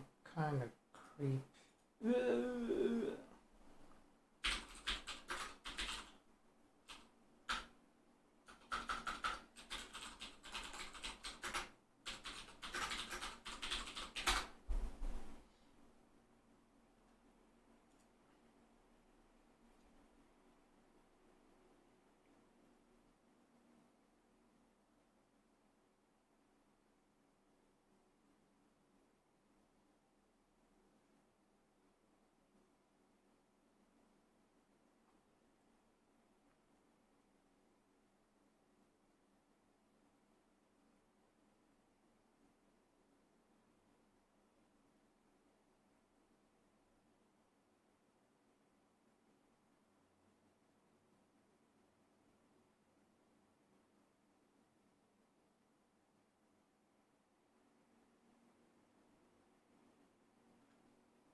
Hmm.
Byte or integer address expected instead of str instance.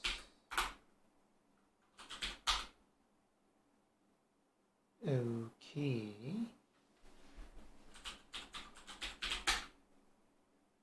Okay.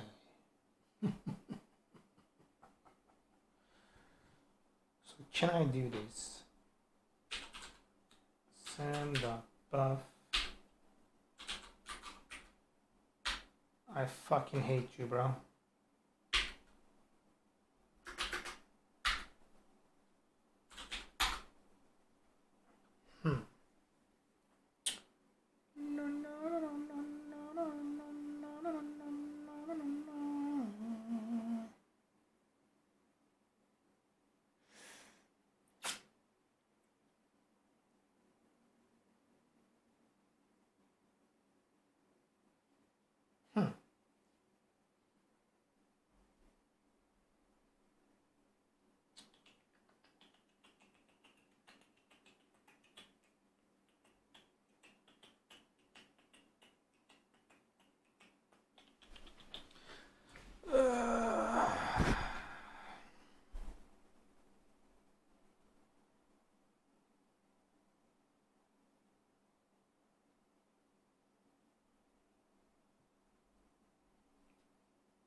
Shared memory.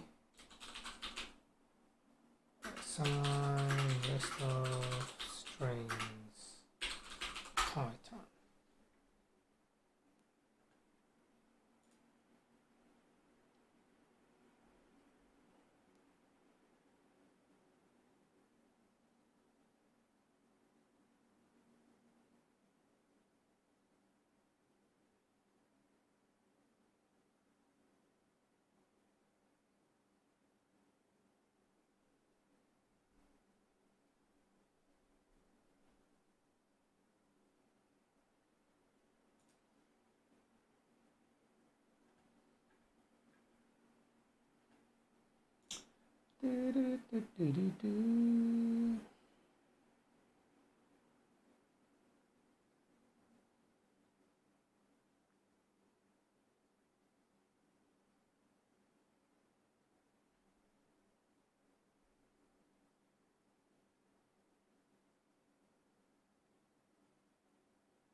Why do you do this, you fuckhead?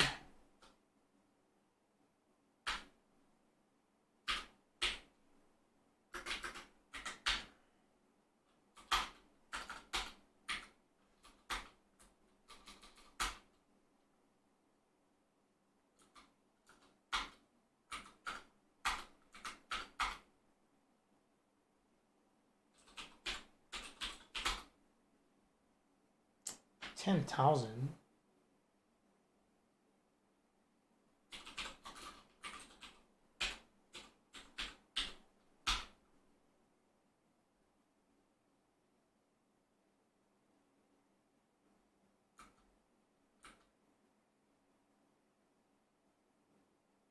Hmm.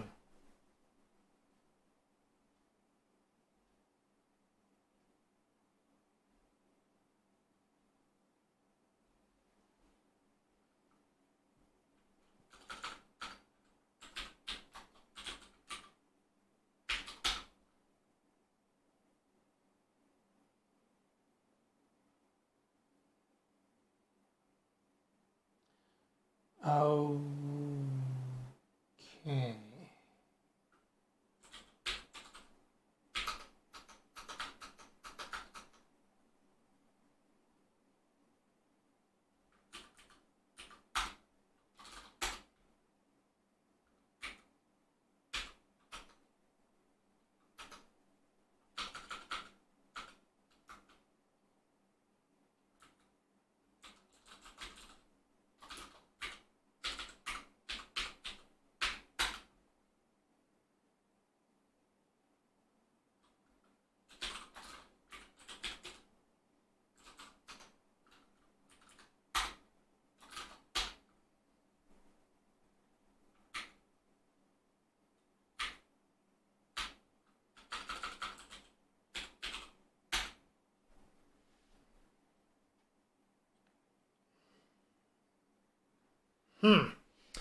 Don't know how the fuck am I supposed to like really manage that. Okay. Let's go step by step here. Okay, when we do this, we get a broken process pool. The process in the process pool was terminated by abruptly while the feature was running or pending. So what exactly is causing this? Client object has no attribute processed files. Line 31. Okay.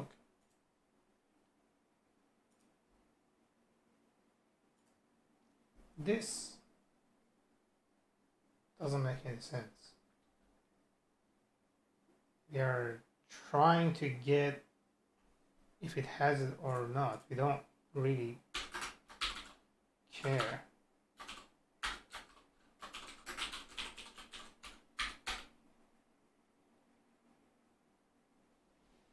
Okay, no files. Okie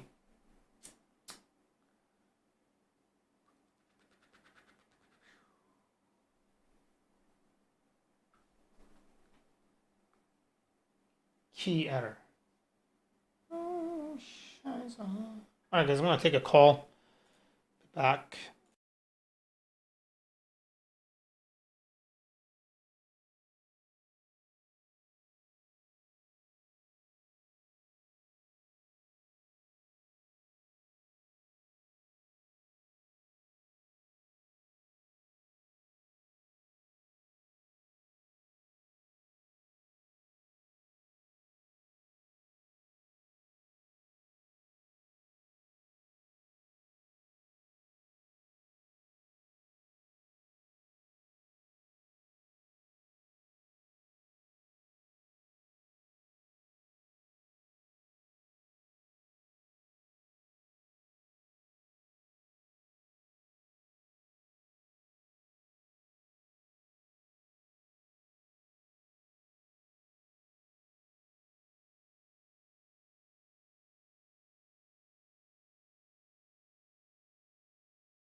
All right, we're back.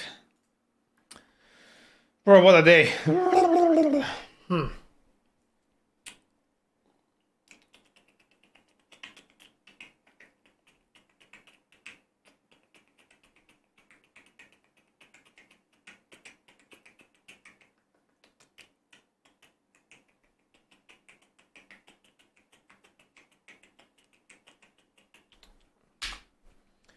Okay, where exactly is that fucker coming from?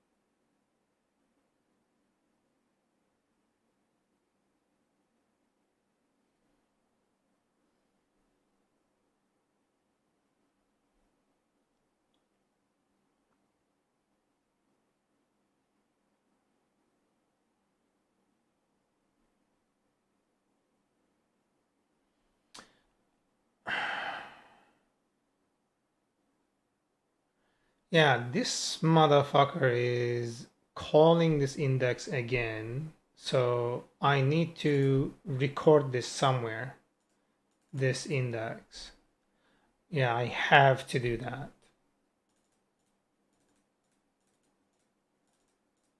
Have to do that.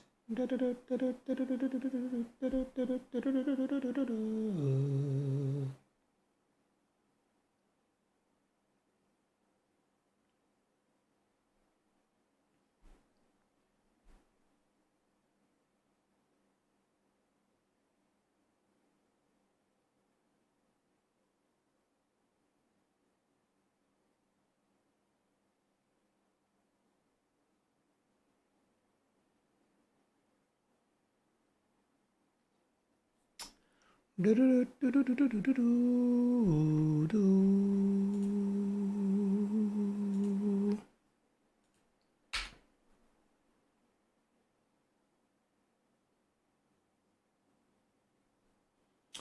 where the fuck is this coming from? This just doesn't make any sense, brothers.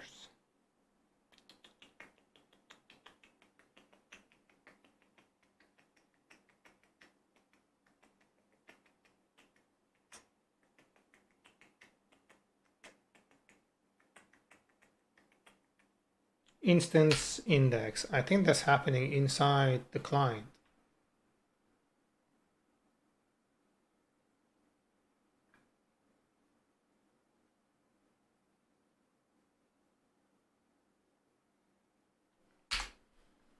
Instance index. Let's see where the fuck we are printing this. np upload.py. So this is given to us.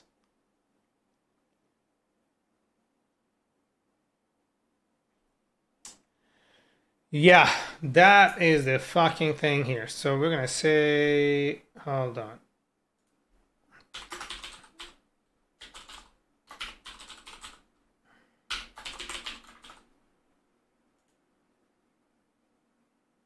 Oh shit, what the fuck am I doing?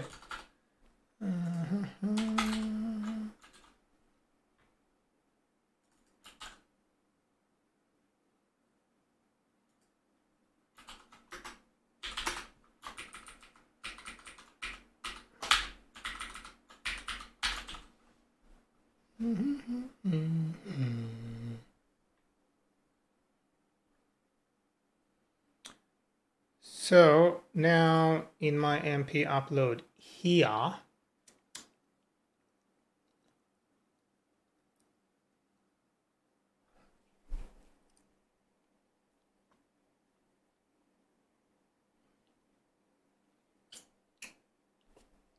I need to store that fucker to the shared memory somehow. That instance, the index, when it first gets provided, and then if it is init, then we are just gonna get, But again, if it is, this should always have the fucking correct value. So why isn't it? Why isn't it?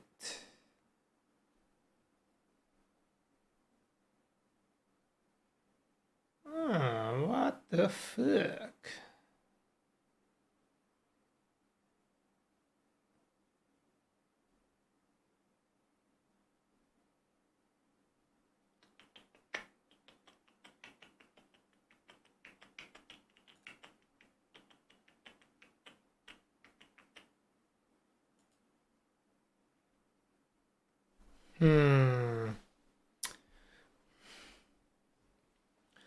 How can I isolate it from each other? Oh. Okay, one sec. I'm gonna do a call.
Okay.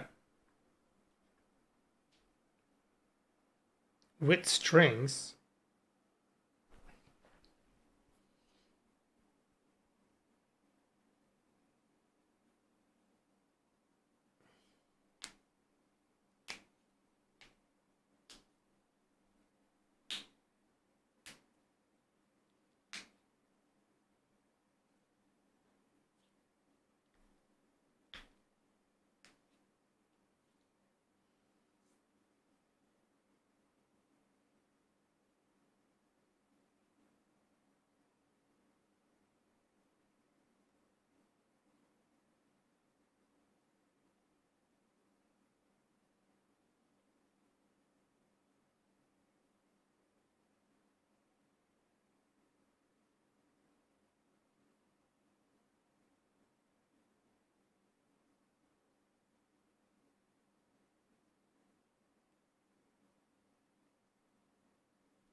That's because this is 24 bytes.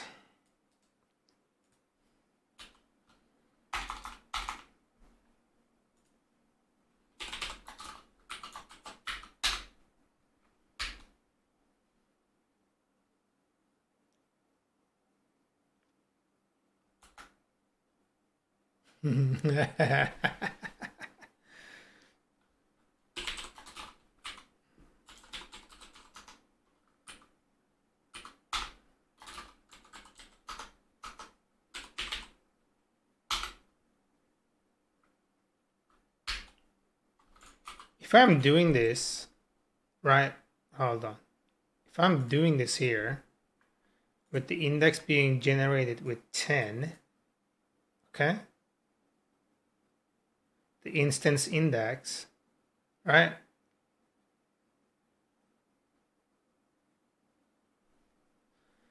Okay, So np test client.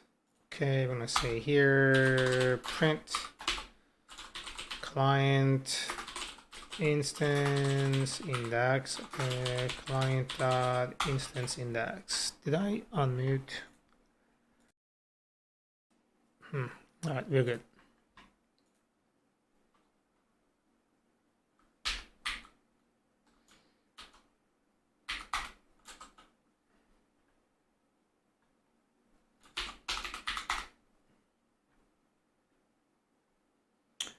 PN.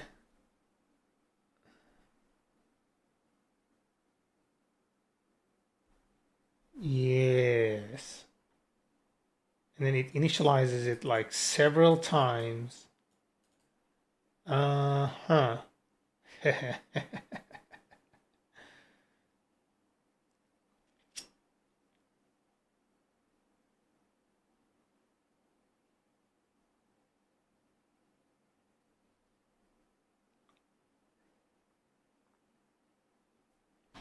Just finished up another HelloFresh meal. Kind of very disappointed, to be honest. All right. What particular attributes disappointed you? I'm gonna get a water when you are typing that.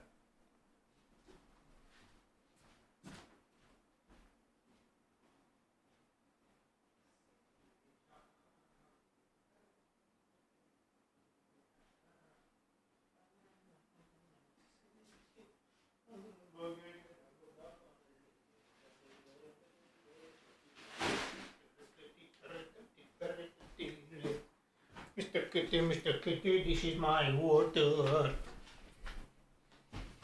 Alrighty. Blah, blah, blah, blah, blah.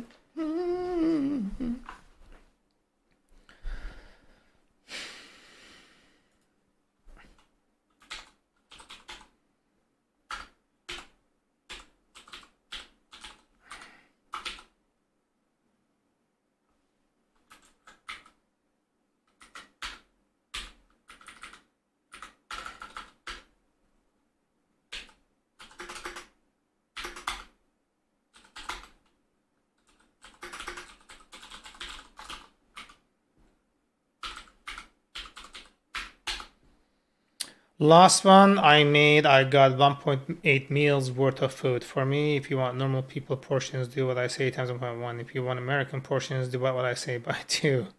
And this time I only got like what 1.1 meals. Ah, so their portion size are not like standard.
I had to add more extra ingredients, guess not, and the food was only alright, like a 610. The last one was a solid 810 in taste, 1.8 worth of meals, and this one 610 cost me a full €10 per portion. Shame per meal.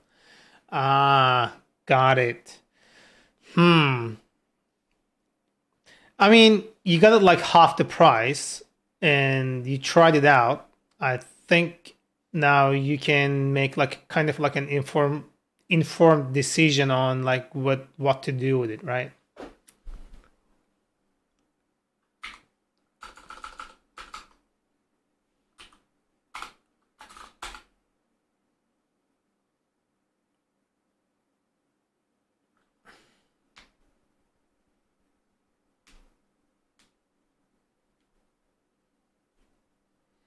think I got about 30% discount as a bit of an apology for the whole mess with this sync thing. Oh, gotcha.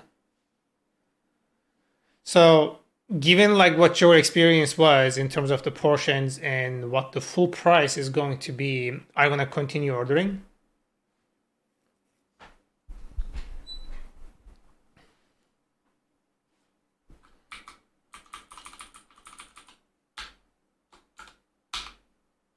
Holy shit.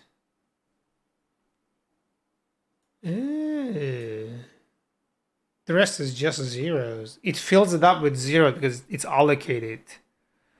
Okay, that kind of makes sense.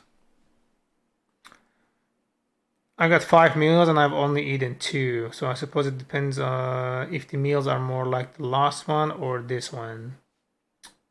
Okay, so you're just gonna like have to wait and see then.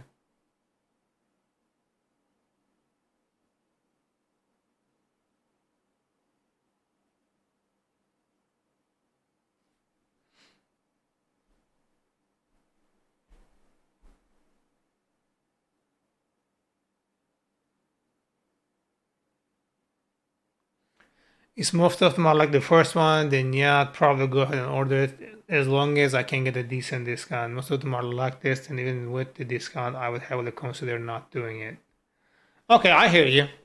I hear you.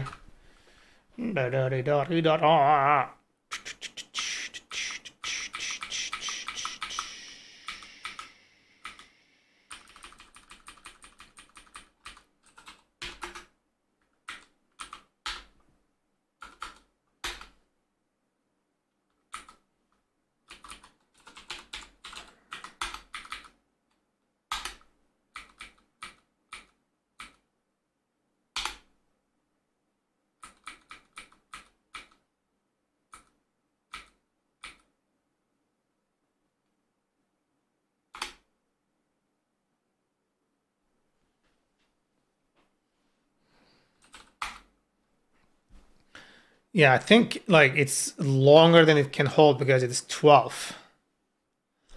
Yes.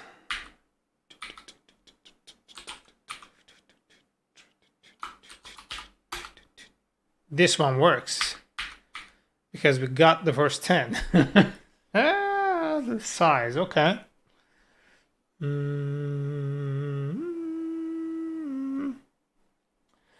Since if I can choose to pay €2 extra to get something that's equally nutritious and delicious handmade by some chef out in the city in 10 minutes rather than spending 20, 30 minutes doing everything myself, then you know what's the point? Yeah, exactly. That €2 you are saving is not really worth it with what you are getting.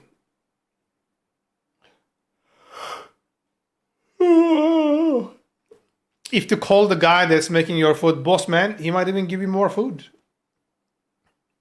You know, you go to the store, hey boss man, how you doing, boss man?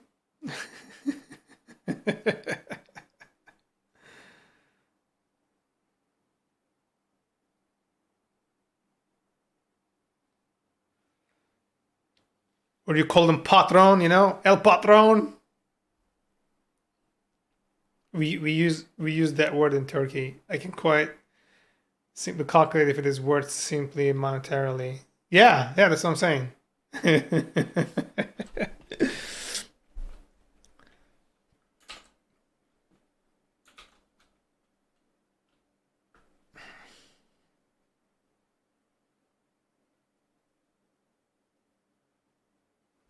It cost me €5 to make it myself in 30 minutes.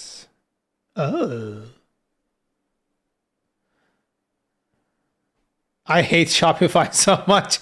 That's my rant of the day. Just came in here. He came here with violence.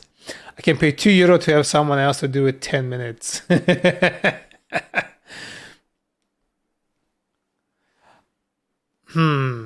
I feel like I have a pretty good system I established here. Like today, for example, what I cooked in the oven, it was fucking phenomenal. And it cost less than what you paid for the HelloFresh meal. And it took less time to do for the amount that you dealt with it. And it was really good when I was eating it. It's so fucking good. What's up with the Shopify, yo? Just don't eat. That's how I save money. All right. That's the thing. he fucking pinned it.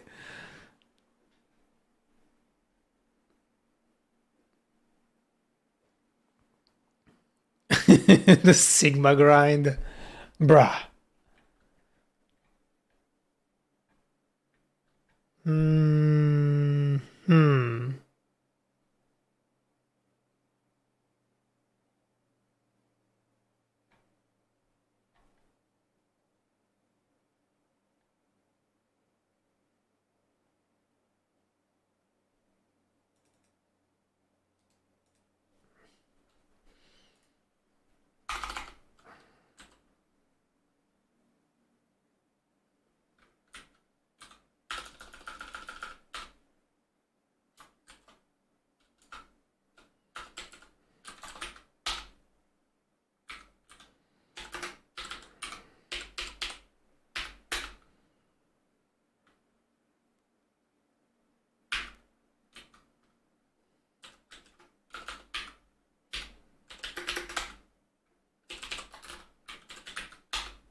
Just gotta fly from time zone to time zone to get hours back.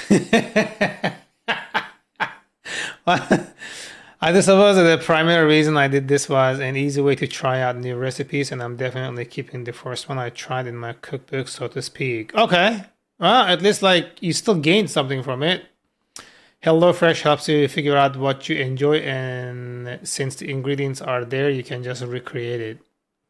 Dude, like about 90% of the HelloFresh recipes are available online. You don't really have to buy it. Told me that mixing chili sauce and soya makes a damn fine glaze. Oh. It's better than getting frozen meals that go bad in a day at your home.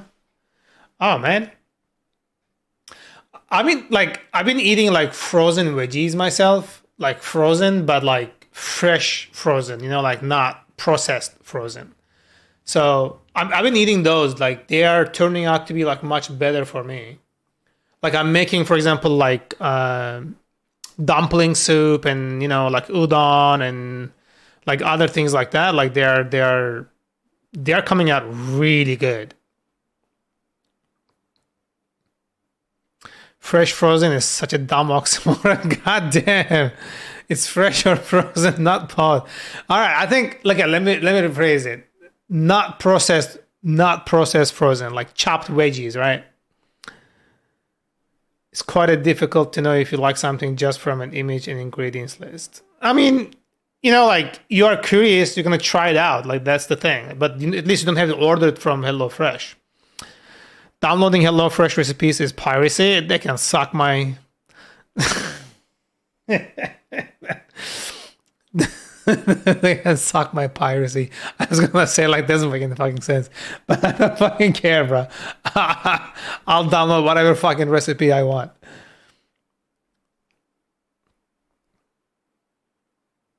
Organic frozen. I don't know if that's a thing. Is that a thing?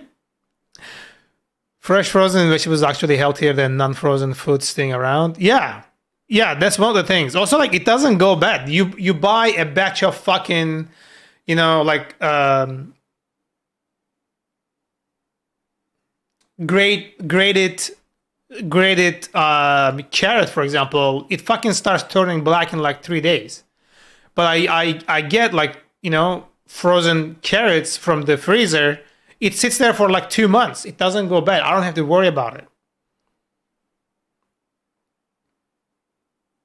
Just get fresh fruits and freeze them yourself, just like the fancy frozen bag. Fresh, like, you can like freeze like certain fruit.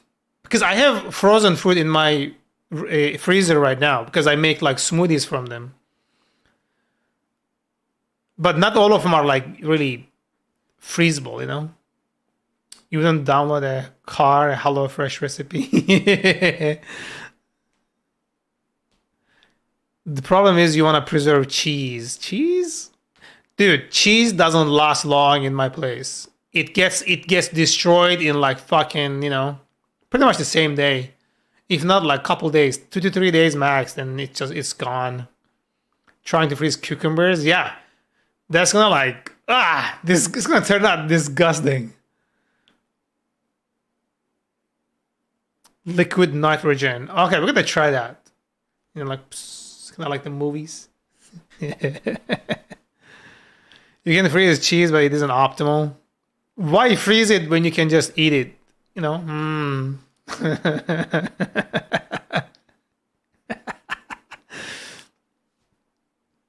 I mean, even like red meat, beef, it will get like freezer burnt after some time. It's gonna start turning into like fucking dust.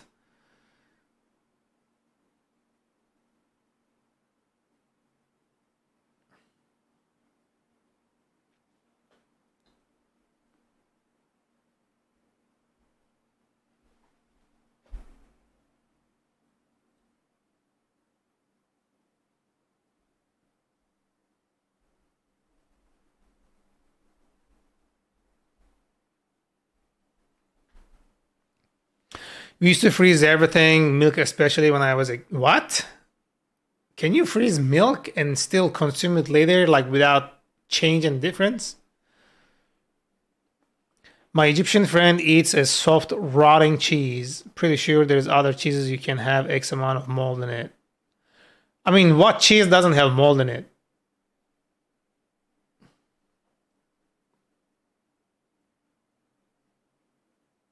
Frozen sounds fucking whack. Yeah, I'm trying to imagine in my head, like, how do you freeze milk and then still get to enjoy it? Like, it will crystallize and it'll break the structure of the milk, the texture of the milk. Grating frozen milk, just sure.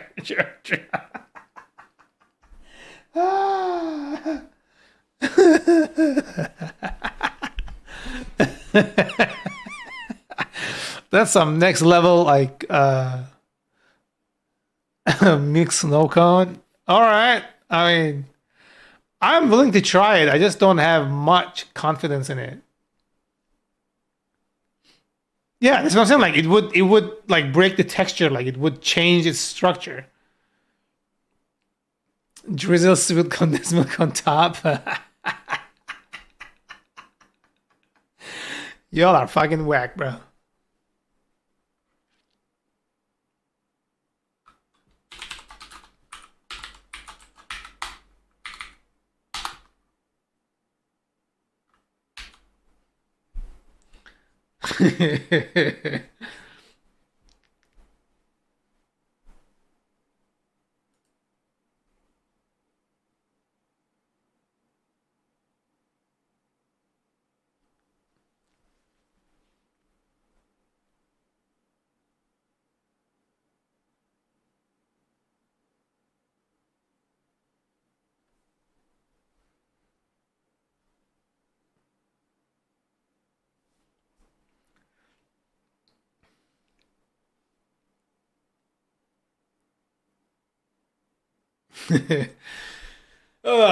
I am having a really weird fucking day. What the fuck is this mother? What the fuck? Okay, I think I found a way to get around this motherfucking problem. So let's implement this shit. I know what I'm talking about here.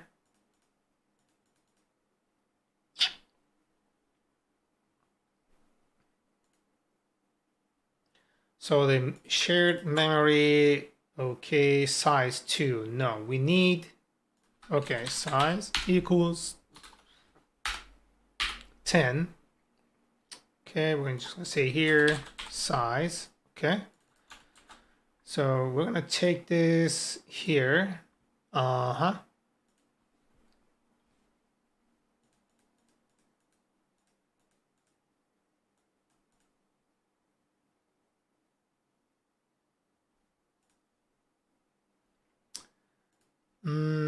shared memory. We're gonna turn init process.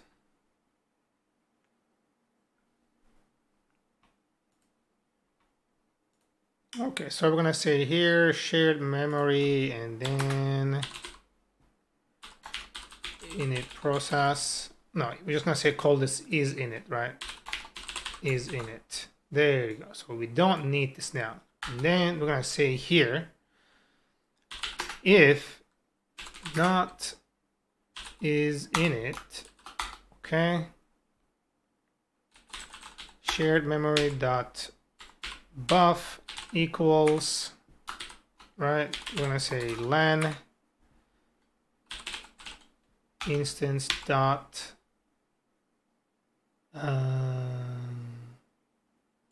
index. Hold on, I think I did this the wrong way. Let me read this shit.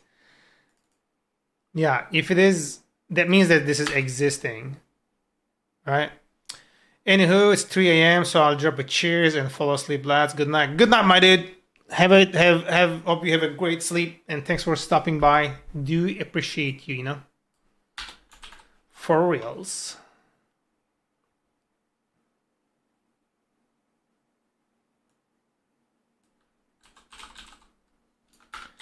Is created.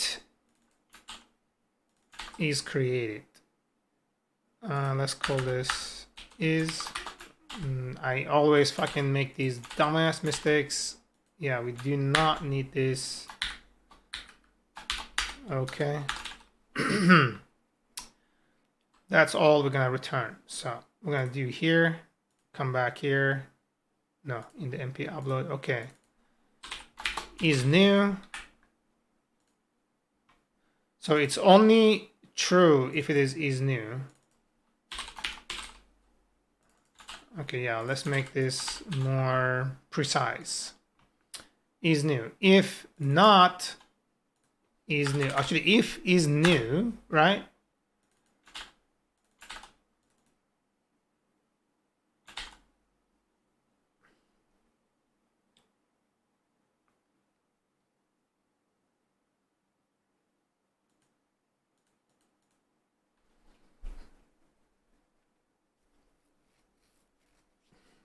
Hold on, my fucking brain is not working with this shit. When you do process multi-upload,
if it is a new memory, that means we are running it for the first time. If it is not, we are simply returning the shit. So this has to come down over here. Okay?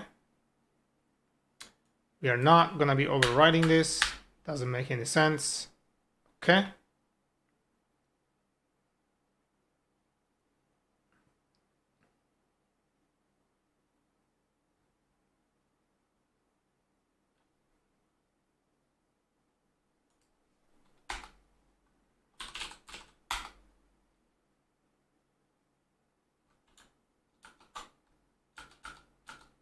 Yeah, we're not gonna return anything here. Excuse me. Okay,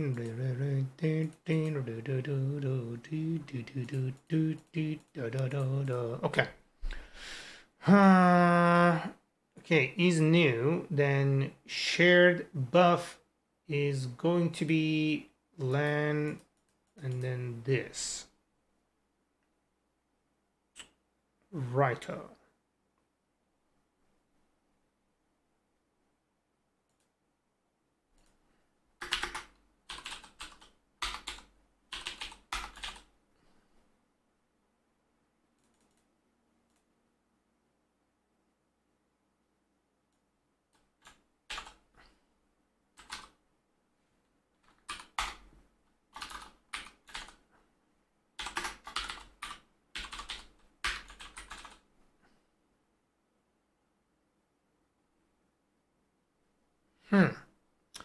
So I wonder if this is gonna work just fine.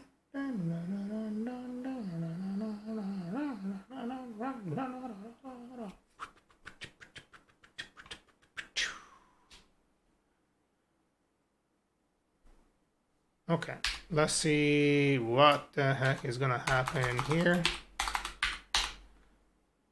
Okay, so that's fine. Key error. Okay, okay, okay.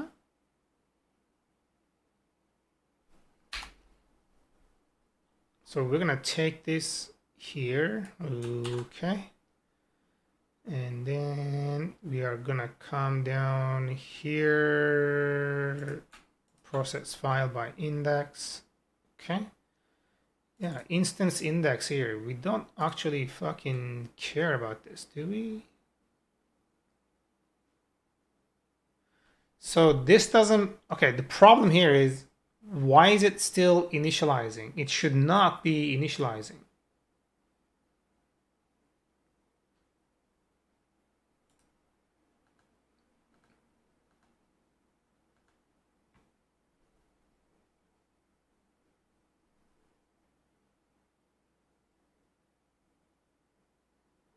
It's calling this entire file again, right?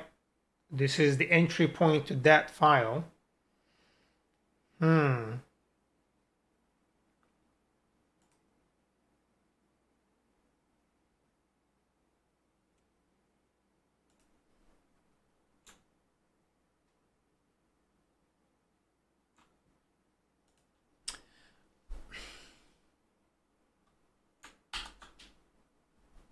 That is the problem. We should not initialize it here at all. Okay.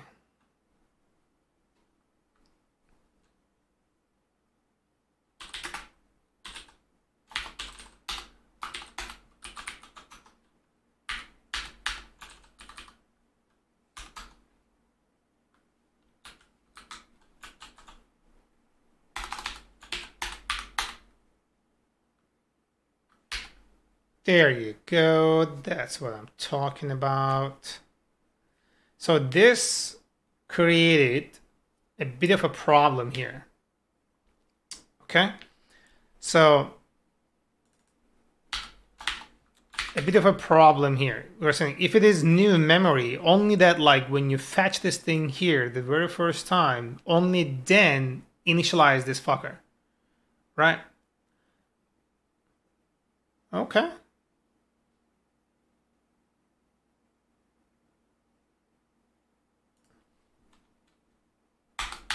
We're gonna say here else. We're gonna call this mem. We're gonna say mem dot unlink. Okay.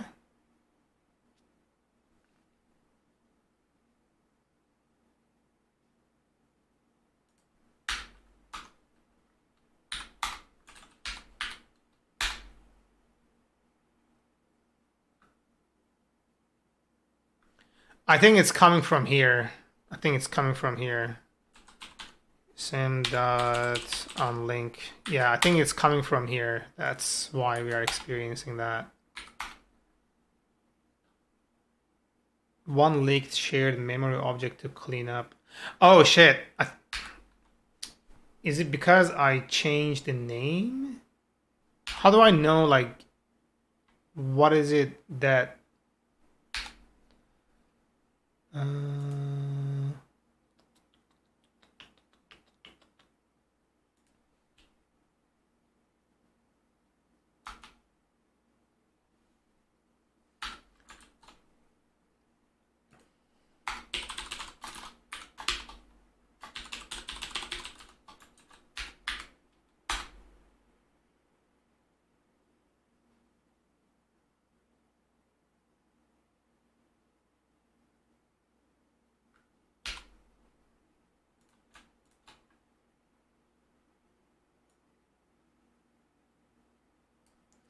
yeah, I think this doesn't make sense anymore. Hold on.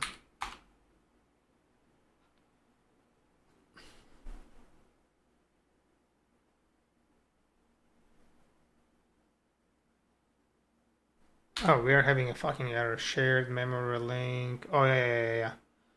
We are doing this dumb shit here, so hold on. It is causing issues. Okay, we do this one more time. That should not happen now. Like, why is it still initializing? Key error. That fucking...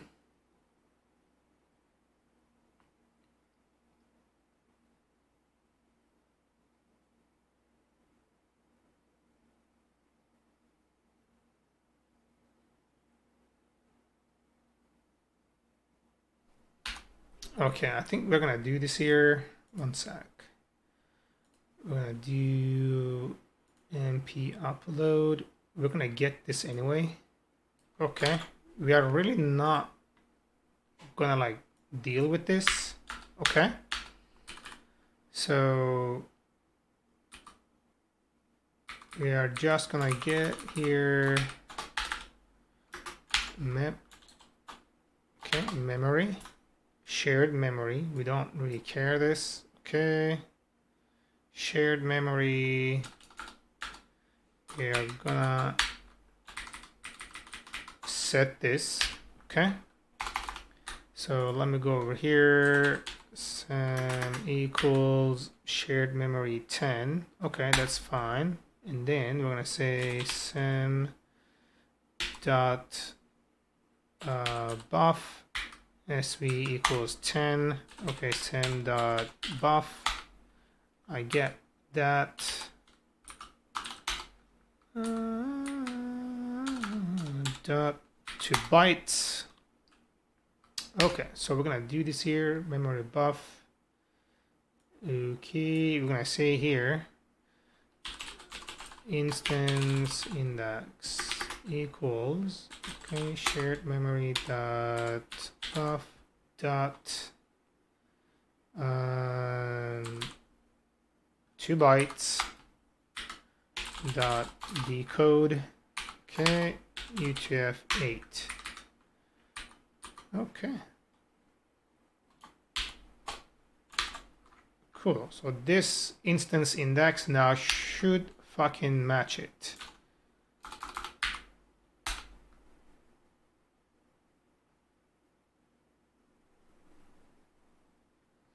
Non-type object has no attribute keys. Instance index. Client instance index acquiring access token. I am being initialized. So where is that coming from? Instance index. It is none. Oh.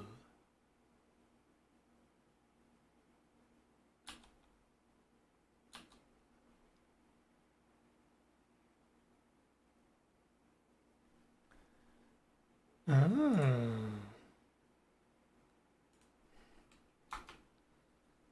Okay, mem dot buff. Okay. Okay.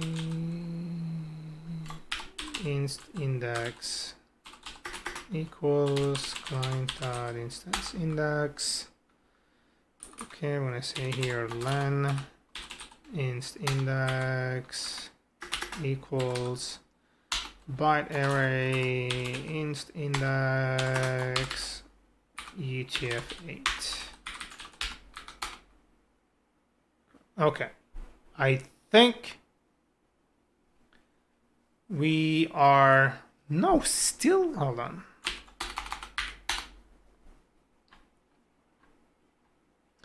I am being initialized. 1, 2, what the fuck?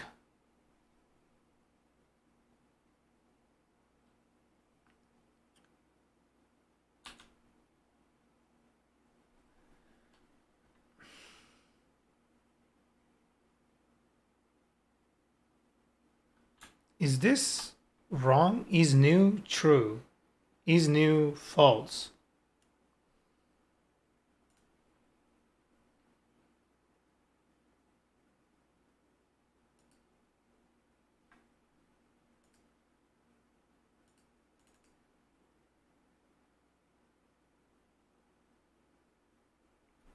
Yeah, when this gets created for the first time, this should be like having no problems whatsoever.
Okay.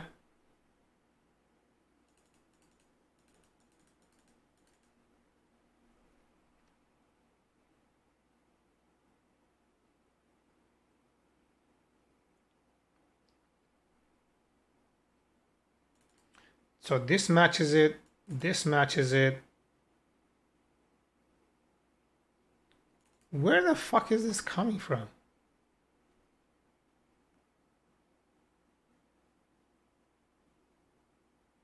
Okay, hold on. Process file by index here. I'm just gonna say return index here. I don't. Okay.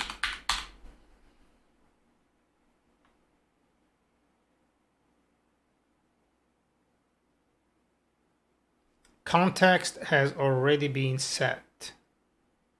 Set start method.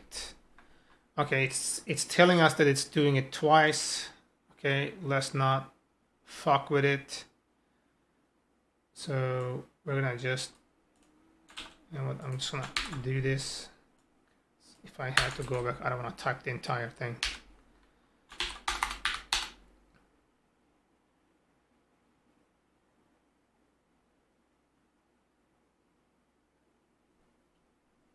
Context has already been set. Hold on. Am I doing this like somewhere else again? Single process. There is no multi-process upload or anything here.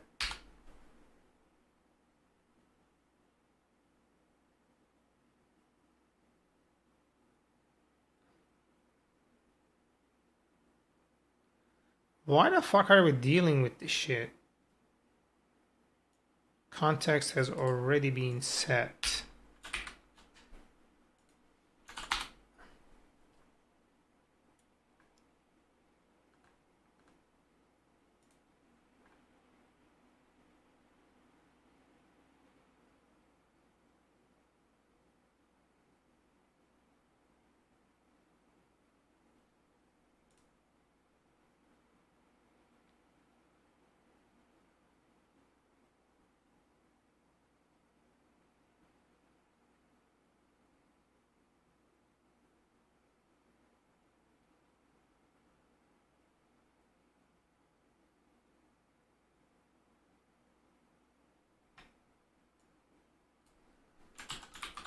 Did not know that was a thing. Let's fucking try.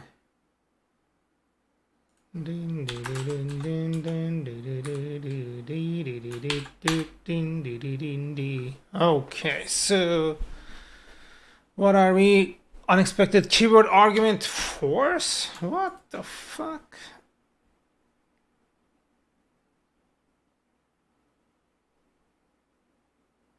Oh, I put it in the wrong place. Wrong hole. Okay, now we are dealing with something else.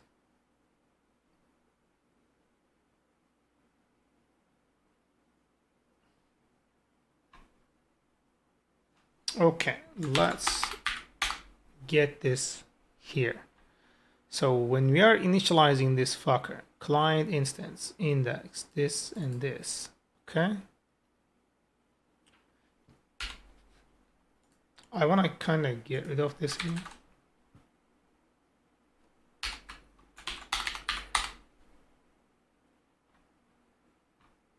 Okay. 1, 2, 3, 4, 5, 6. Why is it still initializing even though the fucking memory for the first time is just 1?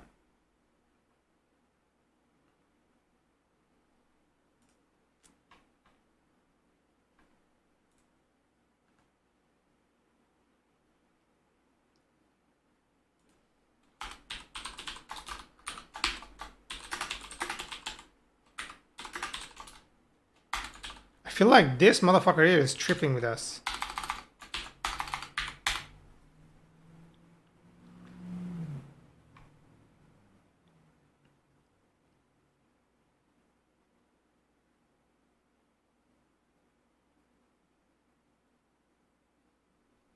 Is new mem true? Is it false? It gets it again true? Twice?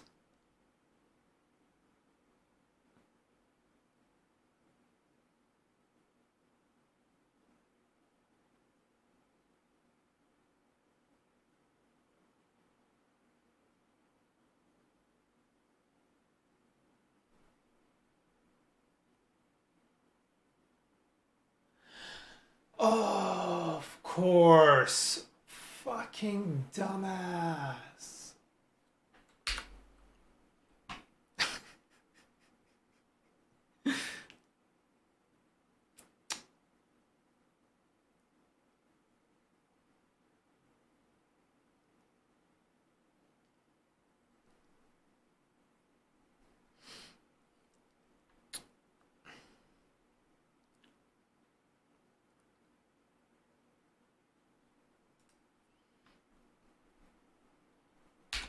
Okay, what is the thing that we can do here? Hold on. How many length is terminate? Okay. Len. Okay, terminate. 9. Okay. I know what the fuck to do here. 1 second, So, when we are doing this, okay? Sorry, when we are in client, when we are initializing this, we're gonna make this 9, okay? The instance index is going to be 9. Okay. And then in here, we're gonna say finally, right?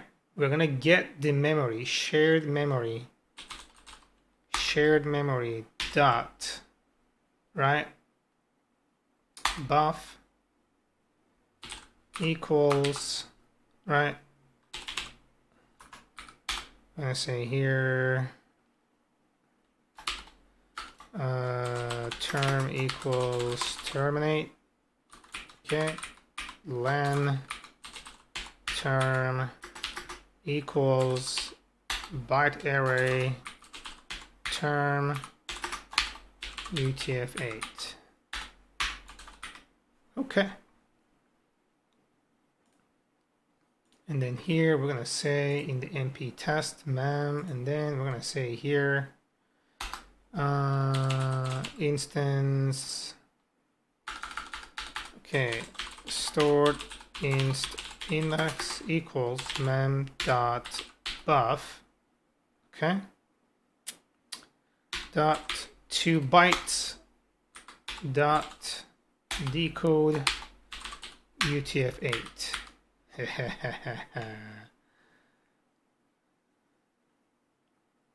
And then we're gonna say here, instead of doing that, we're gonna say, okay, if not start, we're gonna say stored index equals terminate, do this. So it only happens after MP upload runs entirely.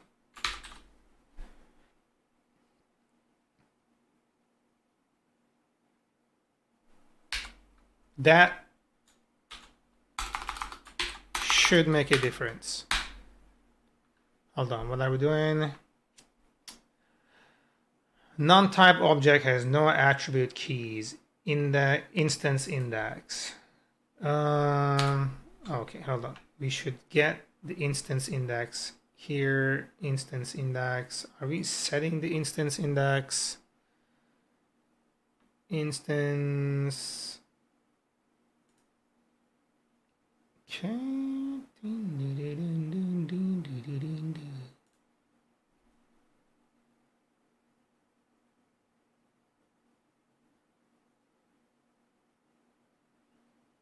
Yeah, we are setting it, so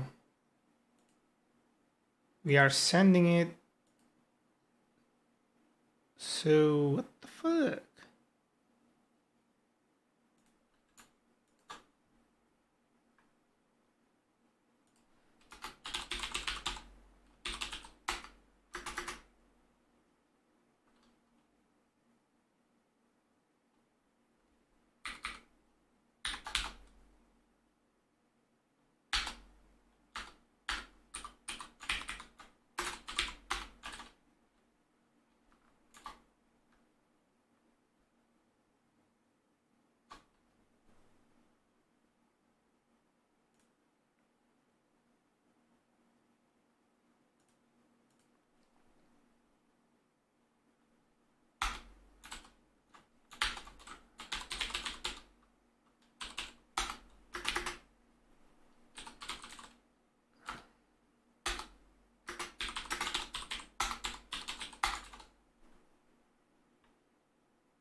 Start it. Okay. Len. Okay, started. 7. God damn it. Okay, I'm gonna create constants on this thing. We're gonna say here shared memory name.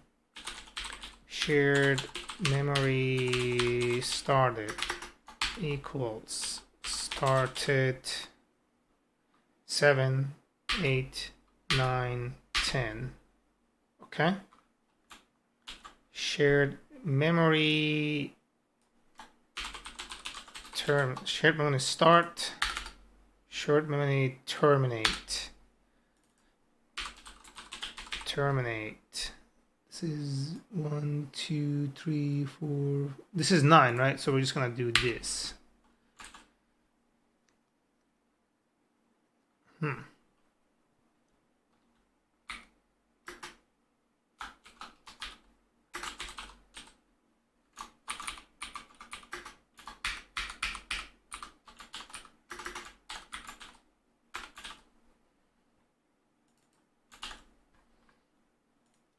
And then in the utils, we're gonna say, okay.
This is gonna fail. I just wanna see it. Okay.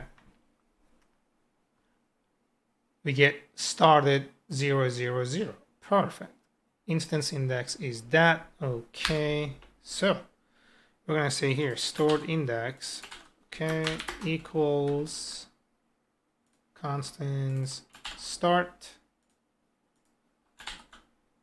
Okay.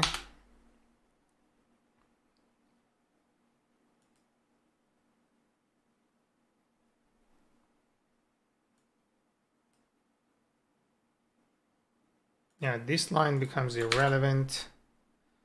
Instance index client, okay, Java. And then we send it. Basically, that is it. And then if we say it is terminate, nope, we're gonna do terminate.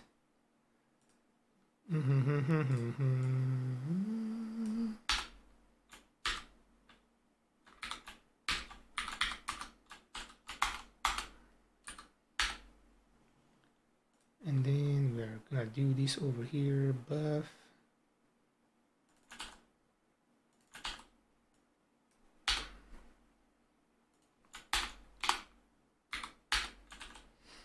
Okay.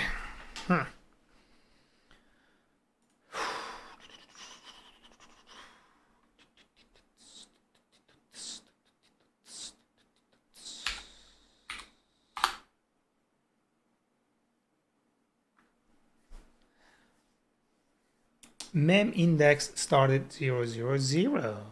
So that is a problem right there. Why isn't it? Okay, I'm gonna say here print anything with. Okay, this.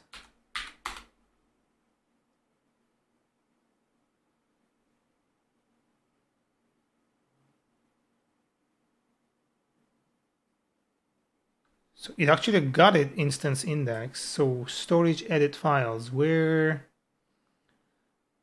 line 22. What the fuck?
What the fuck are we doing wrong here?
That actually just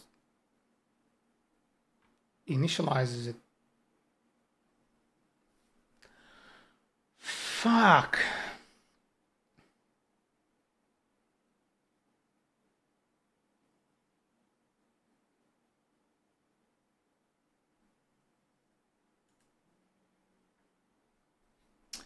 That's like another fucking issue right there. Okay, so we have this, right? This is ren, and then this is initiating with this, and the key actually exists. Cool. So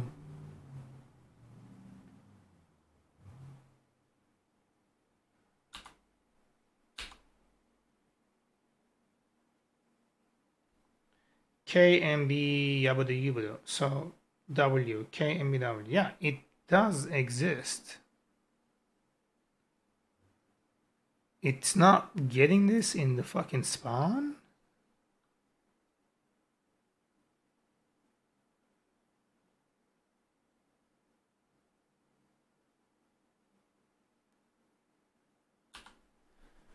What the fuck?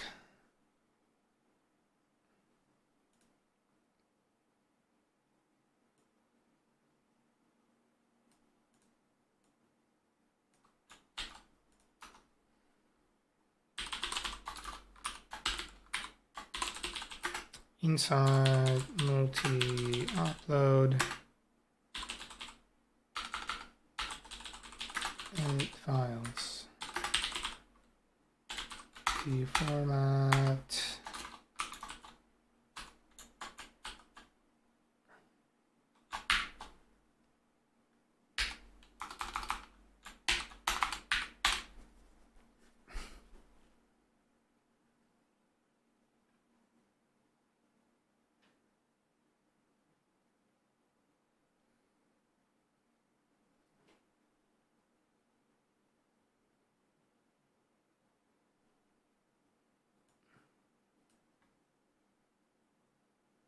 Client edit files, it is here, YE, YE,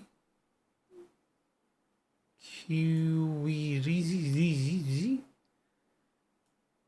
YE. It's right fucking there. What the fuck?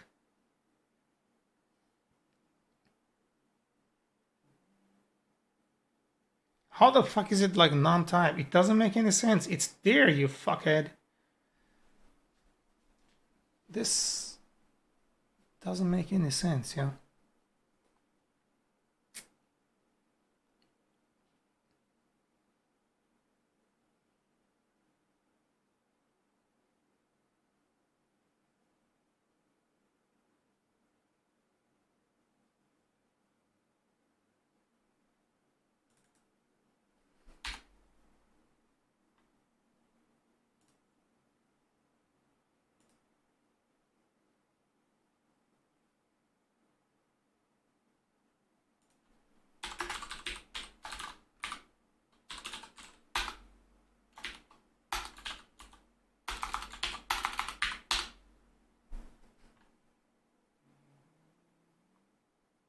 It is a string. Okay.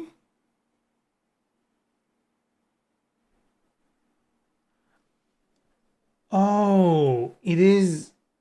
It has an additional thing in there. Motherfuck.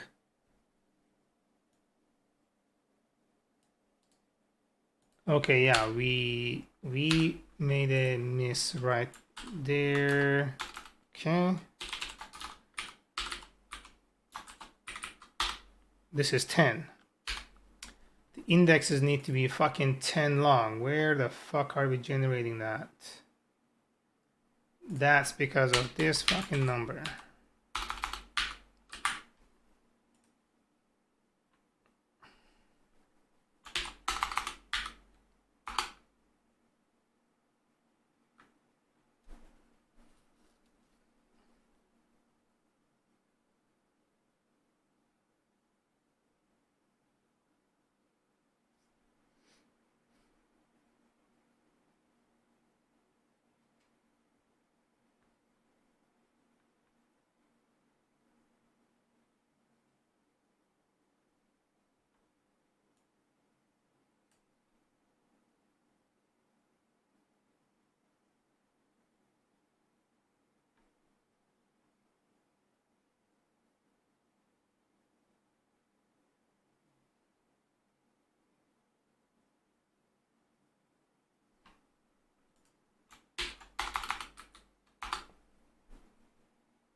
is Newman true?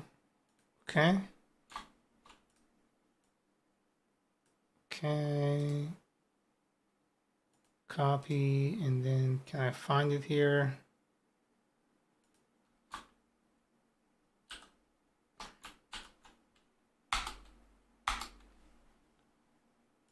Okay, that's 1, that's 2, that's 3, that's 4, that's 5. The 5th one,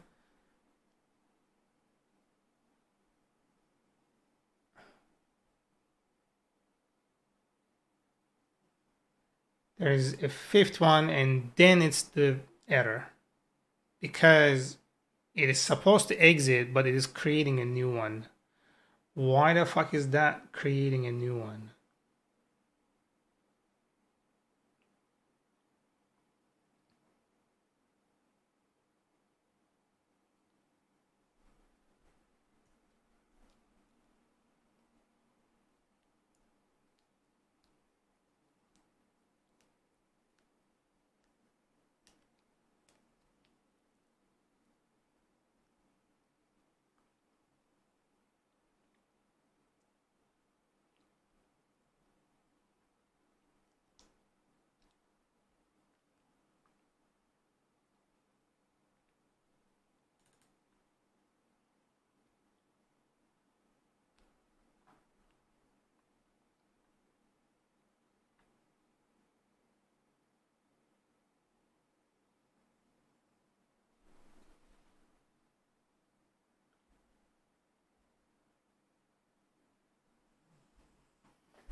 It's doing everything correctly.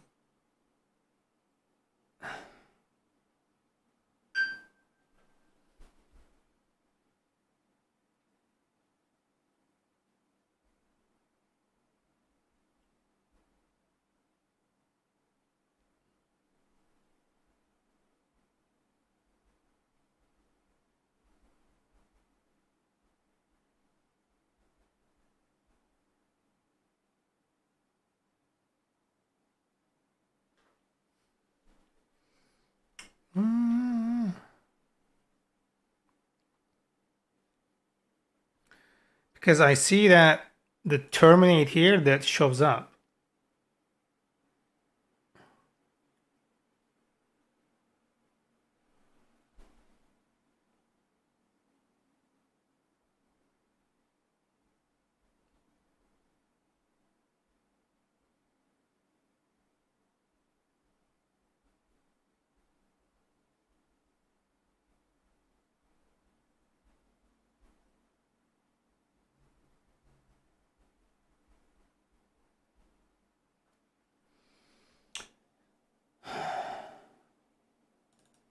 Terminate.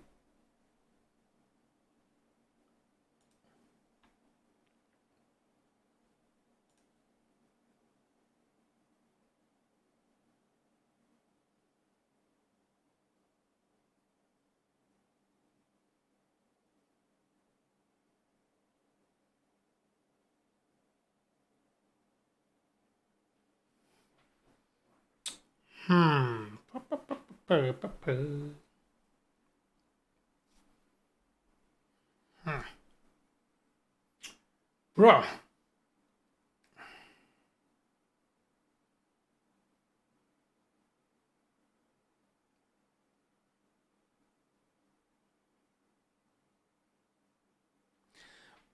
It's happening because it's creating more processes than this fucking number.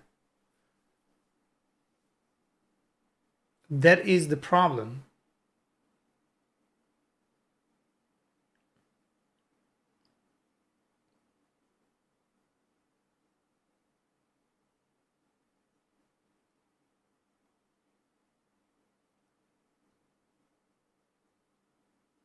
That is the problemos.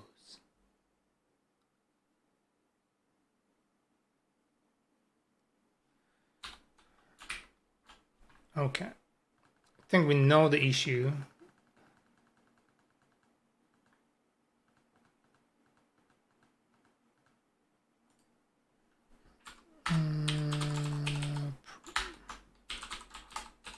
Process pool executor creates more workers than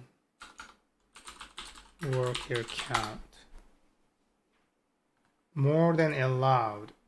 Yeah, that's exactly literally what's happening. I have the following code to process a large CSV file. The function process record is a CPU-intensive multi-threaded function that sends more, stores the collected results in a database. I'm gonna be able to process a maximum of n25 different records at the same time by spawning a new process for each row. However, I cannot figure out why the number of created processor keeps increasing on and not stopping at the allowed limit. Yeah, that's exactly what the fuck is happening.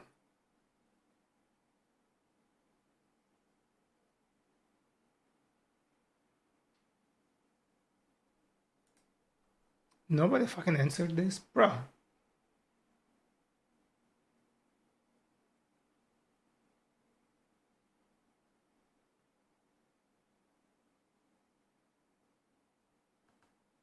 That's probably they are using spawn. Most likely they are using fucking spawn.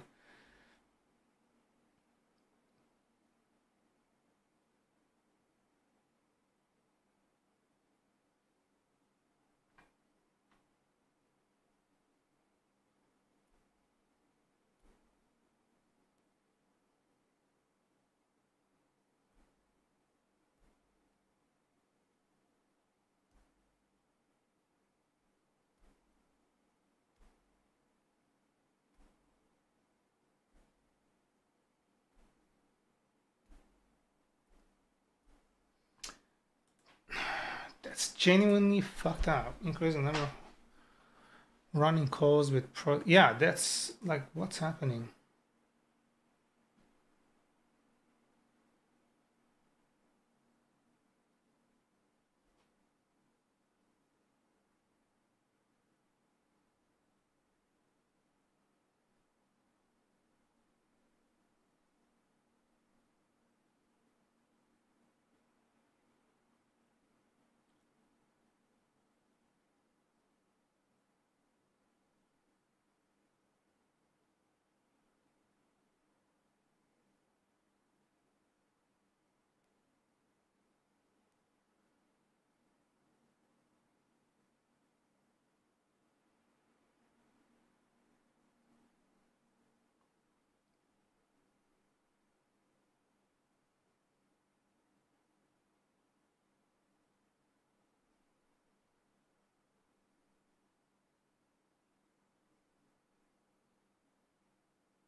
This guy came back and like found a nastier bug. Even a worse bug. Mine is worse. Fuck your bug.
Okay.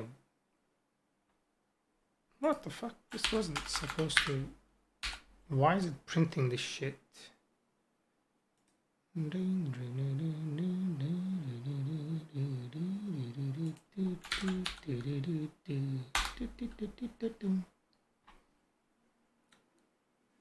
Edit files right after the process ID.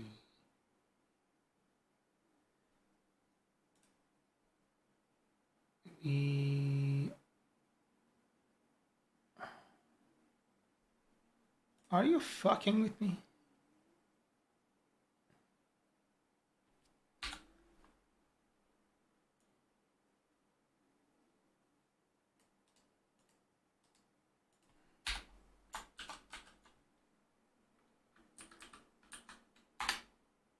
Oh.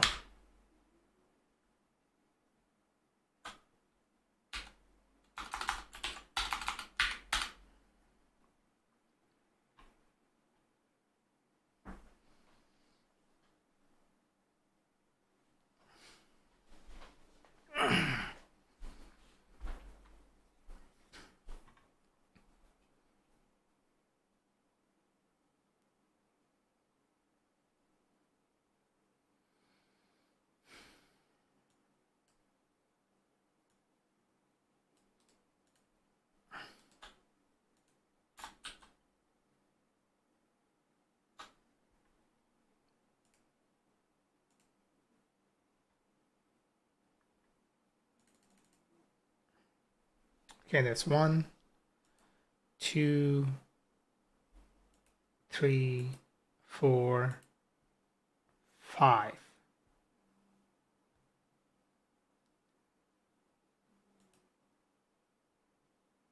And 6.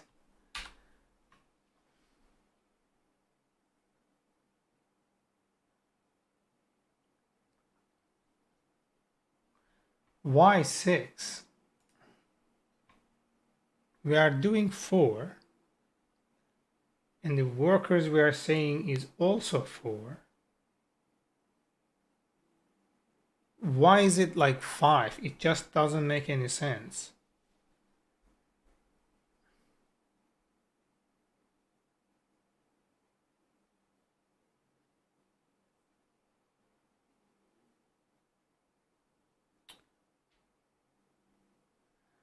This is really fucking stupid, yo.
Python modulus format padding.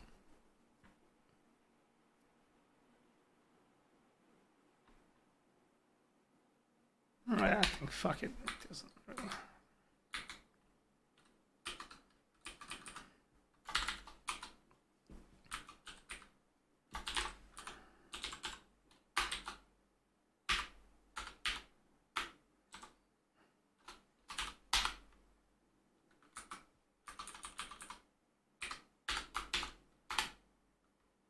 Okay, I can just do this and then separate the thing by size 20, 10 for the index, 10 for the PID. However,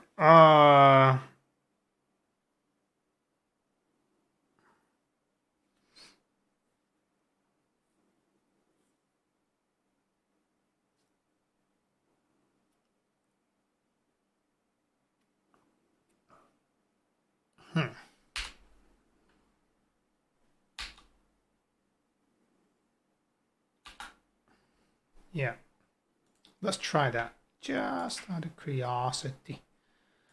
Okay, we're gonna say here PID equals os.get PID.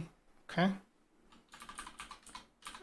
but we're gonna do this here. Okay.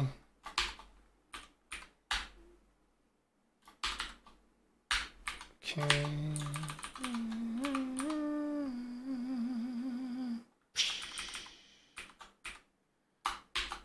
Okay, 0, 10. Okay, actually, let me fucking test this out because import OS. Okay, so this is always gonna be 10. Doesn't matter what the fucking thing is.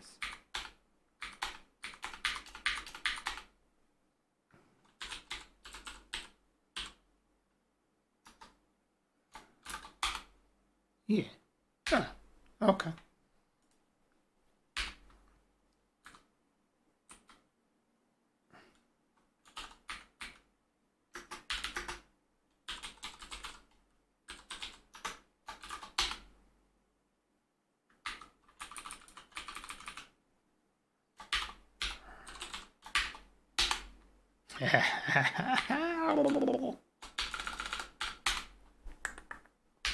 Okay.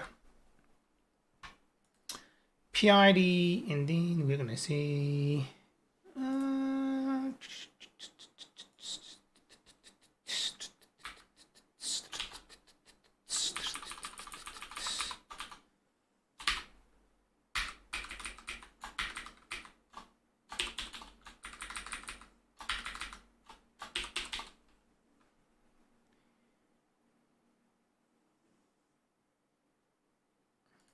We're gonna make this 20 because we need 20 now. Coolios.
Oh, boy.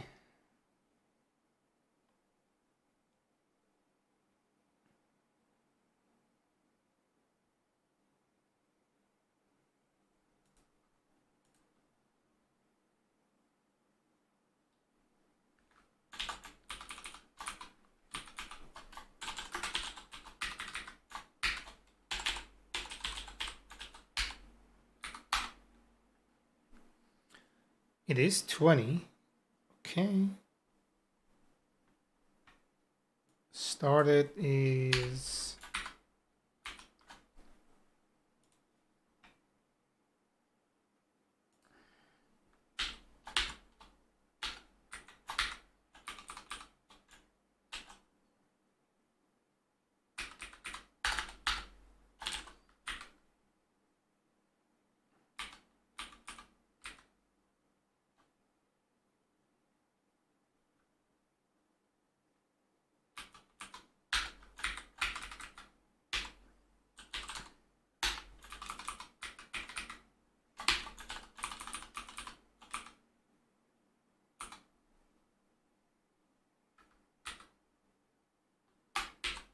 I don't know this. Okay, let's just test this first. I'm gonna say here.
Norpie.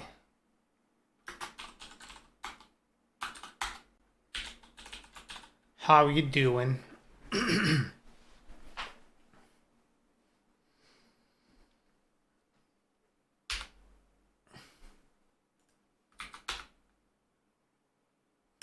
You're back again. Need to lay down. Wasn't feeling good. Ah, I'm sorry, man. What got you down? Now is better. Wanted to start a new coding project. Oh, what is the stack? Sounds exciting. 420 got you down. Oh man, did it like make you sleep or sleepy?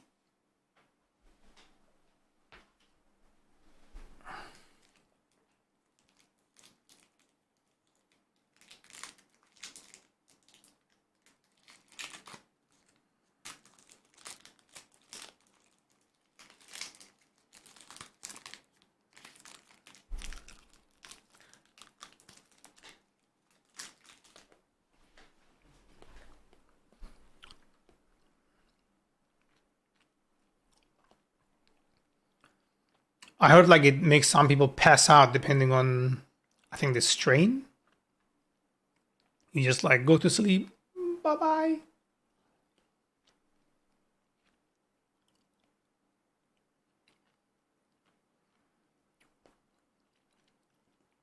You overdid it.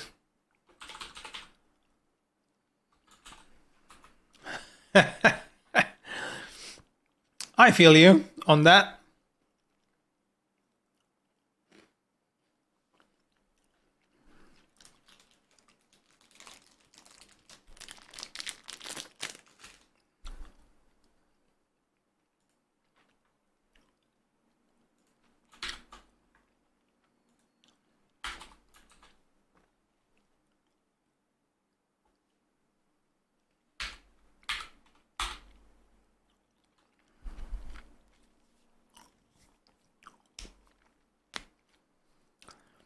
It made circulatory weakness, heart rate got too high, and I got dizzy. Oh man. Is it always like that for you? Stack is fast API and possible HTMX, but I'm thinking about Angular as something new to learn too. All right. It's been a while since I touched Angular, like a really long while.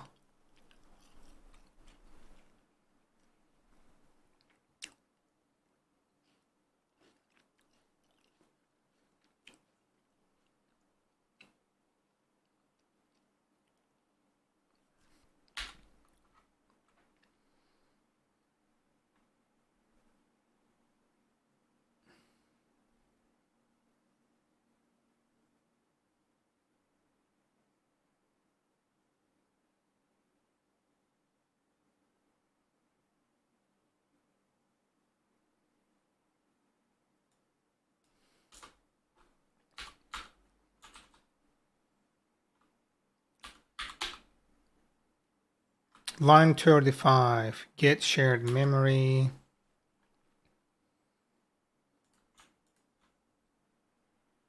Size is 10, okay. It happens very rare and only if I underestimated the strain. Oh. Yeah, my experience pretty much non-existent with it, so I don't really know much about it, to be honest.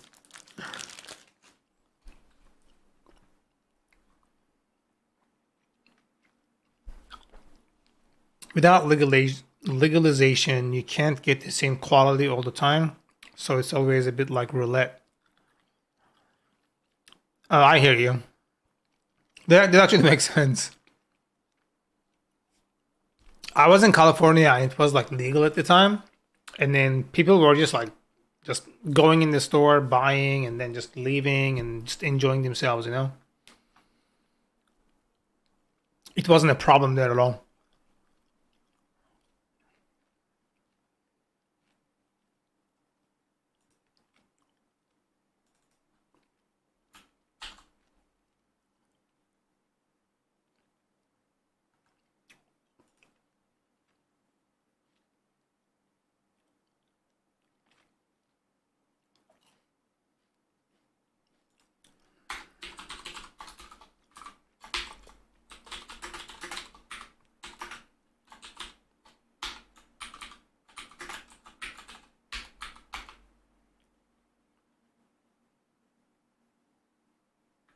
Oh, what the fuck is this shit here?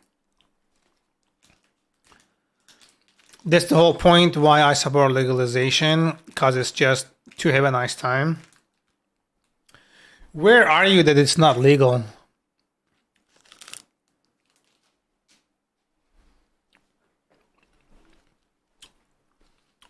It's not legal in Germany?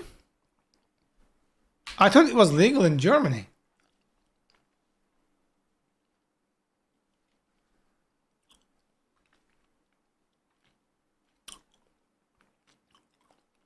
They are planning it, but still not legal. I'm sorry to hear that.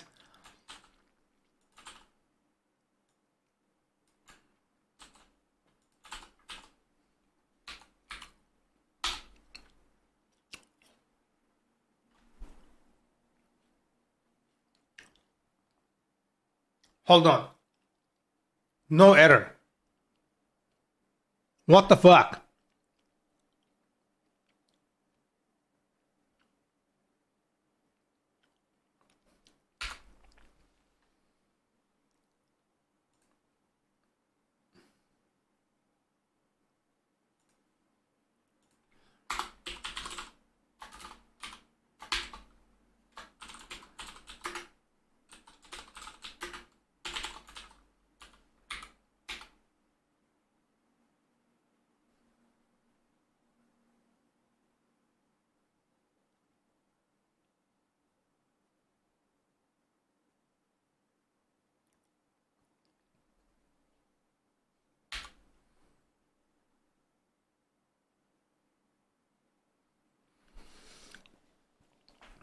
Maybe next year. Also, maybe never, cause Germans have a very strong bond to beer. That I've heard.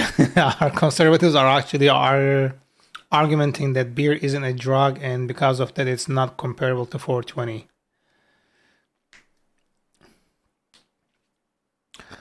That just sounds like bullcrap. People without, the actual scientific knowledge making statements. The fuck?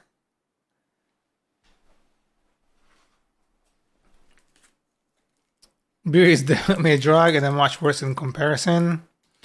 I mean, I don't really have like any opinion, negative or positive, against beer. Like everything is going to be harmful if you don't consume it in moderation, right? So, having said that, then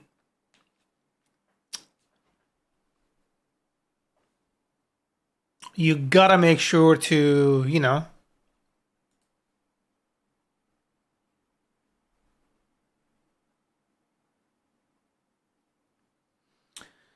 like consume it within your bounds. But just like straight up saying that, beer is that, but marijuana, you're not supposed to have it. It's just something fucked up.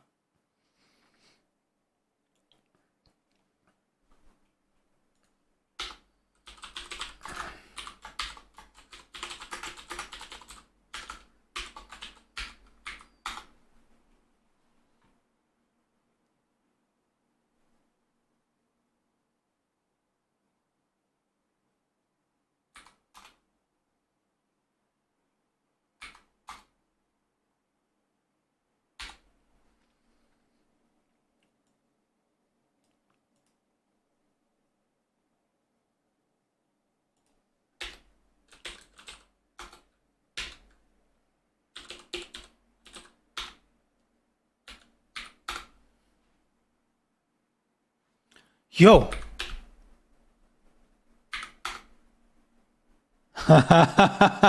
This works. Someone said earlier the only key difference between beer and weed is that weed can't kill you, and I think that sums up correctly. Yeah, pretty much. I mean, you can still die with marijuana, but not because you consumed it so much. You can die if you drive when you are like, I don't know if the word is intoxicated applies when you are consuming marijuana, like like your motor skills are not where they need to be because of your consumption. you can die and kill somebody, right? That's possible. But like overdosing is not possible on it as far as I know. But these are just like me learning these few things about it. Like I'm nowhere near enough knowledgeable enough to say like it's exactly this or exactly that, right? Like I don't know. Like if I was a politician, if I wanted to have an opinion about it, I would ask somebody who has knowledge in those matters, like who has studied that shit, so they can consult me on it, and I would be like, yeah, I'm gonna vote for this or that depending on this, because fuck you, I don't know what I'm talking about. You don't know what you're talking about. That guy knows what he's talking about, and he told me, right?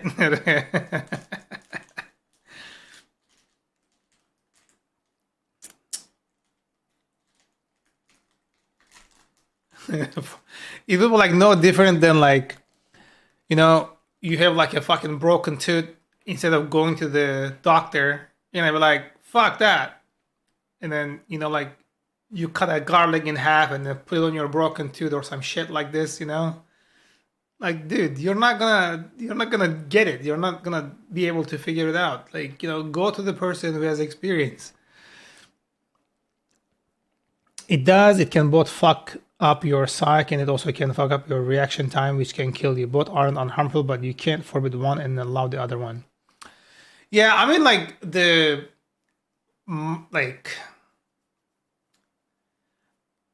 I think it's because like historically it's like indoctrinated into most people out there, especially the older ones, like the boomer age people. Like they have, I feel like they're really indoctrinated into that idea that pot is one of the worst things you can do. It's a gateway drug to like more addictive and more fucked up shit, and if you do that you're gonna fucking go to hell. I think like they just grew up with that shit, so and then now they're all politicians saying that like, no, fuck you can't do that, but they grew up with beer being okay, right?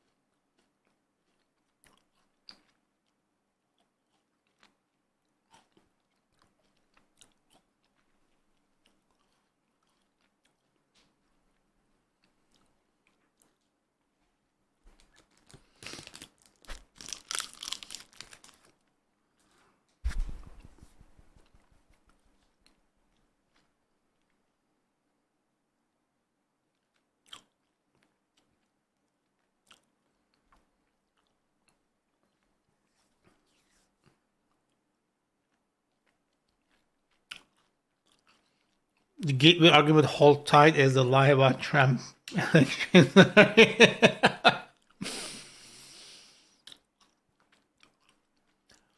There is so much shit, so much fucked up shit over there with that. Like, it's like unrealistically fucking comical, but it's fucking real.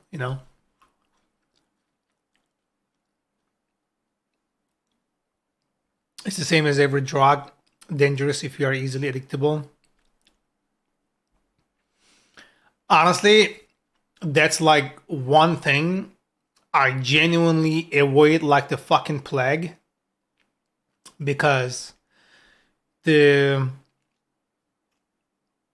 few times I've been in the hospital, like the doctor wanted to give me like strong painkillers, and like before he said, I'm gonna give you some painkillers so you can you can function, you can do this, you can do that. I'm like, okay. Every single time like one of them said that, I'm like, is it addictive?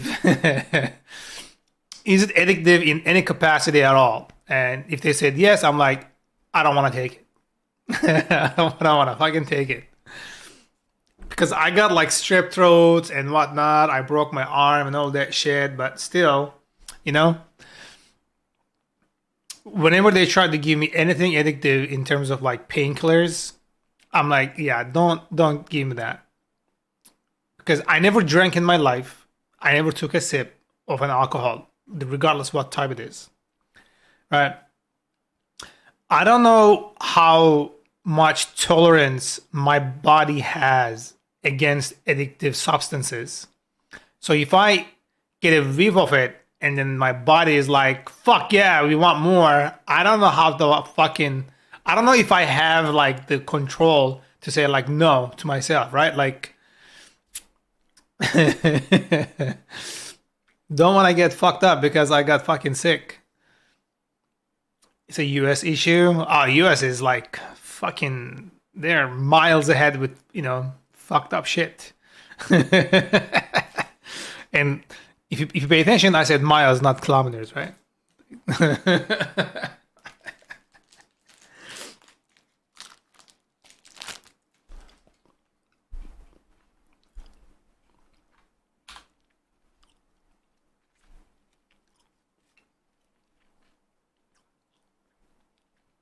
Hmm.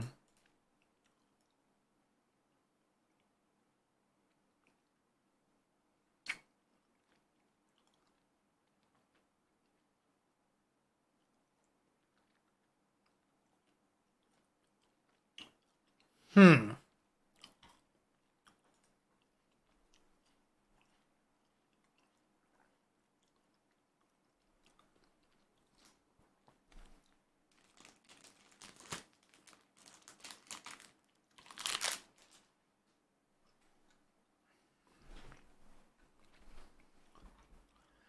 I think this works. No errors whatsoever. This is it. you know.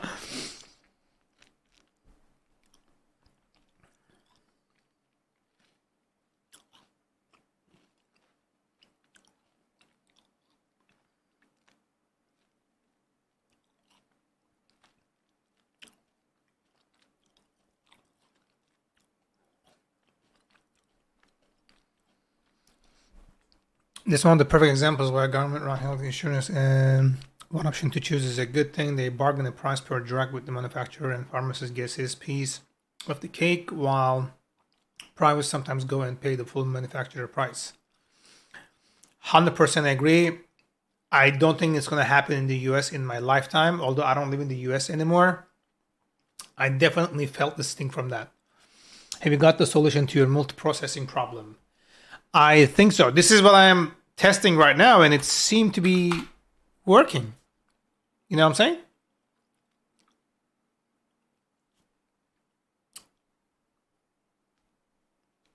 That's a beautiful thing. Yeah, you know?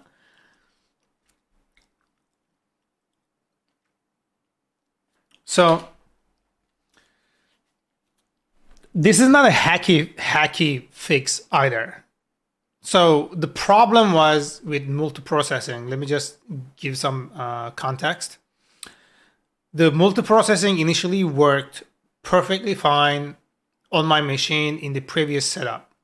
The reason being that because I'm developing on Linux, I did not experience the problem with a different spawn mechanism or different start method of the multiprocessing module. Apparently, only on Linux, the default start method is fork, where it does not copy over or create a new memory for the new instance.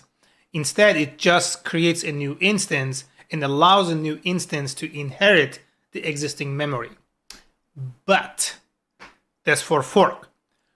For macOS and Windows, apparently they use spawn, meaning that, again, right, they copy over all the existing memory with the newly initialized process. So when that happens, it runs everything again. So it reinitializes the script or the section of the code that initializes the multiprocesses, right? So which in turn is creating a recursion, constantly creating new processes. So you are initializing the new processes in one place, and then that new process is running the entire thing again from scratch, coming to the point where you're initializing new processes. So that just keeps happening again and again and again, right? So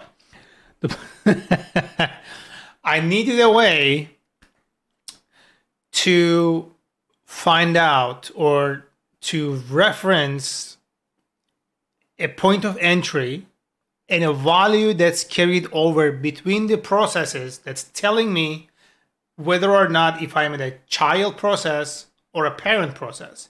Because parent process is supposed to be one. Child process is, it's like as many as you provide, right?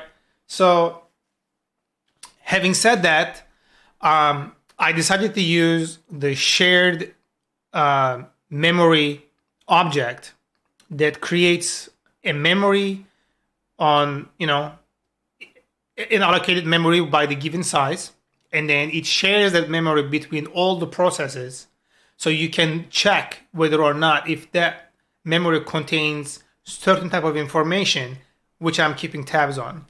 So if it is holding a certain type of information, I'm saying, since you are doing it here with this, just fuck right off. That's basically it. And so the reinitialization of, or the initialization of the multiprocessing code that generates the multiprocesses is behind a conditional statement that's kept track by the value in the shared memory object. Does it make sense, or did that just get too convoluted? That's cool. I haven't thought about that. Yeah, I'm pretty happy that like this actually worked. I had to do like a few different iterations. Simply being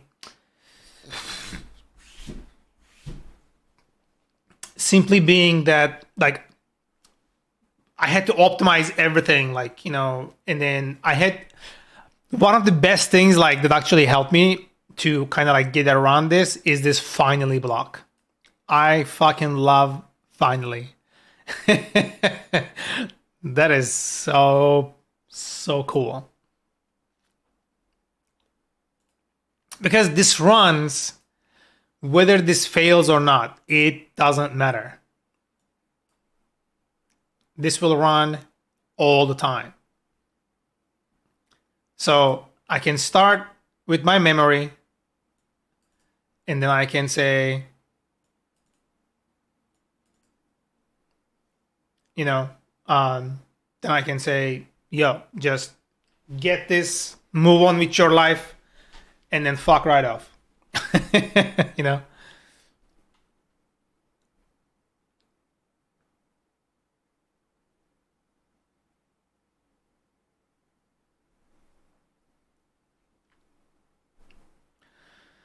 Yeah, basically that's what's happening. So when I'm initializing it, even though it's running this entirety of these things again, it doesn't matter, because what matter here is, right, that when it comes and runs this file again, I'm keeping track of the instance index that I create inside my client, and I store it in the shared memory. And then if it has the value of the shared memory, then I don't initialize it. I just say like, go. That's it. So I'm trying to completely get rid of this into here, into its own. Yeah. Yeah, I mean, it's very small data that, like very small. It's like 20 bytes. Sorry, 10 bytes. It's 10 bytes. That's all I'm taking. 10 bytes. And at the end of it, I'm cleaning it out. Like I'm garbage collecting it anyways. So it's completely gone. So basically no problem whatsoever.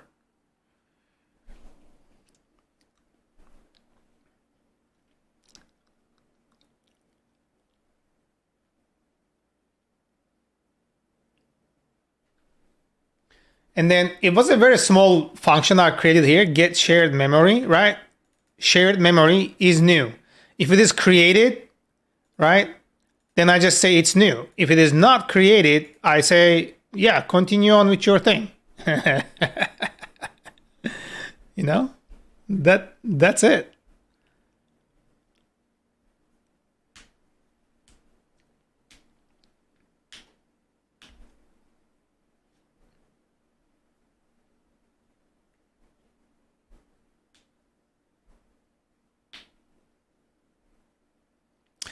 Would be interesting to see how it performs with 2025 threads. That's actually, I'm gonna do that test. I'm gonna be doing that test, even like more than 2025 threads. I'm planning to upload, like my goal here is once I kind of like stabilize this thing a little bit, I'm gonna be doing like some performance testing. And then the performance testing is going to be like when I upload, let's say, like 50 files, and then I create as many workers as allowed, and then like the max amount of more workers, and then the max amount of threads, like completely fucking like hit the computer to its limit, and then like see what's gonna happen. That's kind of like my goal here, to kind of like test it out. Although I think to maybe match a production environment, I need to create my Docker containers with like a lot less memory and a lot less powerful CPU. Watch the memory usage. Yeah. I mean, the whole reason that this is here is because, like we want to utilize idle memory, idle resources that's just sitting there, right? Like that's the goal. And it's up to the client. I'm just providing the functionality if they want to use it. That's why the MP upload is a separate function of its own. It doesn't do anything else. It doesn't do anything besides initializing things in multiprocesses, and then keeps track of the environment and the garbage collection for the custom memory it created, because Python doesn't clean this out. If it is a shared memory, it will not clean it out. You have to clean it out yourself. Because if you do not clean it out yourself, like as in right here, then it will just stay like lingering on the thing.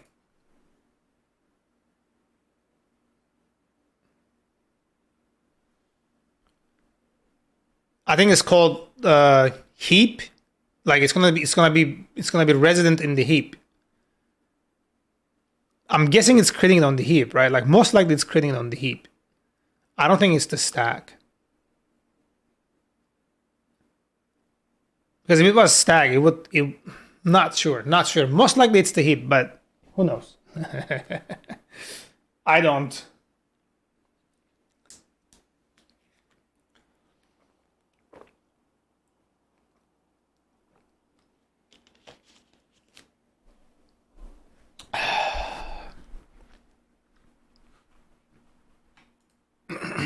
Excuse me.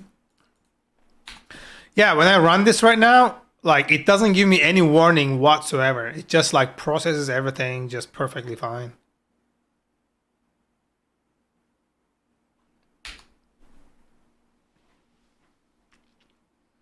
So what I want to do here, right? I want to say, fuck. I'm gonna duplicate this file because I think I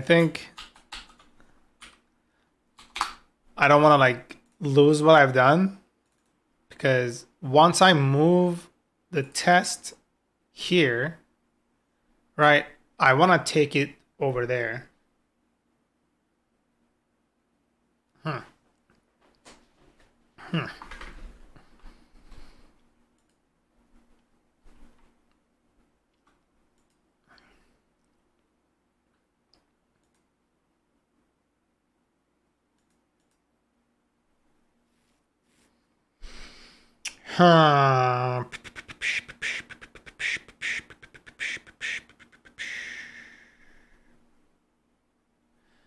Yeah, I'm gonna take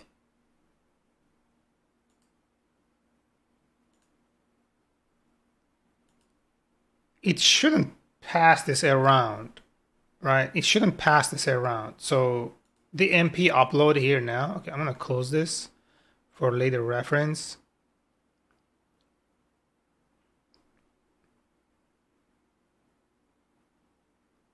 Yeah, this will always be false in this function.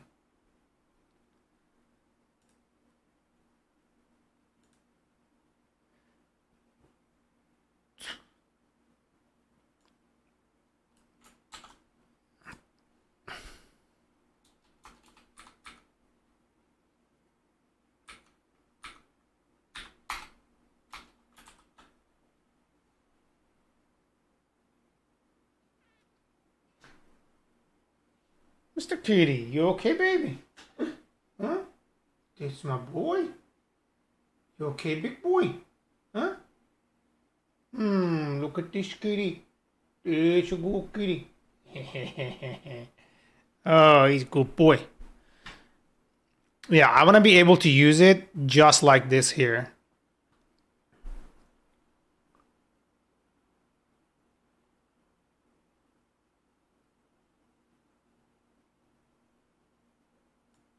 Without these.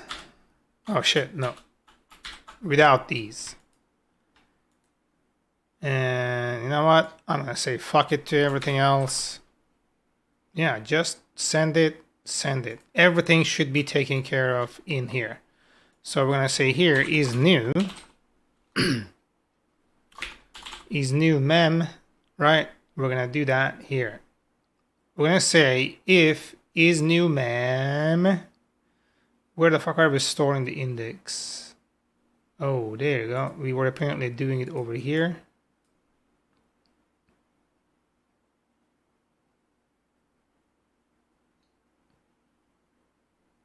Okay, I was doing it right here. So let's take this here. We're gonna say, okay, if is new mem, okay, we're gonna say here shared memory. Okay, we're gonna say here instance index, and then we're gonna do again instance index. Cool. And then we're gonna get the instance index from the memory. But again, if it is new, we are gonna continue. And then actually we don't even need this. We're gonna do this if not is new, right? We're just gonna say return instance. Yeah, we don't really care for this.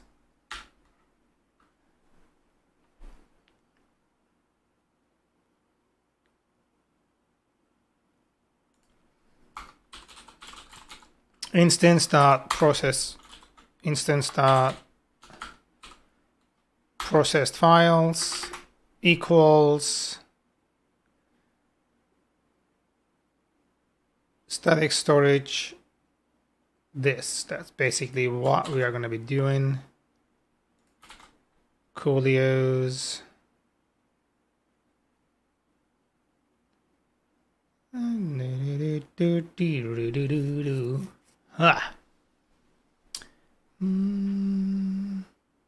If it is not new memory, shit, we are gonna need to do this. Instance index. And then the return instance. Else, just continue. Okay, let me give this a test. And fails like a fucking crazy. Raise EOF error. What the fuck is that? Key error. Line 43. That's where we're initializing the thing. Okay. 29.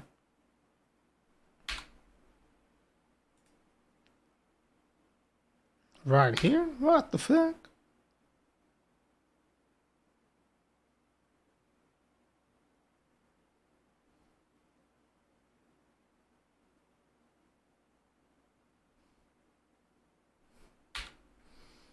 I think I can move that to in here.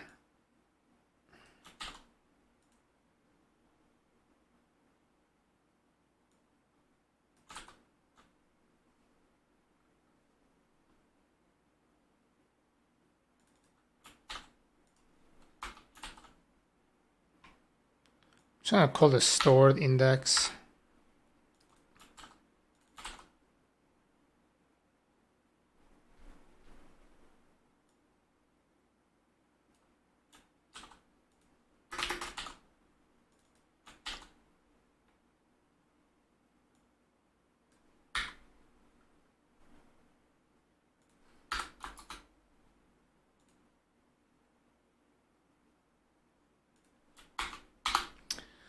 Let's fine tune this motherfucker, right?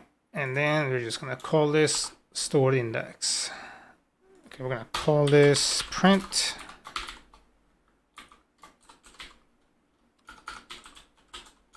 stored index, and then we're gonna call this stored index. Let's see if this does anything. So we have a stored index az.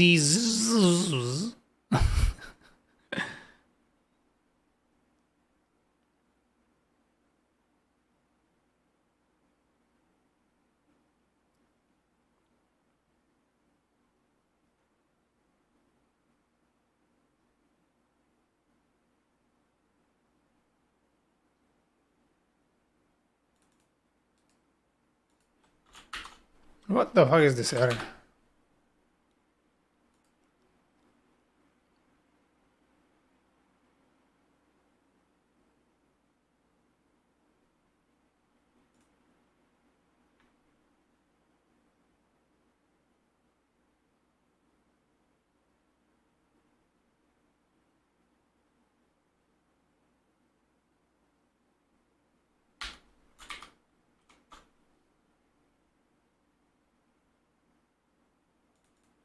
Are we even able to see this? The stored index? Oh, shit. Okay. Stored index. LG yabada yabada. Okay.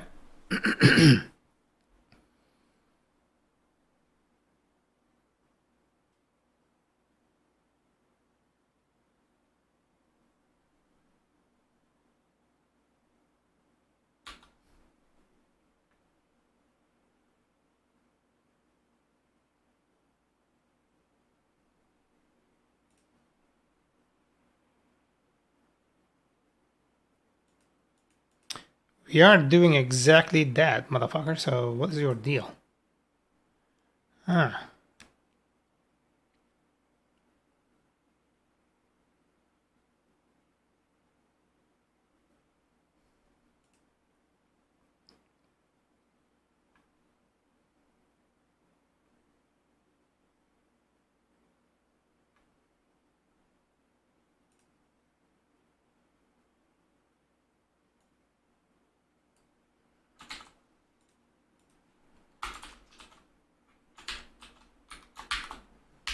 Okay.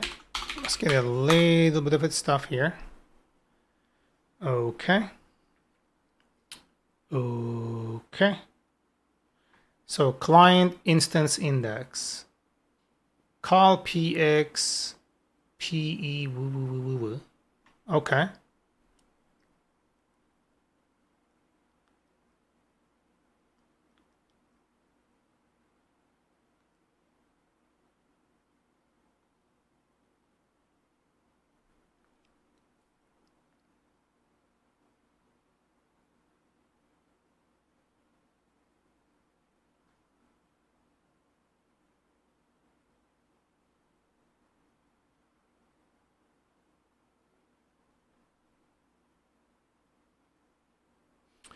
Client instance index. This makes sense.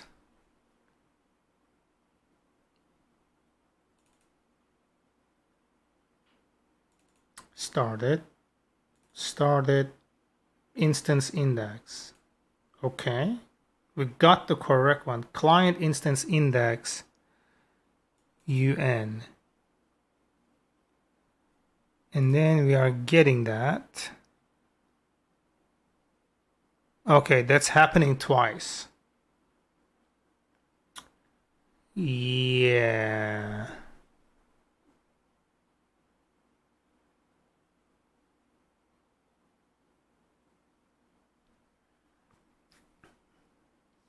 And this is like what, 6575? Yeah, it's the same fucking thing. Yeah.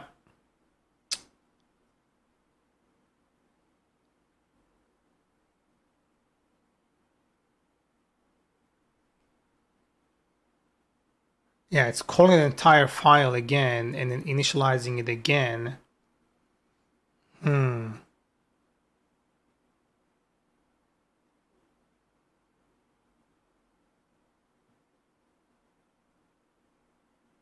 But it can't be the new, right? Like that should be practically that. So hold up.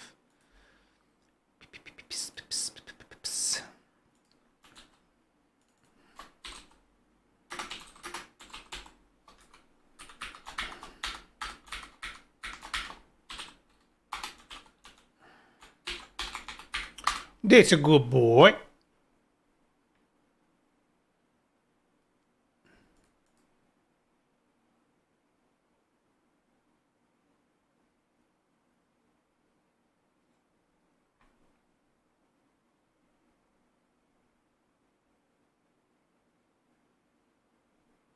Is new mem true?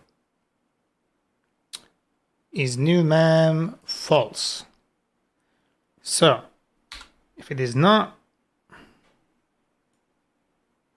okay, let's do this here. If not, okay, if not is new mem. Okay, we are just gonna do this here. Dot get. Okay, we're gonna just do this.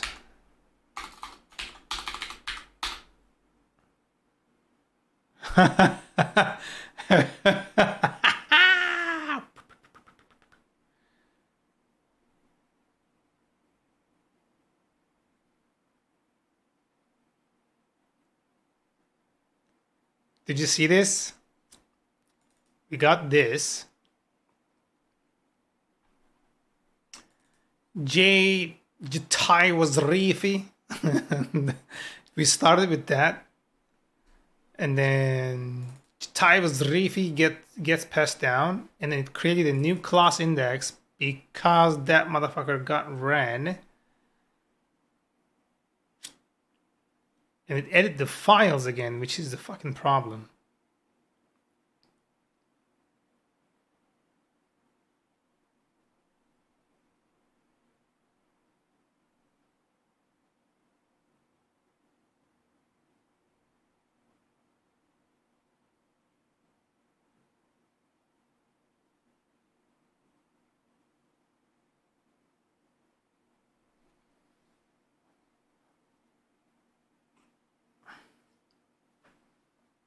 So I fixed the problem there, but I still cannot get over the fact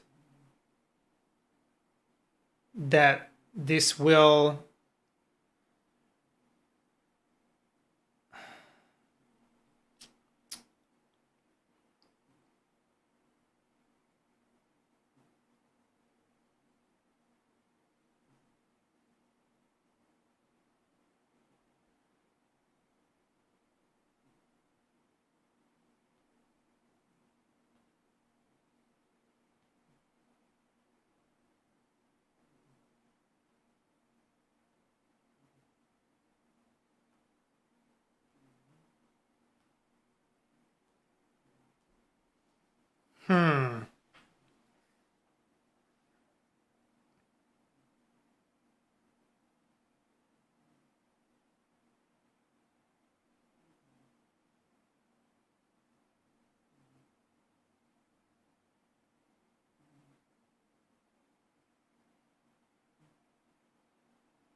Coco,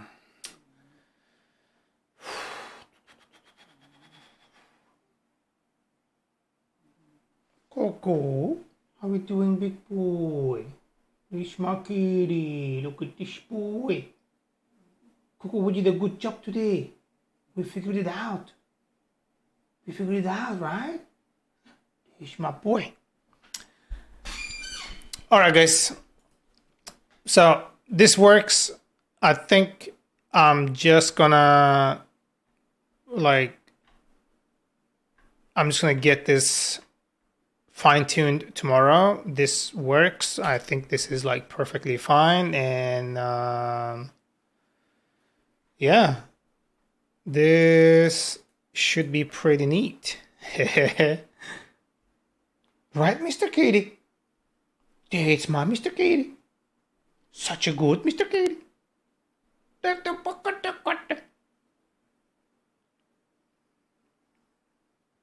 Tomorrow you get the best idea to sleep at night over it. Yeah, I'm just like a little tired, and I had a really long day today. I had like 3 interviews, and then I got like 10 rejection emails today, and I had to go outside, and shit didn't work that I was hoping to do. So like it's been a really eventful day, and I still figured out the solution to the problem from yesterday. So I'm happy either way. I just learned about this thing today, like in more in depth, right? So I'm quite happy. I'm quite happy.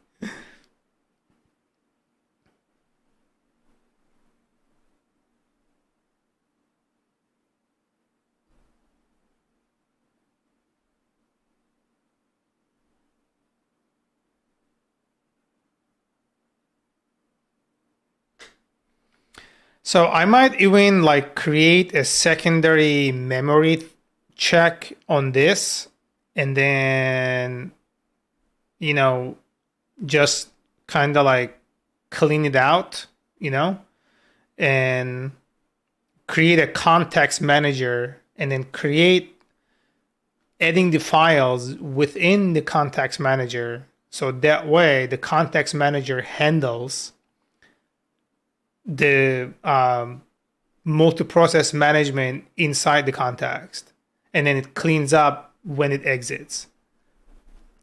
I think that would be like so much better. So I'm just thinking about like doing that. But I want to rest up a little bit, talk to my lady, catch my breath, and then chill out. So a bit easier and cleaner solution. Yeah, I'll try to make it happen. If I can make it happen, most likely like I'm gonna put that to the documentation, and then that should be it pretty much. I might end up having to write a few tests, but it shouldn't be too complicated doing that afterwards.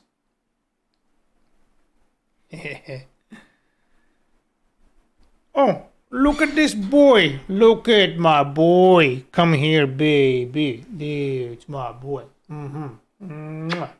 Mwah. Look at this kitty. Mwah. This is my boy.